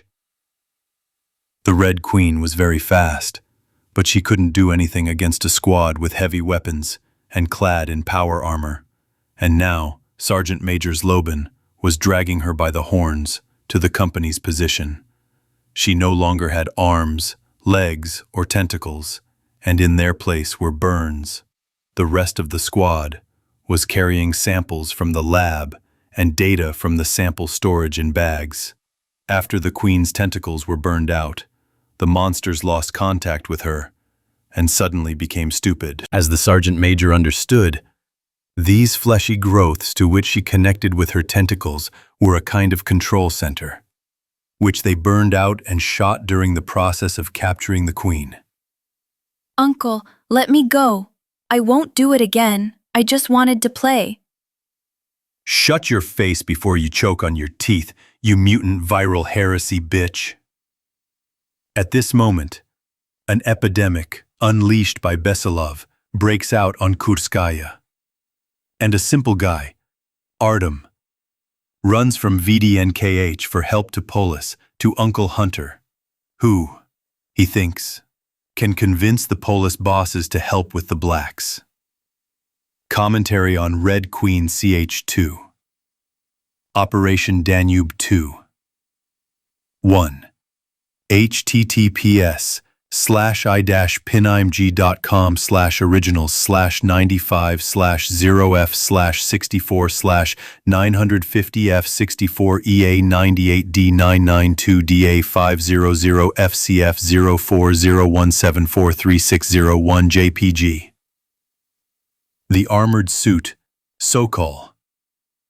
Armor made of composite materials used in power armor, is equipped with artificial muscles, as in the main power armor of the Republic, instead of servos used in the USSR. In fact, power armor, at a minimum. The main trump card is the SCAT-9M system, which is attached to the back and allows for landing from space, as well as controlled falling due to the unfolding wings. 2 large handles launch a jetpack that works for 3 minutes and allows for a stop before landing at a high rate of descent. Ammunition and weapons are attached to the front of the paratrooper's body on special magnetic grips. Plasma rifle spit.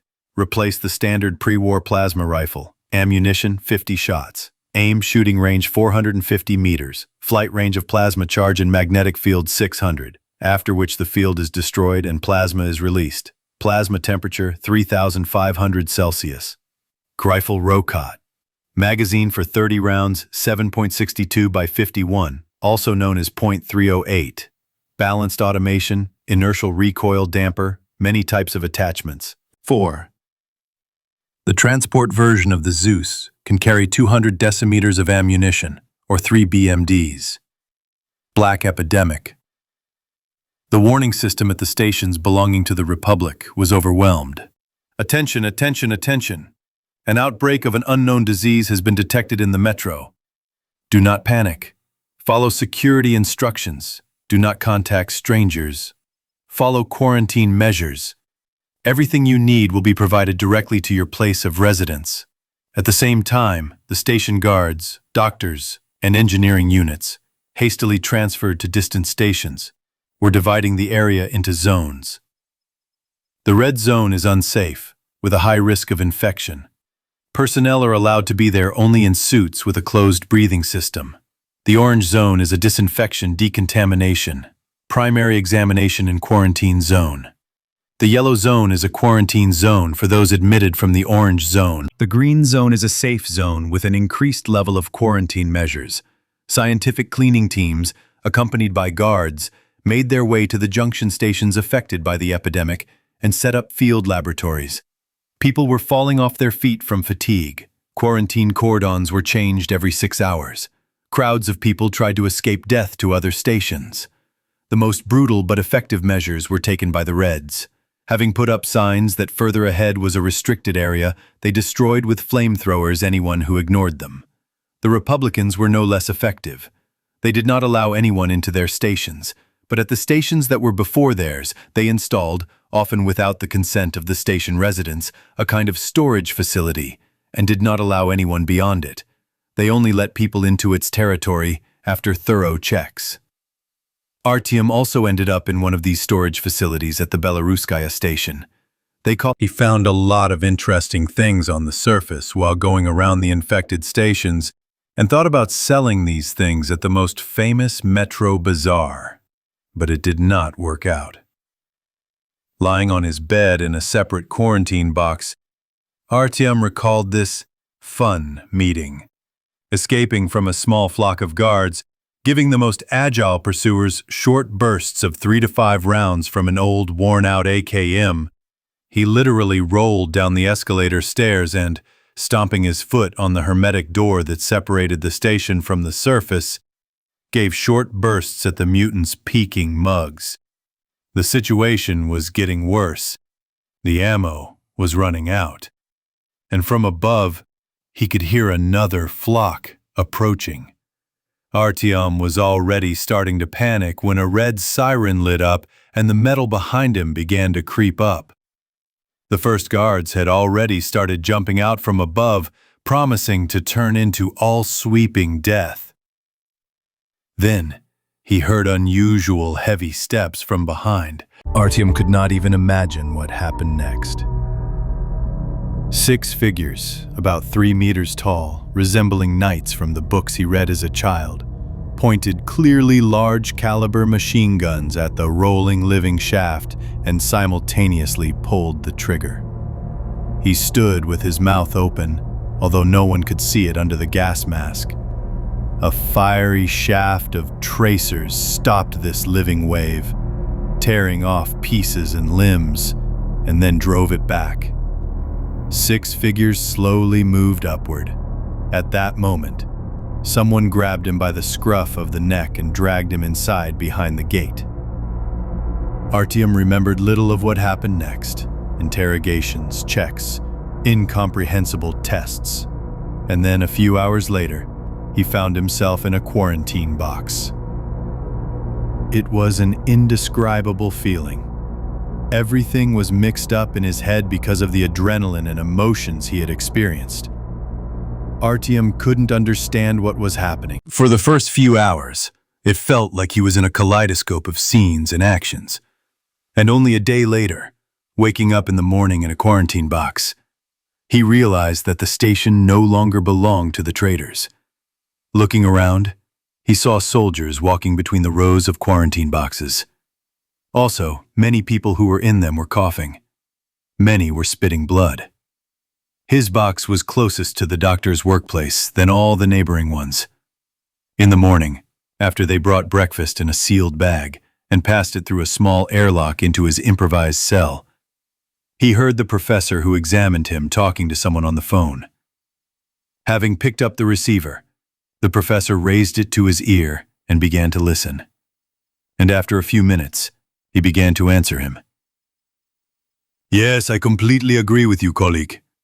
According to the data we have received, the virus is clearly artificial in nature, most likely something like the African Ebola fever. Yes, I also think so, colleague. The speed of spread is too high, and the incubation period is too short. At long distances, according to the reports of my colleagues from the task forces, the outbreak is coming to an end.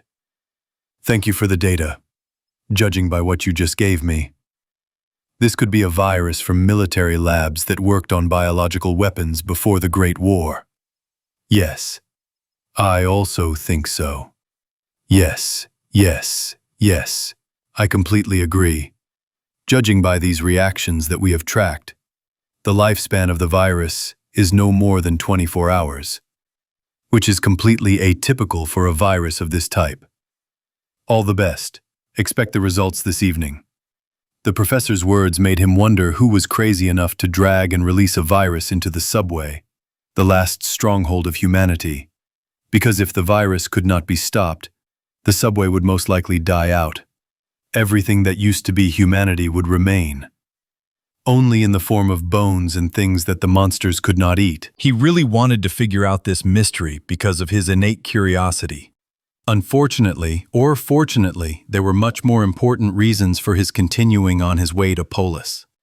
Artyom spent a whole week in quarantine, until after another examination and test the doctor said that he was healthy and no signs of infection were found. Artyom was very happy that he would finally be able to continue his journey to Polis, but as soon as he left the box, he was immediately intercepted by 2 security guards who took him to the office of the head of security at this station. The head of security was a man of about 50-60 years old, judging by his voice, although he looked no more than 40.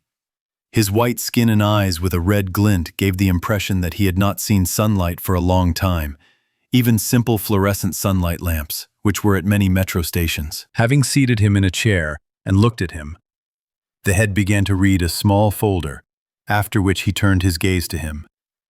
Young man, let's check the data that was received from you after the survey, okay? Artyom nodded briefly. Last name, first name, patronymic, date and place of birth. Bagrov Artyom Sergeyevich. Moscow, October 15, 2009. Place of residence? VDNKH Metro Station. What is the reason for your appearance at this station? Walking around the infected station on the surface and selling things found at the top. What is the purpose of your trip? Polis. That's good. Now tell us, young man, why do you need to go to Polis? It's a long way from VDNKH. I'm going to my Uncle Hunter to ask him for help for the entire station. What happened? Mutants, as we called them, blacks, have been attacking VDNKH for over 6 months, coming from the abandoned tunnels. It all started 6 months ago. A patrol at a distance of 800 disappeared. We sent a group after it, but it also disappeared. After that, we started leaving cordons in the line of sight, and it still didn't help. Just recently, a cordon at a distance of 500 disappeared, and a cordon at a distance of 400 didn't even hear anything. There's panic at our station. Many are already leaving for neighboring stations and further because it's getting scarier and scarier to be here every day. It seems like they're about to break into the station and we'll all die. That's why I hurried to Polis to see my Uncle Hunter. He's one of the commanders of Sparta's reconnaissance groups. I'm sure he can help us or at least draw the attention of other stations to this problem. Then, together, we can block this breakthrough of the monsters that are tormenting our station. So, young man, this is all very interesting. I'm afraid we will have to interrupt your journey and transport you to a safer place, where you will talk to competent people from the Republic's security agencies. I think that if everything is as you say, then we can help you with your problem. But this will require complete honesty and openness from you when passing on information to us. It would be stupid to go help your station without preparation, information, and a plan. You understand? This is the road to certain death.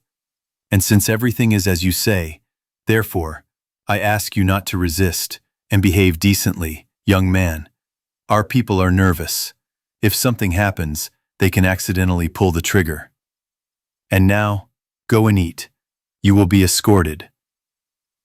Melnik and his squad had already undergone treatment and were already thinking about heading back. After all, as he had heard, the Republicans had already captured what they wanted. But the news of an outbreak of an unknown disease unexpectedly disrupted his plans. For a week now, he had been tormented, wondering whether he should tell the Republicans his thoughts. But the reports of the dead that appeared on the local information board helped him decide. Taking a deep breath, he left the room provided to the squad and walked down the corridor. After a while, he saw a patrol of 2 fighters. Approaching them, he stopped. "May I ask you a question?" The soldier in the closed suit with the stripes of a sergeant turned around.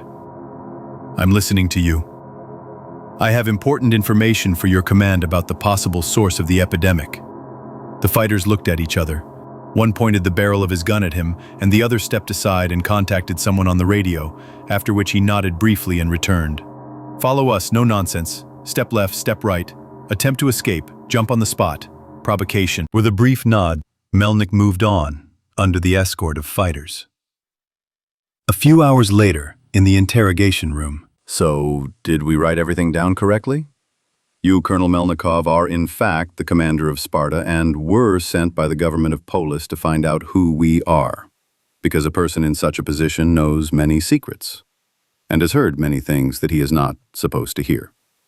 After the information, you remembered who said what you heard, and having collected all the information you have, decided to share it with us, as well as your conclusions.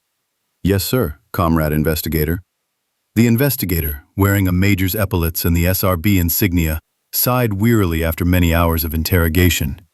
Well, now you will be injected with truth serum, after which they will ask questions about what you told us. If everything matches up, then your information about the unknown fathers, as you called them, and the GO42 bunker where they most likely live, will be extremely interesting. Okay. I will not detain you any longer. Having pressed the call button, the major waited for the captain to appear with 2 soldiers. Captain, our guest has voluntarily shared information with us and is ready to confirm it with truth serum. So give him something to drink, recover, and politely, I emphasize, politely, carry out the procedure, after which place him in the service section. Boiling water kills it completely. And, as it turned out, it was not resistant to regular chlorine, dying even from a relatively small amount of it in the water. It was obvious that this virus was made by professionals. It was just a pity they couldn't finish it. Its prospects were amazing, but okay. There are specialists on the mainland, so let them suffer. Noticing a slight stir near the barracks, he looked there with interest. Several people came out and sat down to smoke in a special gazebo. Among them, he noticed a sergeant major who had dragged the Red Queen and a missile captain from the local inhabitants. After you, we either have to wash or sweep. Ha ha ha! The company doesn't tie brooms. It's a pity that this crap broke free. And yet it turns out that so many resources are lying dead weight here. Oh, that's true. What are you planning? As I understand it, we wait for the shift to change, and then we go after those who stole the samples.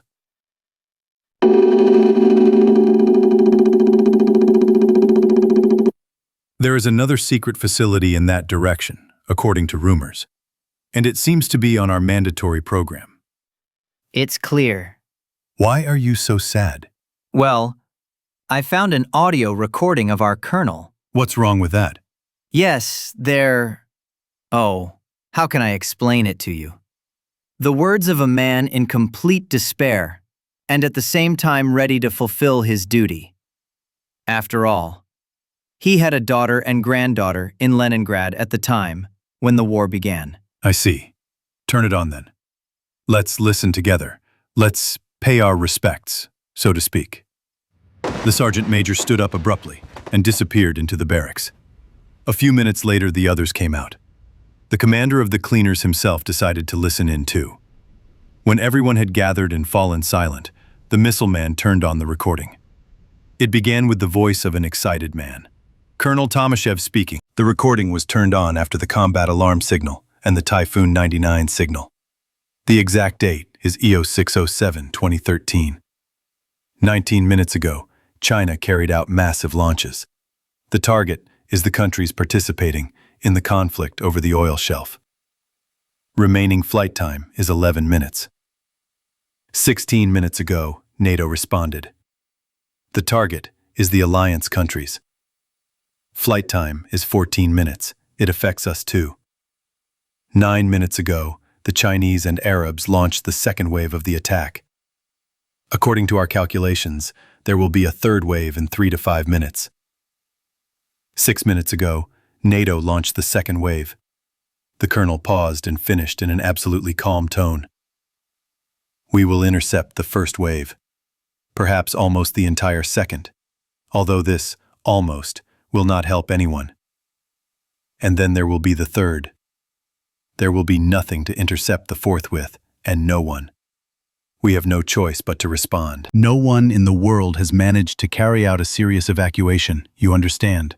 No one. There simply wasn't enough time. There's only one thing left for us to do. Do our duty.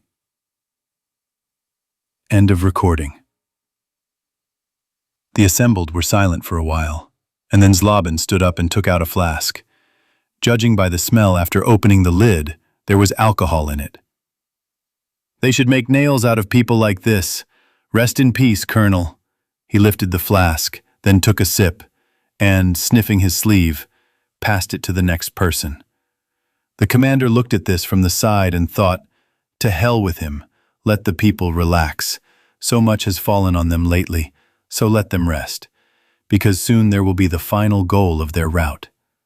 The Youth Project. Black Epidemic. Continued. Surface Melnick and his squad looked around sullenly. He hadn't expected this. After the thorough questioning and interrogation that the investigators of these nights had conducted, He thought that they would lock him up until the end of the events, or take him at most. But no.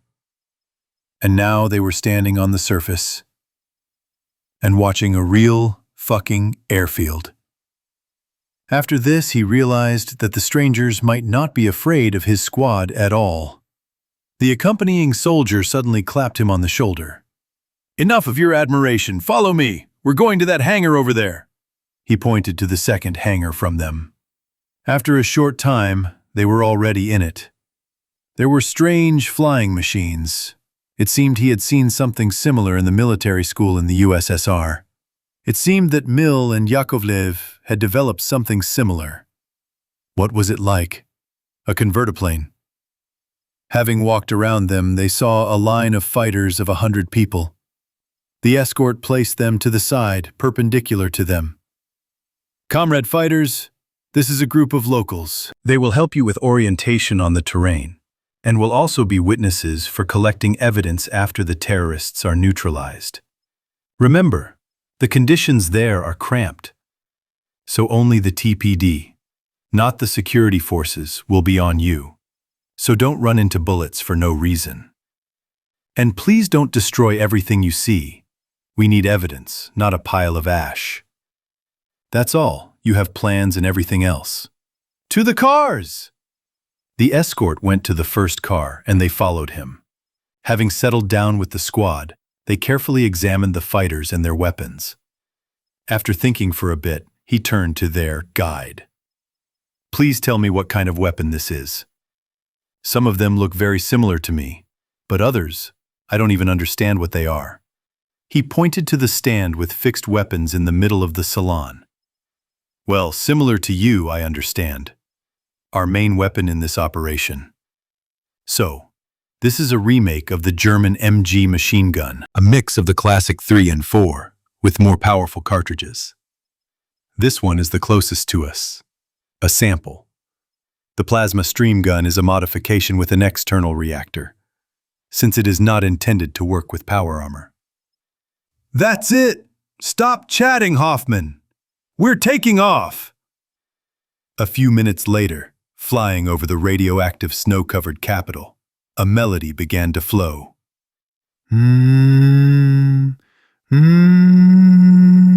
We are talking about black horses, hey ho ho. Und wollen mit Tyrannen raufen, hey a ho ho. Speak, write and sing, setzt aufs Kloster Dach den roten Hahn. Wir wollen's dem Herrn im Himmel klagen, Kyrieleis, dass wir den Pfaffen nicht dürfen totschlagen, Kyrieleis. We are the Black Squad of Geyer. What are they singing about? A German song about the struggle of peasants against tyrants and nobles. So to speak, it suits the occasion well.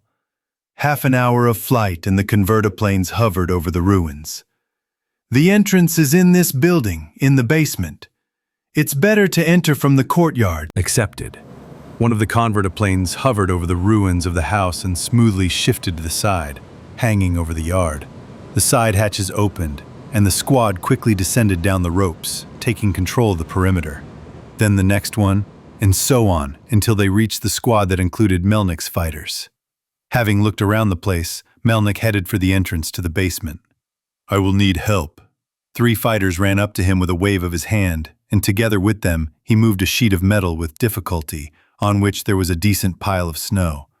Behind it appeared a small staircase down, and an ironclad door with the sign Service Premises, entrance only for housing and communal services employees.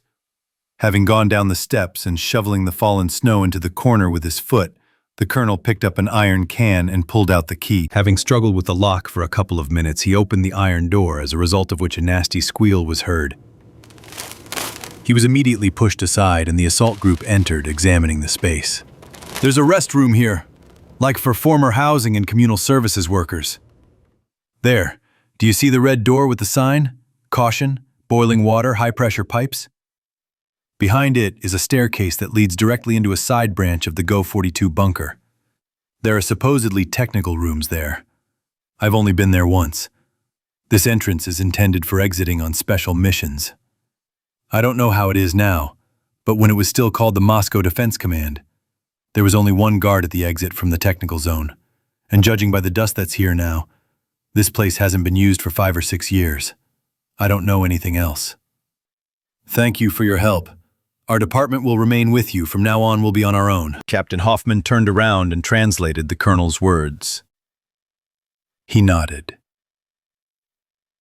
At that moment, the captain's voice came through the colonel's headphones. Die Streikgruppe wird sich versammeln.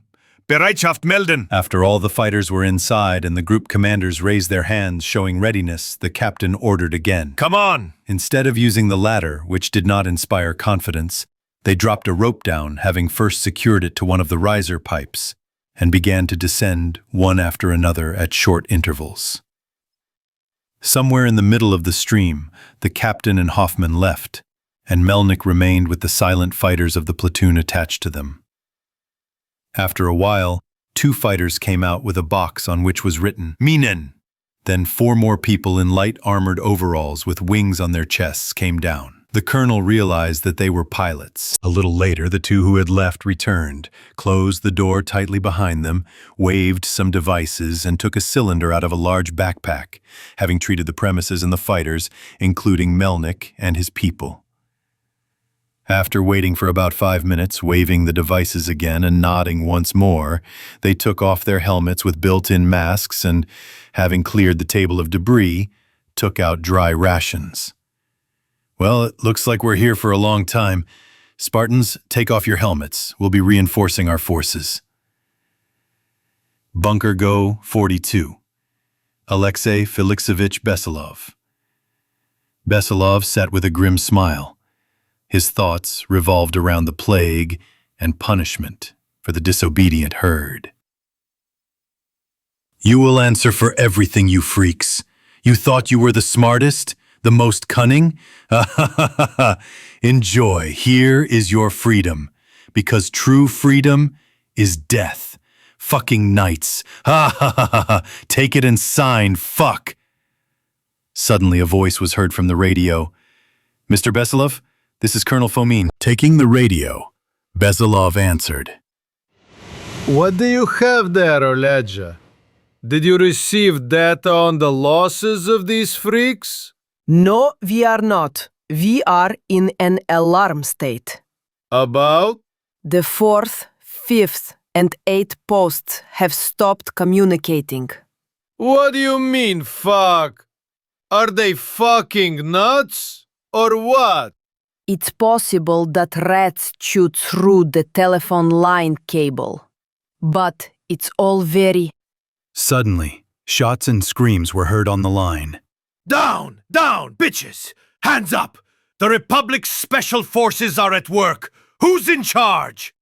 Hearing this, the former government member turned pale and dropped the receiver, and cold sweat rolled down his forehead. He looked around the office, his eyes darting wildly. Jumping up abruptly and dropping his chair, he ran to the door to lock the bulkhead. When his fingers had already touched the locking wheel, it swung open, dragging him along with it. Not expecting this, he managed to take a few steps to avoid falling, when a rifle butt flew into his forehead and his consciousness faded. Assault Group of the Republic. Bunker Go 42. The captain of the capture group looked at the fit man in military uniform, and then turned his gaze to the fat man lying unconscious.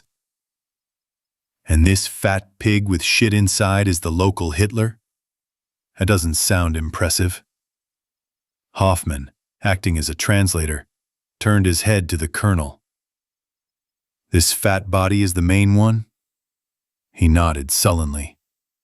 Yes. This scumbag is the boss here. If I'm not mistaken, according to intelligence, this is former government member Alexei Besilov. It is clear. Finish the cleanup, pack the rest. The 3rd Squad and Lieutenant Crossman will take the prisoners to the airfield. Let the command think about it. That's it. Give the signal that the object is under control. Understood. Finish the cleanup. Pack the rest. The 3rd Squad and Lieutenant Crossman will remain at the facility. We'll take the prisoners to the airfield. Let the command think about it there. That's it, give the signal that the object is under control. Sviatoslav Melnik flew back to the airfield and looked at the tied-up people in gas masks. Former masters of the metro, former Moscow Defense Headquarters, former top people in the country, and his former superiors before the war. Now, he was as much a former as they were. A former colonel of a lost country. On the one hand, he had broken the oath to defend the country. On the other, he had remained loyal to it, defending the people of this former country. Melnik grinned and thought that there were too many words, former, in his life at that moment. He wondered what the future had in store for him and his people now. We'll see. He hoped for the best, because the worst was already behind him. Moscow. Height 2,000 meters. Board Zeus 1. Eagle's Nest. Over. Eagle's Nest.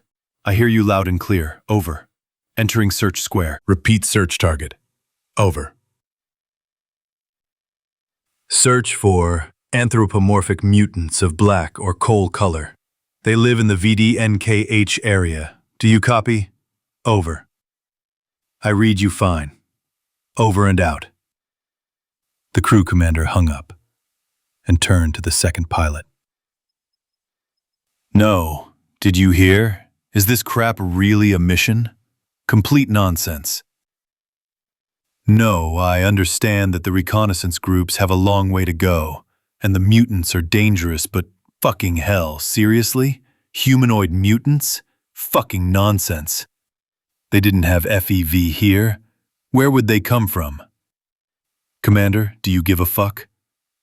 Well, the boss got pissed. There's no way we can change that.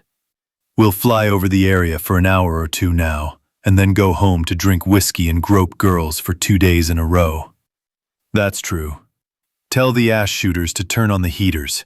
We're not the only ones who'll ruin their eyes, are we? Accepted. Switching to the intercom, the second pilot raised the microphone to his lips. Attention crew, we are entering the search zone of the probable location of the target. Activate surveillance equipment.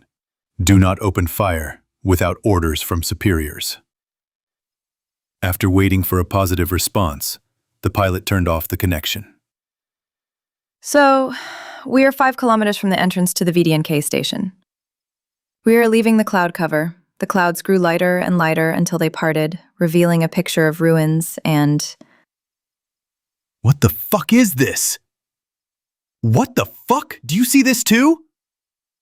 The second pilot nodded, looking in amazement at the hive city, from which the fumes of melting snow were coming. Fuck, Commander! Holy shit! The commander turned to the navigator. Turn on the fucking recording and tune in to transmit the video signal to the base. Urgent! Accepted. The commander began to quickly switch the communication switches. Nest! Nest! This is Eagle! Answer! Over! This is the Nest. I read you, Eagle. Over. The Nest! It's total crap here. You have to see it. Get a video signal immediately. Code 6 red. Copy. Code 6 red. Commencing video reception. A few moments of silence. Fuck. Okay. Listen to the order, Eagle. Circle the square and maintain surveillance until ordered otherwise. Confirm, Eagle. Received, Nest. That's it. End of connection. End of communication. Half an hour later, Artyom was riding in a carriage with a guard of Republican soldiers. He clearly understood that the quiet life was over. Colonel Melnik watched with surprise the inexplicable commotion happening at the airfield.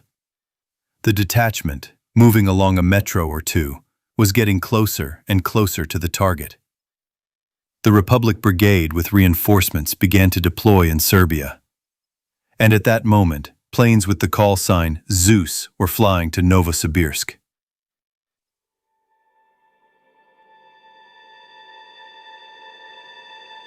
Airfield, surface, a day after the discovery of the hive object. Artyom was led into a hangar where strange flying machines were parked. Not far from one of them, on boxes, sat people who were clearly not local. A gray-haired man of about 50 nervously walked in front of a group of people with a gloomy face. Finally, he was led to them. Here, Colonel. Accept the reinforcements. It was he who told us about the so-called blacks. And yes, he was very eager to go to Polis, to a certain Hunter. The colonel called over one of the soldiers. Hunter, do you recognize him?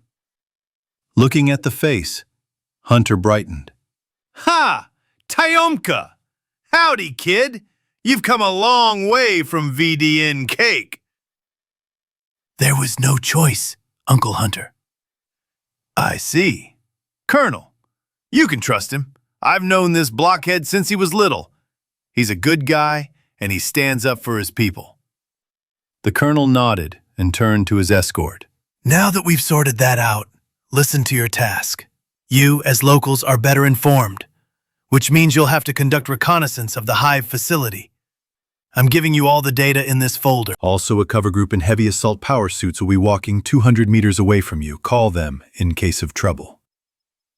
You have 2 days to do everything, after which we will begin the operation. Is that clear, Colonel? Yes, sir. That's all. Have a good rest. At the same time, the investigation department. Behind the glass, tied to a chair, sat a man with bruises and blood on his face. His once good suit was stained, and the man himself looked no better. The door slammed, and an intelligent-looking man entered the room from which the prisoner was being watched, wiping his leather gloves with a napkin and examining his white shirt for stains. The second one was sitting at the table at that time and writing something down. He tore his gaze away and looked at the one who had entered.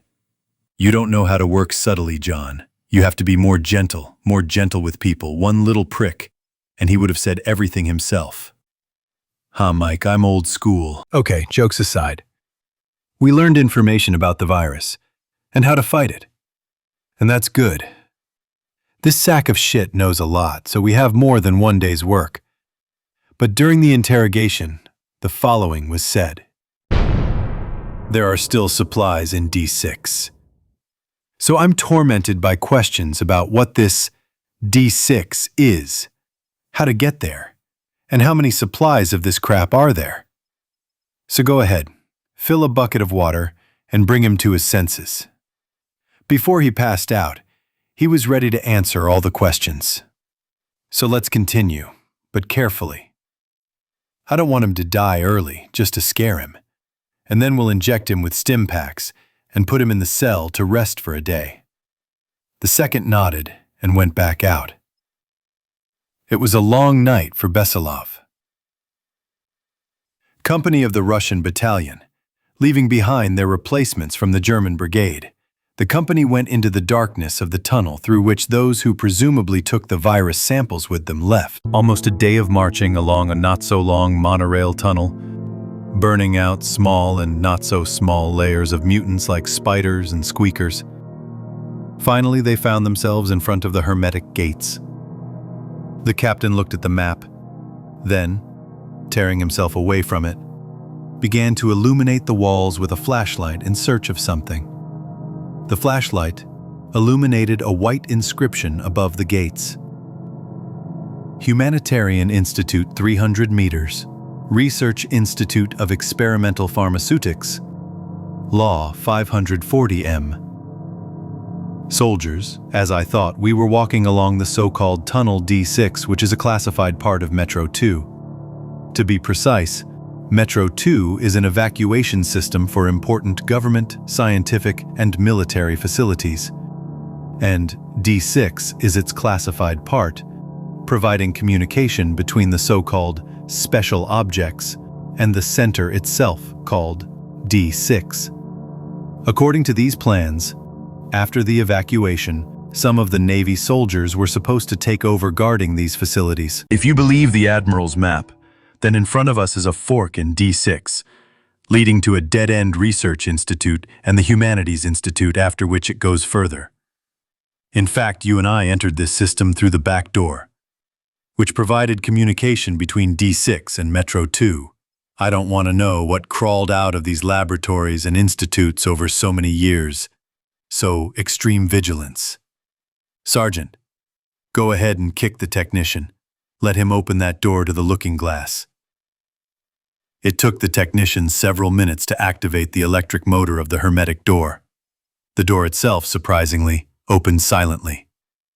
The scouts saw a small room with two small platforms, located next to each other in the shape of a T, or rather L. The platform with the branch going to the right was reliably covered by a hermetic door. But the platform going forward did not have this quality. The half-closed hermetic door was blocked by the collapse. After the soldiers inspected the room and made sure it was safe, they approached the collapse. On the command of the sergeant, a couple of soldiers went up and inspected the collapse and the ceiling, together with a technician, after which they went down. The collapse occurred due to the displacement of soil layers when the missiles hit. True, not immediately, but the reliability of the engineering complex of the tunnels is quite high. I also dug on the side and was able to look behind the collapse. In principle, the damage is not critical. Apparently, the tunnel was a kind of coupling that held two diverging layers even after the collapse. It stabilized them relative to each other, and the quicksand that was between the layers came out here. So there will be no repeated collapse or collapse. On our side, the hermetic gates blocked all this clay and sand mud well. But on the other side, this crap filled the tunnel for about 100 meters, although not to the ceiling, but quite densely. Captain nodded at his words, and having calculated something, looked at the technician again. Look, we have robots as cover. As far as I know, you carry modifications for close combat on one of them. Can you make them work as AirSat's construction equipment? The technician looked at the robots, then at the collapse, walked up to one of the robots, and, opening the back, began to tinker with the control interface via the Pip-Boy. A few minutes later, he returned to the captain. Well, we can try. I'll rewrite a couple of programs a bit. But I think that clearing the tunnel will take about a day. Okay, go ahead. Group of aircraft Zeus 2-5, not far from Novosibirsk. On board the Zeus 3, as it was more specialized in reconnaissance, there were two radio operators who took turns. And so, having replaced his colleague on night watch, Lieutenant Ignatiev listened to the air, simultaneously playing a recording of the following content. This is the Zeus 3 aircraft. I am addressing the surviving military units and civilians. If you heard this recording, please contact us on the frequencies 5.165 30.105 MHz, 433.075 434.775 MHz, 446.00 to 446.100, 138.174 MHz. For the military on the frequencies 1.59.999 MHz, 1.529.9999 MHz, 4455.975 MHz, 3356 MHz, 30.080.0 MHz, 3107.975 MHz, 390440 MHz. By order of the General Staff of the Main Intelligence Directorate, we are searching for survivors to clarify the situation and evacuate in special cases. At that moment, the radiation detector began to creep upward. Seeing that it was not stopping, the lieutenant turned to the captain. Comrade Captain, this is a radio intelligence post. May I address you? I give you permission. What do you have? Comrade Captain, the radiation background is growing. Because of this, they may not hear us if there is someone below. I suggest we descend to 1 kilometer. Navigator, what do you say? It's okay. There are no hills here, so the risk is minimal. Okay, we're descending. Now I'll tell the other planes to adjust their flight level. At the same time, Colonel Klebnikov was resting in the technical room of the collector after another burnout of slime. sitting down on the boxes with spare parts next to the ventilation shaft. He was very sorry that due to the increased radiation he could not take off his gas mask and wipe his sweaty face. In the room besides him, there were 5 more people from his group. 4 fighters with flamethrowers and a radio operator who provided communication between the group and the base. On his back was a backpack with a radio station R-168-5UNE. It was hard to say who had it harder, the burners who carried flamethrowers and cylinders, or the radio operator who carried a radio and batteries for it, plus a supply of Molotov cocktails for the whole group. The group was breathing heavily. This time, the slime had grown too much and too quickly. Literally a week ago, they burned it here, and now, damn worms have appeared. And yet they burned everything, including the holes. And where did this crap come from again? Suddenly the radio operator jumped up and took off his radio. He started fiddling with the settings and everyone stared at him in surprise. The colonel stood up and came closer, then patted him on the shoulder, but he just waved him off. Klebnikov, like the others, was taken aback. They were, after all, a special forces unit and discipline in the unit was strict. The soldiers huddled around the bustling radio operator and did not understand what was happening. But then, apparently having adjusted something, the radio operator began to speak excitedly. His words were clearly audible even through the gas mask.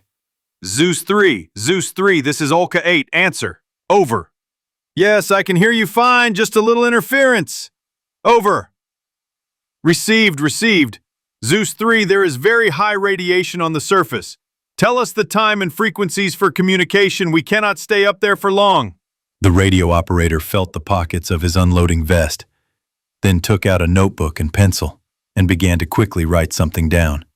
Yes, I wrote it down. Communication is deteriorating. Until the next reception, end of communication.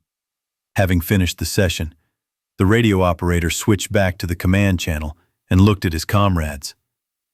Then, standing at attention, he began to report. Comrade Colonel, Lieutenant Polyakov reporting. I have just received a signal from a plane with the call sign Zeus 3, which is now flying over Novosibirsk. On the instructions of the General Staff of the Main Intelligence Directorate, they are searching for survivors and evacuating in special cases. After which we agreed with them on the communication frequencies and time. I think that we can use the radio station that the General has. There you just need to check it and restore the antenna on the surface. Or, as an option, you can get in touch near the exit from the subway. Now what is done? Understood. Lieutenant, I express my gratitude to you for your promptness in making a decision, but for not asking permission to contact your immediate commander. I am ordering you to go on 2 kitchen patrols after writing your report. And now, soldiers, march. We need to clear one more technical level, and then we can return. The EU command was at a loss. Just recently, everything had been obvious and simple. Clean up the Serbs with someone else's hands, then finish off the perpetrators and you could move to clean lands. Profit. But, as always, life made its unexpected adjustments. The Russians, who appeared literally out of nowhere, first stopped the advance of the mercenaries who had been bought outright. And then a new force appeared there under the same banners, in the form of troops speaking the language of the Boches, who began to destroy the invaders with a steel roller. A special representative from Europe flew to the Balkans with the help of one of the surviving transport planes, who spent almost 2 weeks clarifying the situation, and now, via a long-distance line, he reported to the EU government in the mountains of Switzerland. So, Mr. General, we are listening to you. General Jean Albini straightened his uniform and looked at the camera hanging on the huge screen, onto which the projector projected the image. Jean himself was even surprised at first that he had been given such a powerful and advanced communication system, because after the war they could be counted on the fingers of one hand. But on the other hand, he understood perfectly well that the matter was more than important. Based on the analysis of the situation on the ground, intelligence data, and so on and so forth, I can say with certainty that these are not the same, or more precisely, not quite the same Russians who were before the war. They are probably those who took refuge in some top-secret underground city somewhere in the north or the Urals. All the data I have confirms this, and this is reflected in more detail in my report. But here the factor of the contingent speaking the language of our neighbors intervenes. According to our intelligence, these are natural Germans, and the language of Goethe is their native language.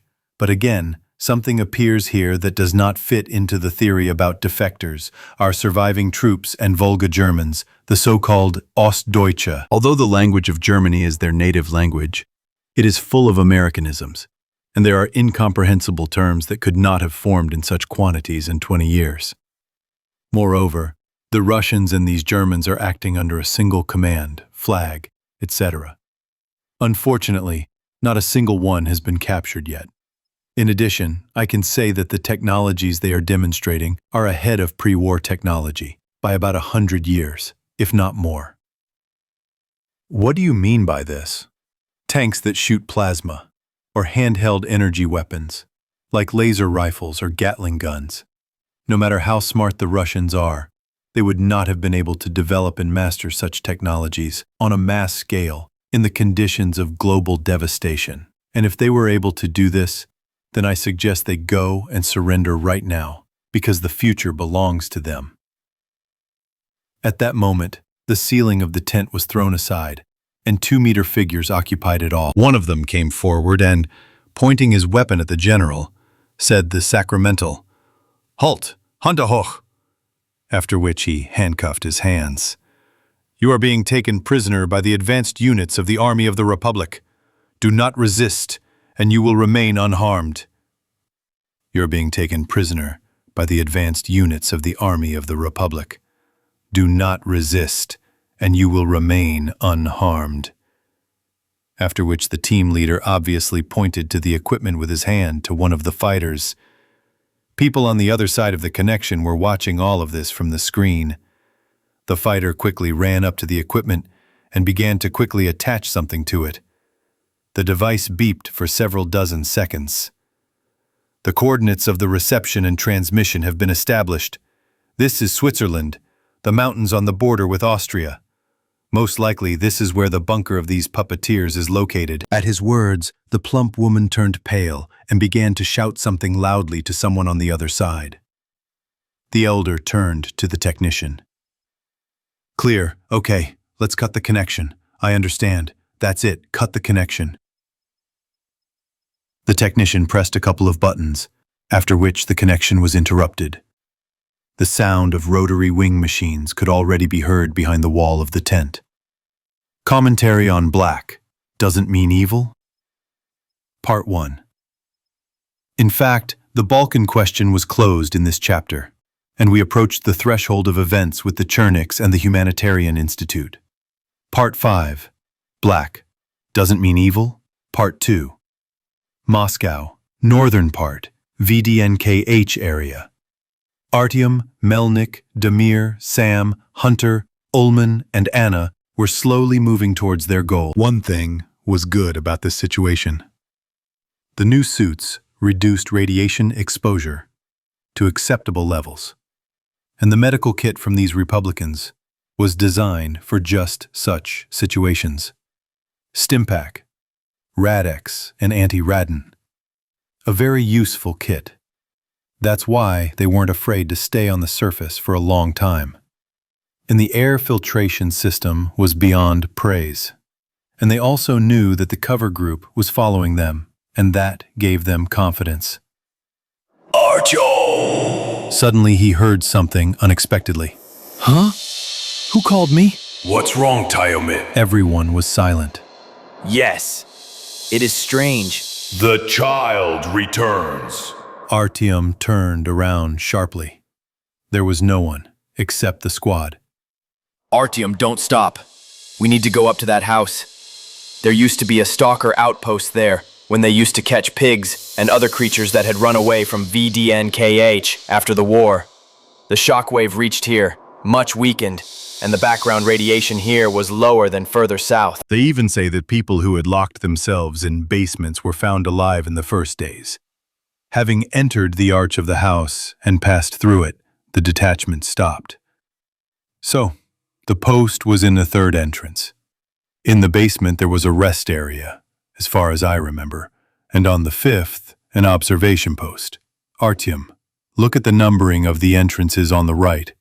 Ulman will cover you. Anya, you look on the right. Sam will cover you. Look for signs, painted inscriptions, and everything in the same spirit. That's it. Let's go. Artyom had barely passed the first entrance, without any hints of numbering, when something he had mentally feared happened. Artyom, my head hurts like crazy, Ulman drawled. Everyone to arms, guardians! Artyom turned around at the scream and saw Melnik start shooting randomly around. The others were already lying on the ground. Some were sitting on their knees, clutching their heads with their hands. He made the only right decision. Running towards the colonel, hiding behind the skeletons of cars, he waited for Melnik to turn around and started shooting at the iron lumberjack painted on the tree. He hit him on the back of the head with the butt of his helmet, knocking him out. Artyom, child first. Artyom turned around abruptly and saw the black from his childhood nightmare. He tried to raise his weapon, but the black's hand was on his head faster. He saw a bright light. Reality crumbled, and then he suddenly found himself in a tunnel of gray cubes, at the end of which a light was shining, and in front of him stood the black. You don't remember us. More precisely, you remember, but you tried to forget. It's scary. We understand. We don't want to hurt you. We want to give you peace on the surface. But there, underground, we feel our brothers. They are sleeping. In a big, as it would be humanly. Yes, I found it in your head. Bunker. Free them. Help us, and we will help you. At that moment, a bright flash interrupted the conversation. Darkness. And then Artyom realized that he was lying face down. Then sounds appeared. Just move, mutant, and your brains will be baked in their own juice. Artyom suddenly rose to his knees and saw a picture that shocked him. The blacks were lying face down in the snow with their arms twisted back, and the cover fighters were putting handcuffs on them, made of some kind of plastic tape. Wait! They don't want to harm us. They want to help us. At that moment, a hand in an armored glove was placed on his shoulder. Believe me, boy, if they had harmed you, they would already be pieces of fried meat. Artyom turned his head. In front of him stood the man who had sent them on the mission. Hoffman, I think. How so? Why aren't you lying around like the colonel and the others? Who the hell knows? I didn't even have a headache like your group did. Artyom, we don't hear them. We can't understand. They don't kill us, but they don't let us go either. They're strange. What do they want? They are afraid of you, but they want to understand who you are. Don't resist. Fine. Hoffman looked at the frozen Artyom. What's wrong? Huh? They talked to me. They don't understand why they can't hear you, and they can't understand why you don't kill them and let them go. Artyom, you were silent and so were they. Although maybe something like telepathy, or whatever it was in science fiction comics. Okay, no matter. Let's go back to the base. We'll talk there, through you, since you signed up as our translator from mutant to human. All the planes are already on their way. Novosibirsk. After reporting to the OSCOM command, Colonel Klebnikov sat in the alarm room. Who knows how things will turn out there? So all the OSCOM troops were put on alert. The duty officer entered the room. "Comrade Colonel, you are on the line." Nodding to the fighter, he stood up and followed him. After passing the vestibule, he approached the stand and picked up the phone. "Klebnikov is on the line." "Slava, it's me, Vinogradov." "I'm listening, Sir General." In short, Slava, the commanders decided that it was a case of one thing and another.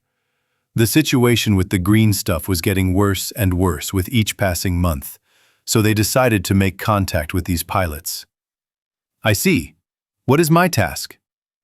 "Now take your fighters, more PB, a Coombs and 3 greens for each. I gave the order. You will be given everything. Then you will go up through the 3rd entrance. Go to the neighboring building, which is the 63rd.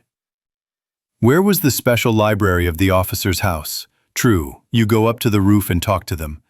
We are very interested in evacuating from here. Everyone, both ours and from the wild stations. But first of all, those who are loyal to OSCOM. Children and women, preferably on the first flight." "Got it." How long until the communication session with them? "So, it's midday here now. In 2 hours. Go with plenty of time.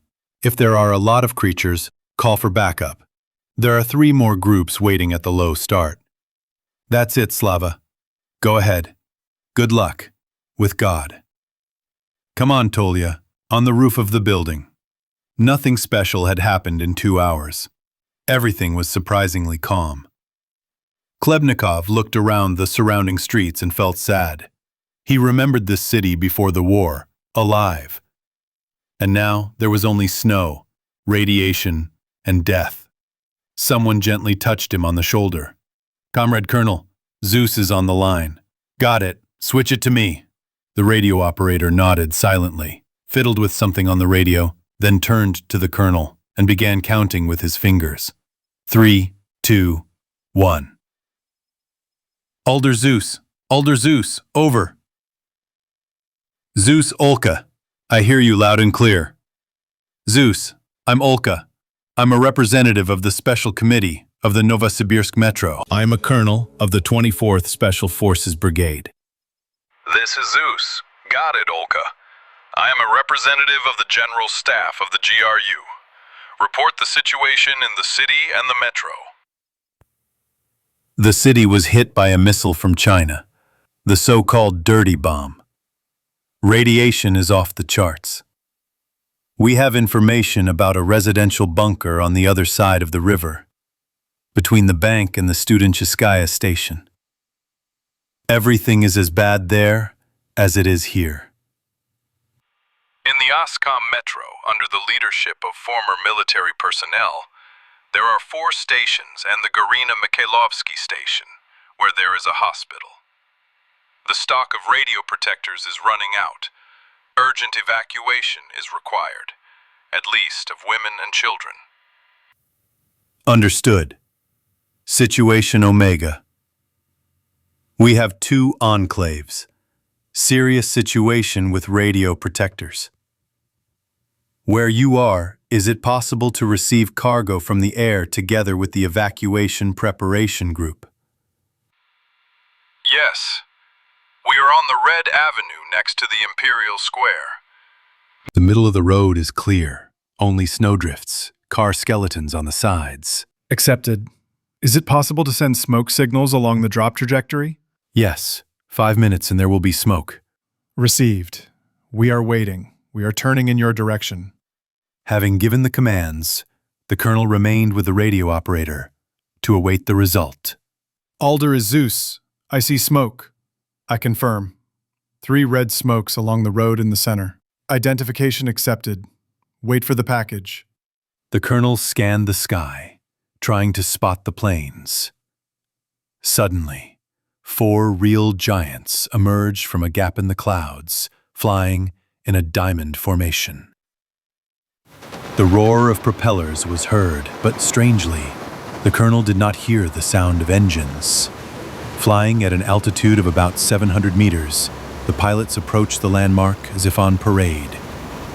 Unexpectedly for the colonel himself, 3 square containers flew out of the first plane, which immediately began to smoothly descend on parachutes. But 8 dots jumped out of the second. He kept waiting for the domes to open, but this did not happen. He was already reaching for the radio to warn Zeus about this, when wings and 2 fiery dots appeared behind the figures. Their fall slowed sharply, and eventually they landed softly together with the containers. Alder Zeus.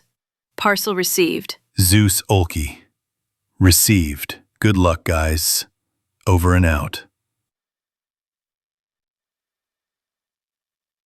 Topic: conversation between a deaf and a mute.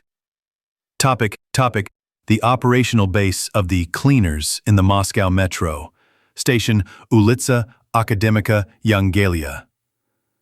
Artyom, accompanied by a security guard and a scientist, walked through the laboratory. In some boxes, he saw blacks who were being examined in various ways. This made Artyom nervous, but on the other hand, the blacks themselves said that they did not cause them pain. However, once they were surprised why the deaf needed their blood, to which Artyom replied that this was how they wanted to find out where they came from. At this point, the blacks calmed down. And so, having passed through another vestibule, Artyom found himself in a room with a black sitting in an amorphous chair and a man. Artyom and the scientist sat down on 2 other chairs, and the security guard joined his colleague at the wall. So, young man, since you are our translator here, I would like to talk to this representative of intelligent mutagenic life. And according to our research, their vocal cords are atrophied, so they communicate with some kind of brain signals at a distance. Unfortunately, not much time has passed yet, and only preliminary tests are ready. They say they don't mind talking. Well, good. And the first question, are they a single organism, or is each individual a separate individual? They say that everyone has their own color of thoughts, but they think in unison. Amazing. A mixture of collective intelligence and individual thinking. Well then, the second question. What do they eat? They say that by water and by the light that comes from the metal that was scorched by the great light. So, young man, here are 2 samples of metal. Which one is emitting light? The professor took out 2 boxes and opened them.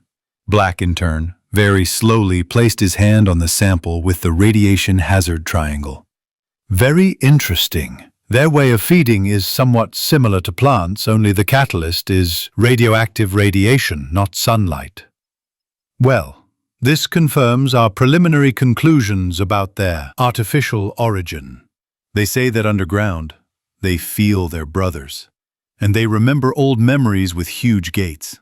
Yes, young man, I have read your report.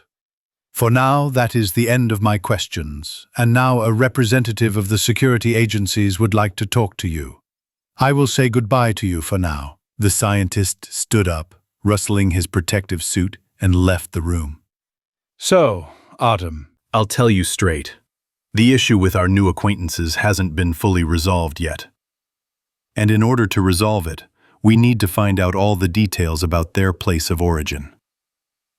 More precisely, where their brothers sleep. So I'd like them to remember as many of their old memories as possible. Okay, they will try. It's difficult. They're sleeping. There, behind the door. I can see the way to them. A sign. Object D6, Ministry of Defense. Commissioned in 1989. Sector B4. That's it. Everyone's too tired. Okay, I understand. Object D6. Sector B4. This is, of course, not enough. It would be not enough if we didn't know about D6. Okay, that's all for today. Rest. You'll be escorted. All the best. Company of the Russian Battalion. Junction of the D6 roads, a day later. During the day, while the robots reprogrammed to clear the way, were working. The squad had time to rest.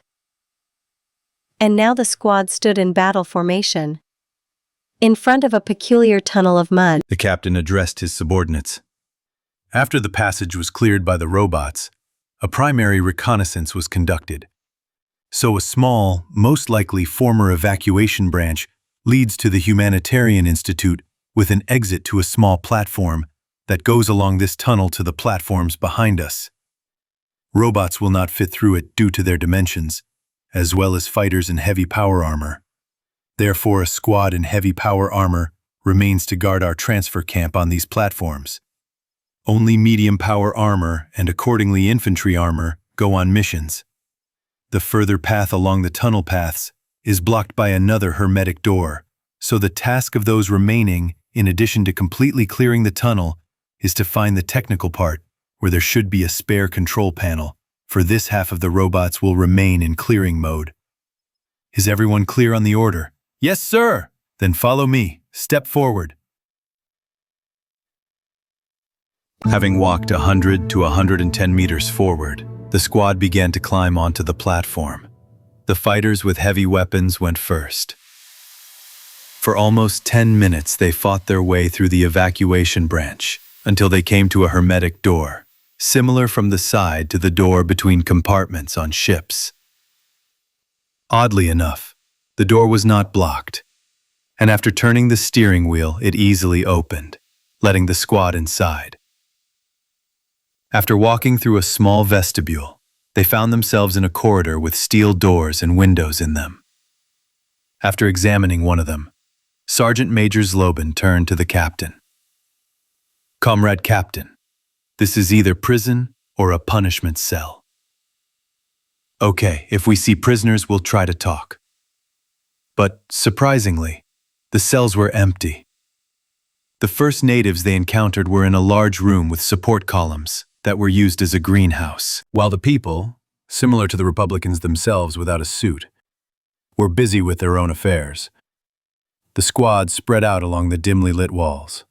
When the squad took up positions, the captain came out into the light next to a group of natives who were watering beets. Good day. Could you tell me and my friends how to get to the library? The people, who quickly tore themselves away from their work, dropped their tools and froze with their mouths open, taken aback by the gun barrels of the clearly well-protected strangers pointed at them. What, excuse me? Well, this will be more difficult than I thought. Although... The captain looked at the device and, chuckling, took off his helmet, which amazed the locals even more. An almost exact copy of themselves was looking at them. Pale white, almost transparent skin, light hair and eyes with a red gleam. And who are you? Me? I'm the captain of a company of the Russian battalion, part of which you see along the walls. And we came to find out where an interesting suitcase went. Okay. And you won't shoot at us? Well, you're not attacking us. You're not trying to maim or kill us. So no. So who can we talk to about the suitcase? You probably need to talk to Maria Alexandrovna and Andrei Savielovich. Forgive me for stuttering. It's because I'm nervous. No big deal. I think this way. Your friends will sit under the protection of my people so that they don't do anything stupid.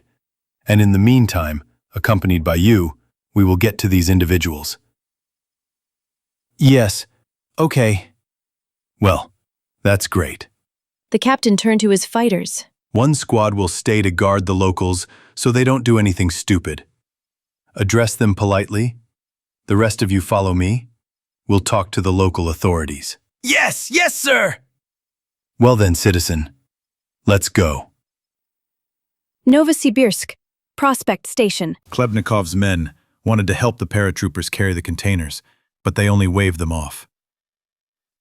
6 men stood in pairs at each container and easily lifted even the seemingly heavy objects. The remaining 2 split up. One went to the end of the column, and the other approached the colonel. Lieutenant Starostin, Special Evacuation Squad. Colonel Klebnikov, Special Detachment of the Special Committee. Well, Colonel, we've met. Come on, show us the way to our own. Otherwise, the counter is singing like a nightingale, and we have a limited amount of anti-radiation.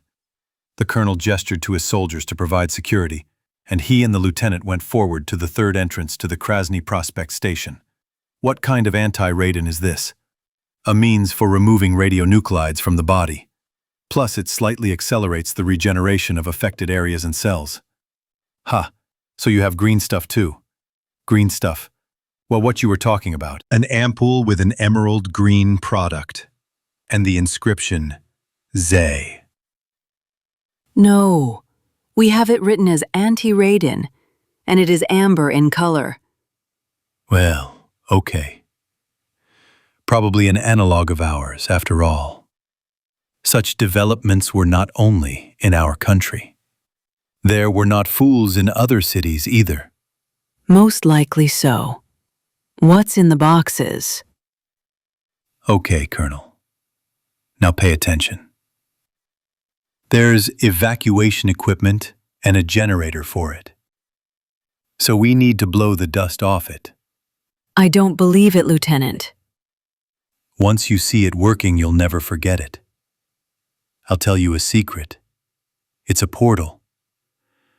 I can't quite believe that our smart guys came up with something like this, but still. While they were talking, the colonel was analyzing. The lieutenant was clearly not lying, but he was leaving something out, so he had to be on guard. And that story about the portal? No. Probably some kind of equipment for long-range communications, to call for help, for evacuation, and so on. Okay. You'll come to the base. The top brass will figure it out. And him, he'll be vigilant. Commentary on Conversation Between a Deaf and a Dumb Man, edited by Beta. I look like in a mirror. Novosibirsk. The OSCOM command arrived at the Krasny Prospect station where Klebnikov's team and the evacuation group arrived. And if the colonel's group was nothing special, then the evacuation preparation group from the general staff of the GRU looked very unusual.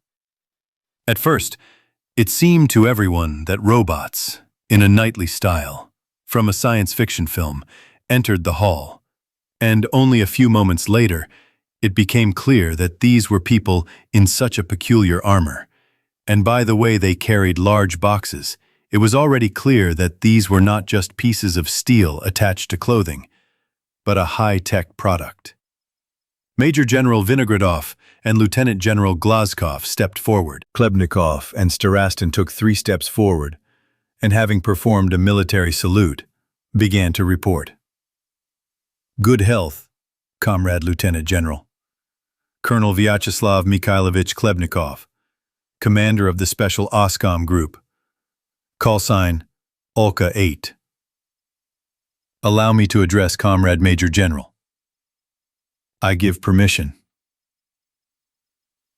Comrade Major General, the Olka 8 group has completed a communication mission with the Zeus 3 aircraft. Radio communication was established. The Zeus 3 aircraft, after receiving data on the catastrophic radiation situation in the Novosibirsk metro, decided to drop an evacuation preparation group and equipment for this. After which, my group met the airborne landing force with the group and escorted them to the station. Thank you for your service. The general shook Klebnikov's hand. When he returned to the ranks, they turned their attention to the second one. He stood without a helmet, holding it on the crook of his left elbow. His appearance was not quite typical, but he did not stand out in any way to the metro residents. Many of them also had pale skin due to lack of sun. But his eyes with a red tint gave rise to questions. Comrade Generals, Lieutenant Igor Vladimirovich Starostin, Evacuation Mobile Group of the General Staff of the GRU of the Republic of Novaya Zemlya. The Republics of Novaya Zemlya. The state is formed from the surviving military, scientists, and engineers after the fall of the Old World. We adhere to a strict hierarchy and socialist principles. We destroy all mutants, bandits, religious fanatics, and other asocial individuals. Well, Lieutenant, the principles are clear and understandable, and also reasonable for all thinking people who understand the situation on the surface. What is your evacuation plan? These containers contain a disassembled device for the instant movement of objects in large volumes and a generator that powers it. So this is a teleport. The eyes of everyone nearby widened. Well, yes. And this is not fantasy, but reality. It's hard to believe until we see it for ourselves. It's not a problem. After assembly, a spare generator, a team of technicians, and portal security will arrive here on the first flight. You understand, it can't be changed. Instructions, orders, and so on. Okay, but we will also take security measures. It is your right as the person responsible for all these people. You will also need a list of what you need first. I would also like to note that after talking with Colonel Klebnikov, we learned that you have a drug called ZE for protection against radiation contamination, and you have little of it. Is that true? The generals tensed up, after which Vinogradov nodded tensely. Then I advise you to order more of our anti-rated. It is our analog of your Zelenka that we produce. I briefly told Comrade Colonel about it. And Comrade Generals. We will need a room to deploy a cargo teleport station. Can you organize this? Relaxed by the lieutenant's answers, the generals nodded. Well, Lieutenant. Now you and your squad will be provided with a place to rest and a warehouse for equipment.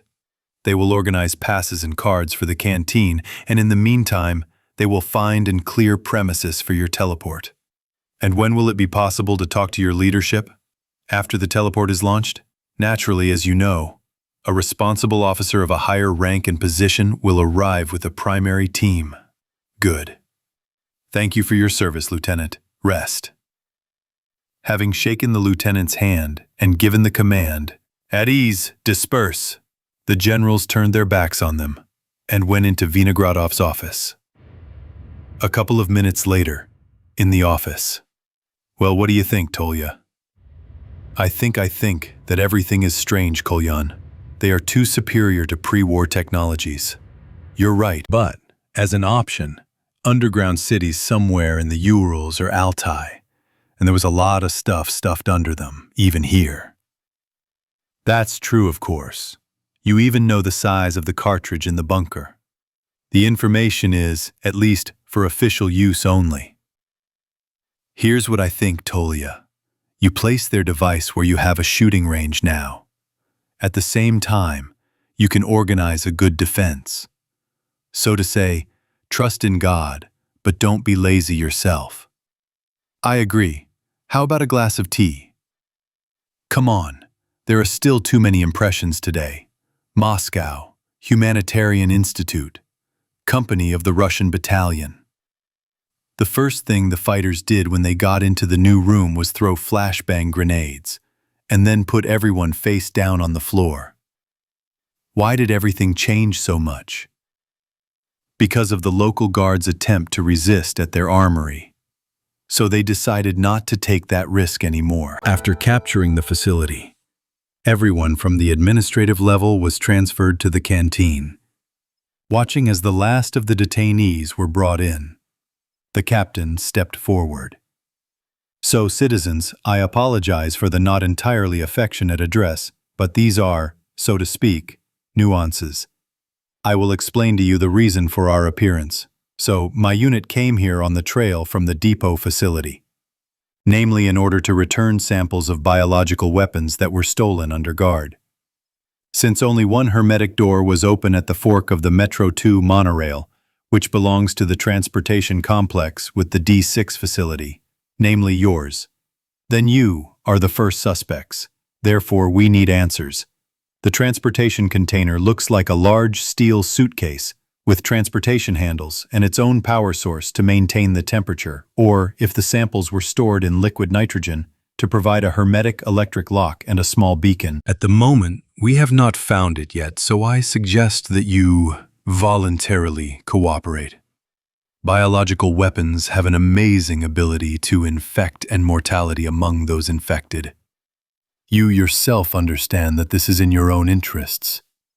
And also, laboratory journals and samples of the vaccine against it were stolen from the special train for transportation. And I am waiting for your answer, because the sooner we find it, the sooner we will leave you, returning to fulfilling our task. Even if you do not take offense at us, we can help you with supplies, and if you wish, we will transport you to more civilized places. 3 people stood up. A man of about 40, a woman of about 30, and another woman of about 50. Yes, I'm listening to you carefully. My name is Andrei Savelyevich Patsenkov, the head of this bunker. A former teacher of the Life Safety Department of the Humanitarian Institute, in whose bunker we are located. This is my deputy, and the head of maintenance and repair of the life-saving equipment, Marina Alexandrovna Alexeyeva. This is our respected Ludmila Vladimirovna Yakovleva, our permanent doctor and former teacher of biology and physiology at the Humanitarian Institute. Glad to meet you. Well, what can you tell me? The doctor stepped forward. I have been working in the laboratory for a long time, and during all this time, the intelligence officers found a certain drug SKQ1 in a closed gerontology research institute that slows down aging. There was nothing else like that. So I ask you, let the people go. No need for violence. Okay. Here's the lieutenant. He'll stay with you, and you, come with me. Show me the container. As you understand, each container has its own marking, and you won't be able to deceive me. Okay, young man, just no violence. It won't happen if your people behave sensibly. After entering the laboratory and examining the containers with the drug, the captain compared their markings with what was written in the notebook. It's not them. Ludmila Vladimirovna, tell me about this drug. The doctor's eyes were wet with tears. You will take it away, right? You understand that this is our only chance at life. Oh no, what are you saying? Calm down. As you can see, my appearance is similar to yours. Will you draw any conclusions? Do you also have this drug? But it is the only one! Oh no, we have our own. I'll just need to give a report to the command and they'll probably be interested in it. I think they might even transfer scientists here. And in the future, they might even unite with us. Thank God. I hope everything will be okay. Come on, calm down and let's go and make your people happy. And I will give the order to my fighters to let you go, but just tell your leaders to convey to their subordinates so that they do not provoke excesses. Oh, okay, let's go.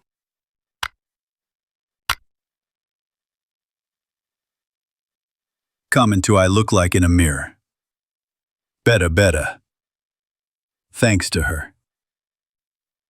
Commentary on the last push. Decided that's enough. The fanfic started to slide. This chapter is the end, and I, to be honest, am already tired of it, and have lost my enthusiasm. Something like that. I apologize for disappointing all those who were hoping for many more chapters. Perhaps I will later take it as a basis for a new story, or write a sequel. Novosibirsk. After a bright flash, the fighters pointed their weapons from behind the barricades at the portal. Several people in armor with red lenses were already standing there. We are representatives of the emergency services. We arrived at the request to provide assistance and evacuate the population. The envoys were escorted to the general's office, where a detailed conversation took place. So did I understand correctly that you are communists from another universe? More like from another layer of reality. Something like that. What do you need here, then? A spare airfield for us and at the same time, a new home. And it is customary to maintain cleanliness and order in your own home. And radiation and so on? Well, it wasn't any better for us. Now there is a newly built city operating near Moscow where all the radioactive isotopes have been destroyed by special chemicals, and the fertile soil layer has been reclaimed. You should understand that weapons, equipment, etc. are acquired. The main thing is the people who will use all this. Unfortunately, they are not a machine gun. You can't assemble them in a couple of days at a factory. I see. And what will happen to us? It's nothing. You'll pass the recertification, improve your health, learn the laws, undergo socialization, and become citizens of the Republic. And yes, nowadays the average lifespan of a Republican is far from 200 years, but much more. So you'll have every chance of babysitting great-great-great-grandchildren. The generals exchanged glances. Well, screw it, Tolya. Where have we not disappeared? Anything is better than slowly dying here. I agree. What should be done?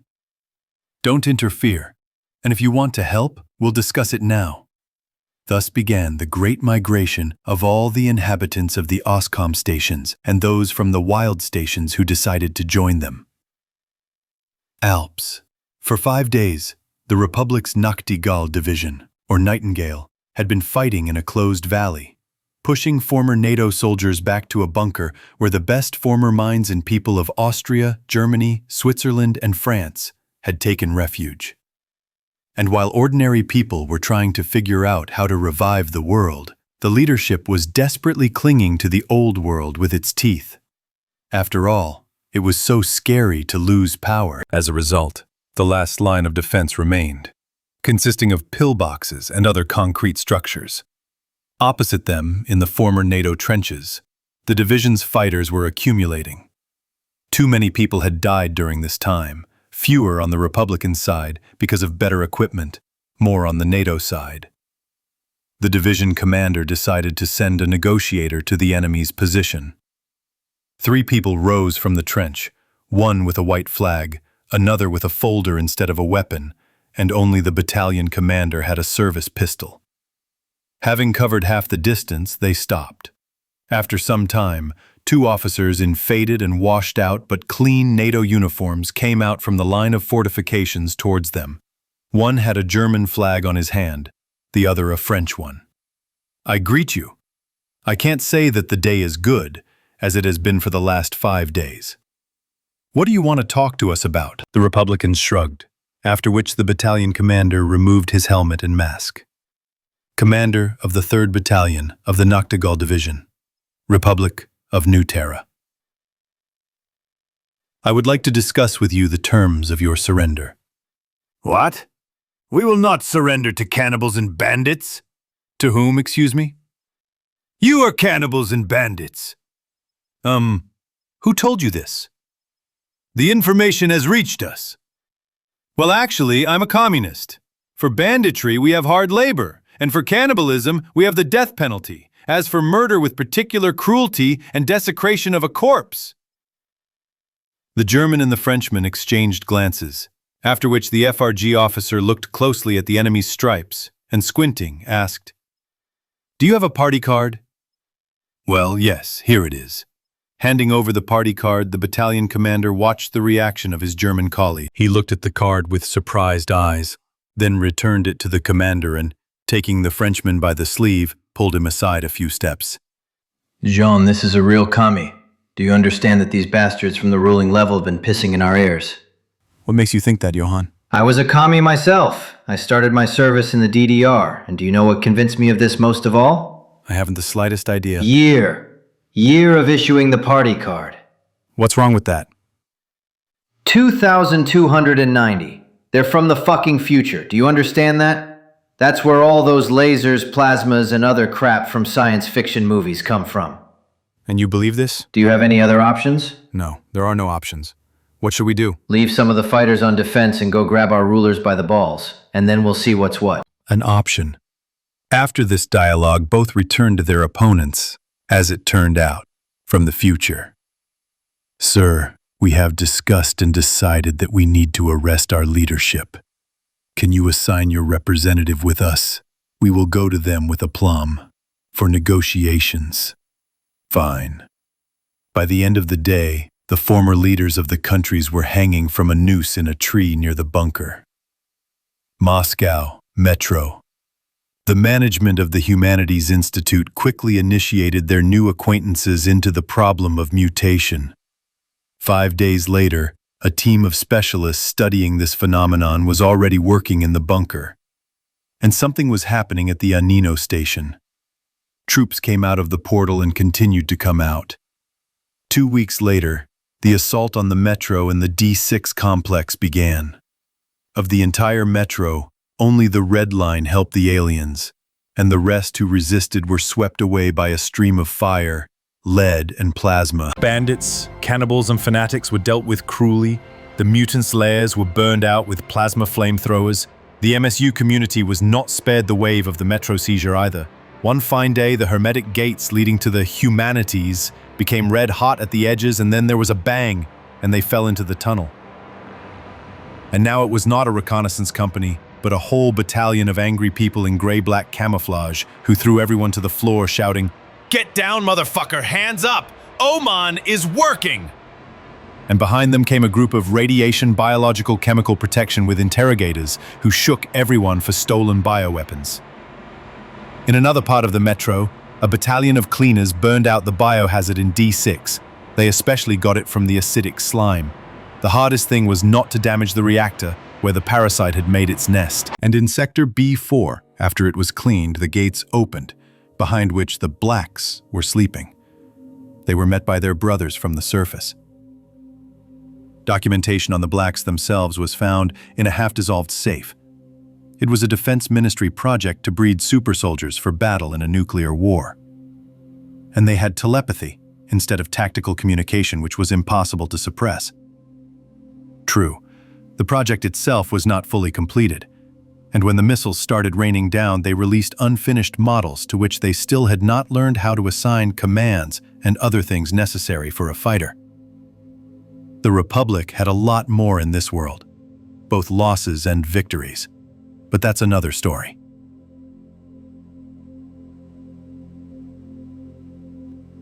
Code. Author's notes. Flag of the Republic. https://c.radical.ru/C07/1912/E3/85D56E/58D42E.png. In the fanfic, The Shelter Effect, I mentioned the flying batteries of the Zeus project, but I forgot to add the performance characteristics. Crew 8. Commander, Assistant Commander, Navigator, Senior Flight Engineer for AO, Flight Radio Operator. 2 additional equipment operators. There are several modifications. Passenger capacity. 12 in the crew cabin, plus 41 in the service cabin. Load capacity, 520,000 kilograms. Length, 96.1 meters. Wingspan, 91.3 meters. Height, 23.08 meters. Wing area, 928 meters. Empty weight, 228,400 kilograms. Maximum takeoff weight, 692,000 kilograms. ICO. Engines.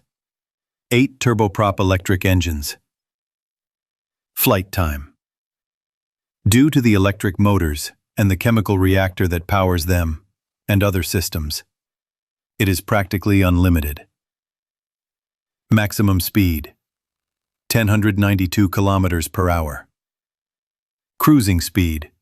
940 to 970 kilometers per hour. Service ceiling, 12,600 meters. The main types of metals are beta titanium, titanium with high tensile strength, flexibility, and fatigue resistance. Combined armor, extra duralumin, with the same weight as duralumin, but increased due to new additives. Steel glass. The transport version of the Zeus can carry 200 decimeters of ammunition, or 3 BMDs. Perhaps I am wrong about the engines. I took something like the Tu-95 as a model. MBT Washington. Plasma weapon. Accelerator Solnishko. 90 AM3. Firing range. 5 kilometers. The velocity of the encapsulated plasma charge is 2143 meters per second. It has a CAS and Turtle passive protection panels. 4 containers for turrets for surface-to-air missile systems. 23mm Gatling gun, 24 smoke grenades, JSC Ochkarik, mass detectors, the Stora M system, an electric motor powered by a chemical reactor, protection from EMI impulses, overcoming water obstacles up to 15 meters deep, weight 56 tons, composite steel track, specific pressure on soil, kilograms per centimeter, 0.74. Length with gun forward, milliliters, 11,000-6,056. Body length, milliliters, 9,780. Width, milliliters, 5,525. Height of the roof of the tower, milliliters, 3,215. Clearance, milliliters 629. Turret rotation speed, 54 degrees per second. HTTP Falcon. Number in meters of slash. Armored suit. Falcon. Armor made of composite materials used in power armor. Equipped with artificial muscles, like in the main power armor of the Republic, instead of servos used in the USSR. In fact, power armor at a minimum. The main trump card is the SCAT-9M system, which is attached to the back and allows for landing from space, as well as controlled falling due to folding wings. 2 large handles launch a jetpack, which works for 3 minutes and allows for a stop before landing at a high rate of descent. Ammunition and weapons are attached to the front of the paratrooper's body on special magnetic grips, plasma rifle, SPIT. Replace the standard pre-war plasma rifle. Ammunition capacity, 50 shots. The aimed firing range is 450 meters. The flight range of a plasma charge in a magnetic field is 600, after which the field is destroyed and the plasma is released.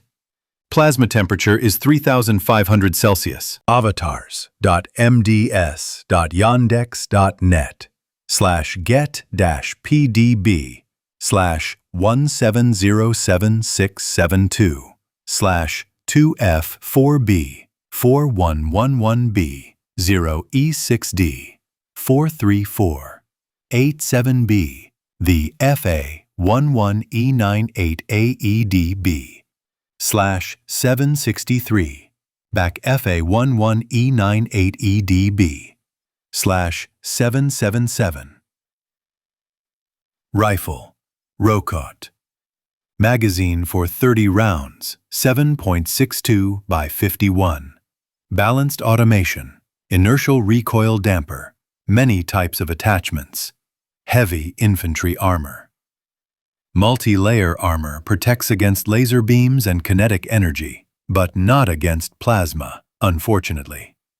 Completely closed, has a closed breathing system. https://forward/originals/B1/B89//5975AAFBC 0445499160223WFMN83C.jpg. Pistol Thunder, only the handle is longer.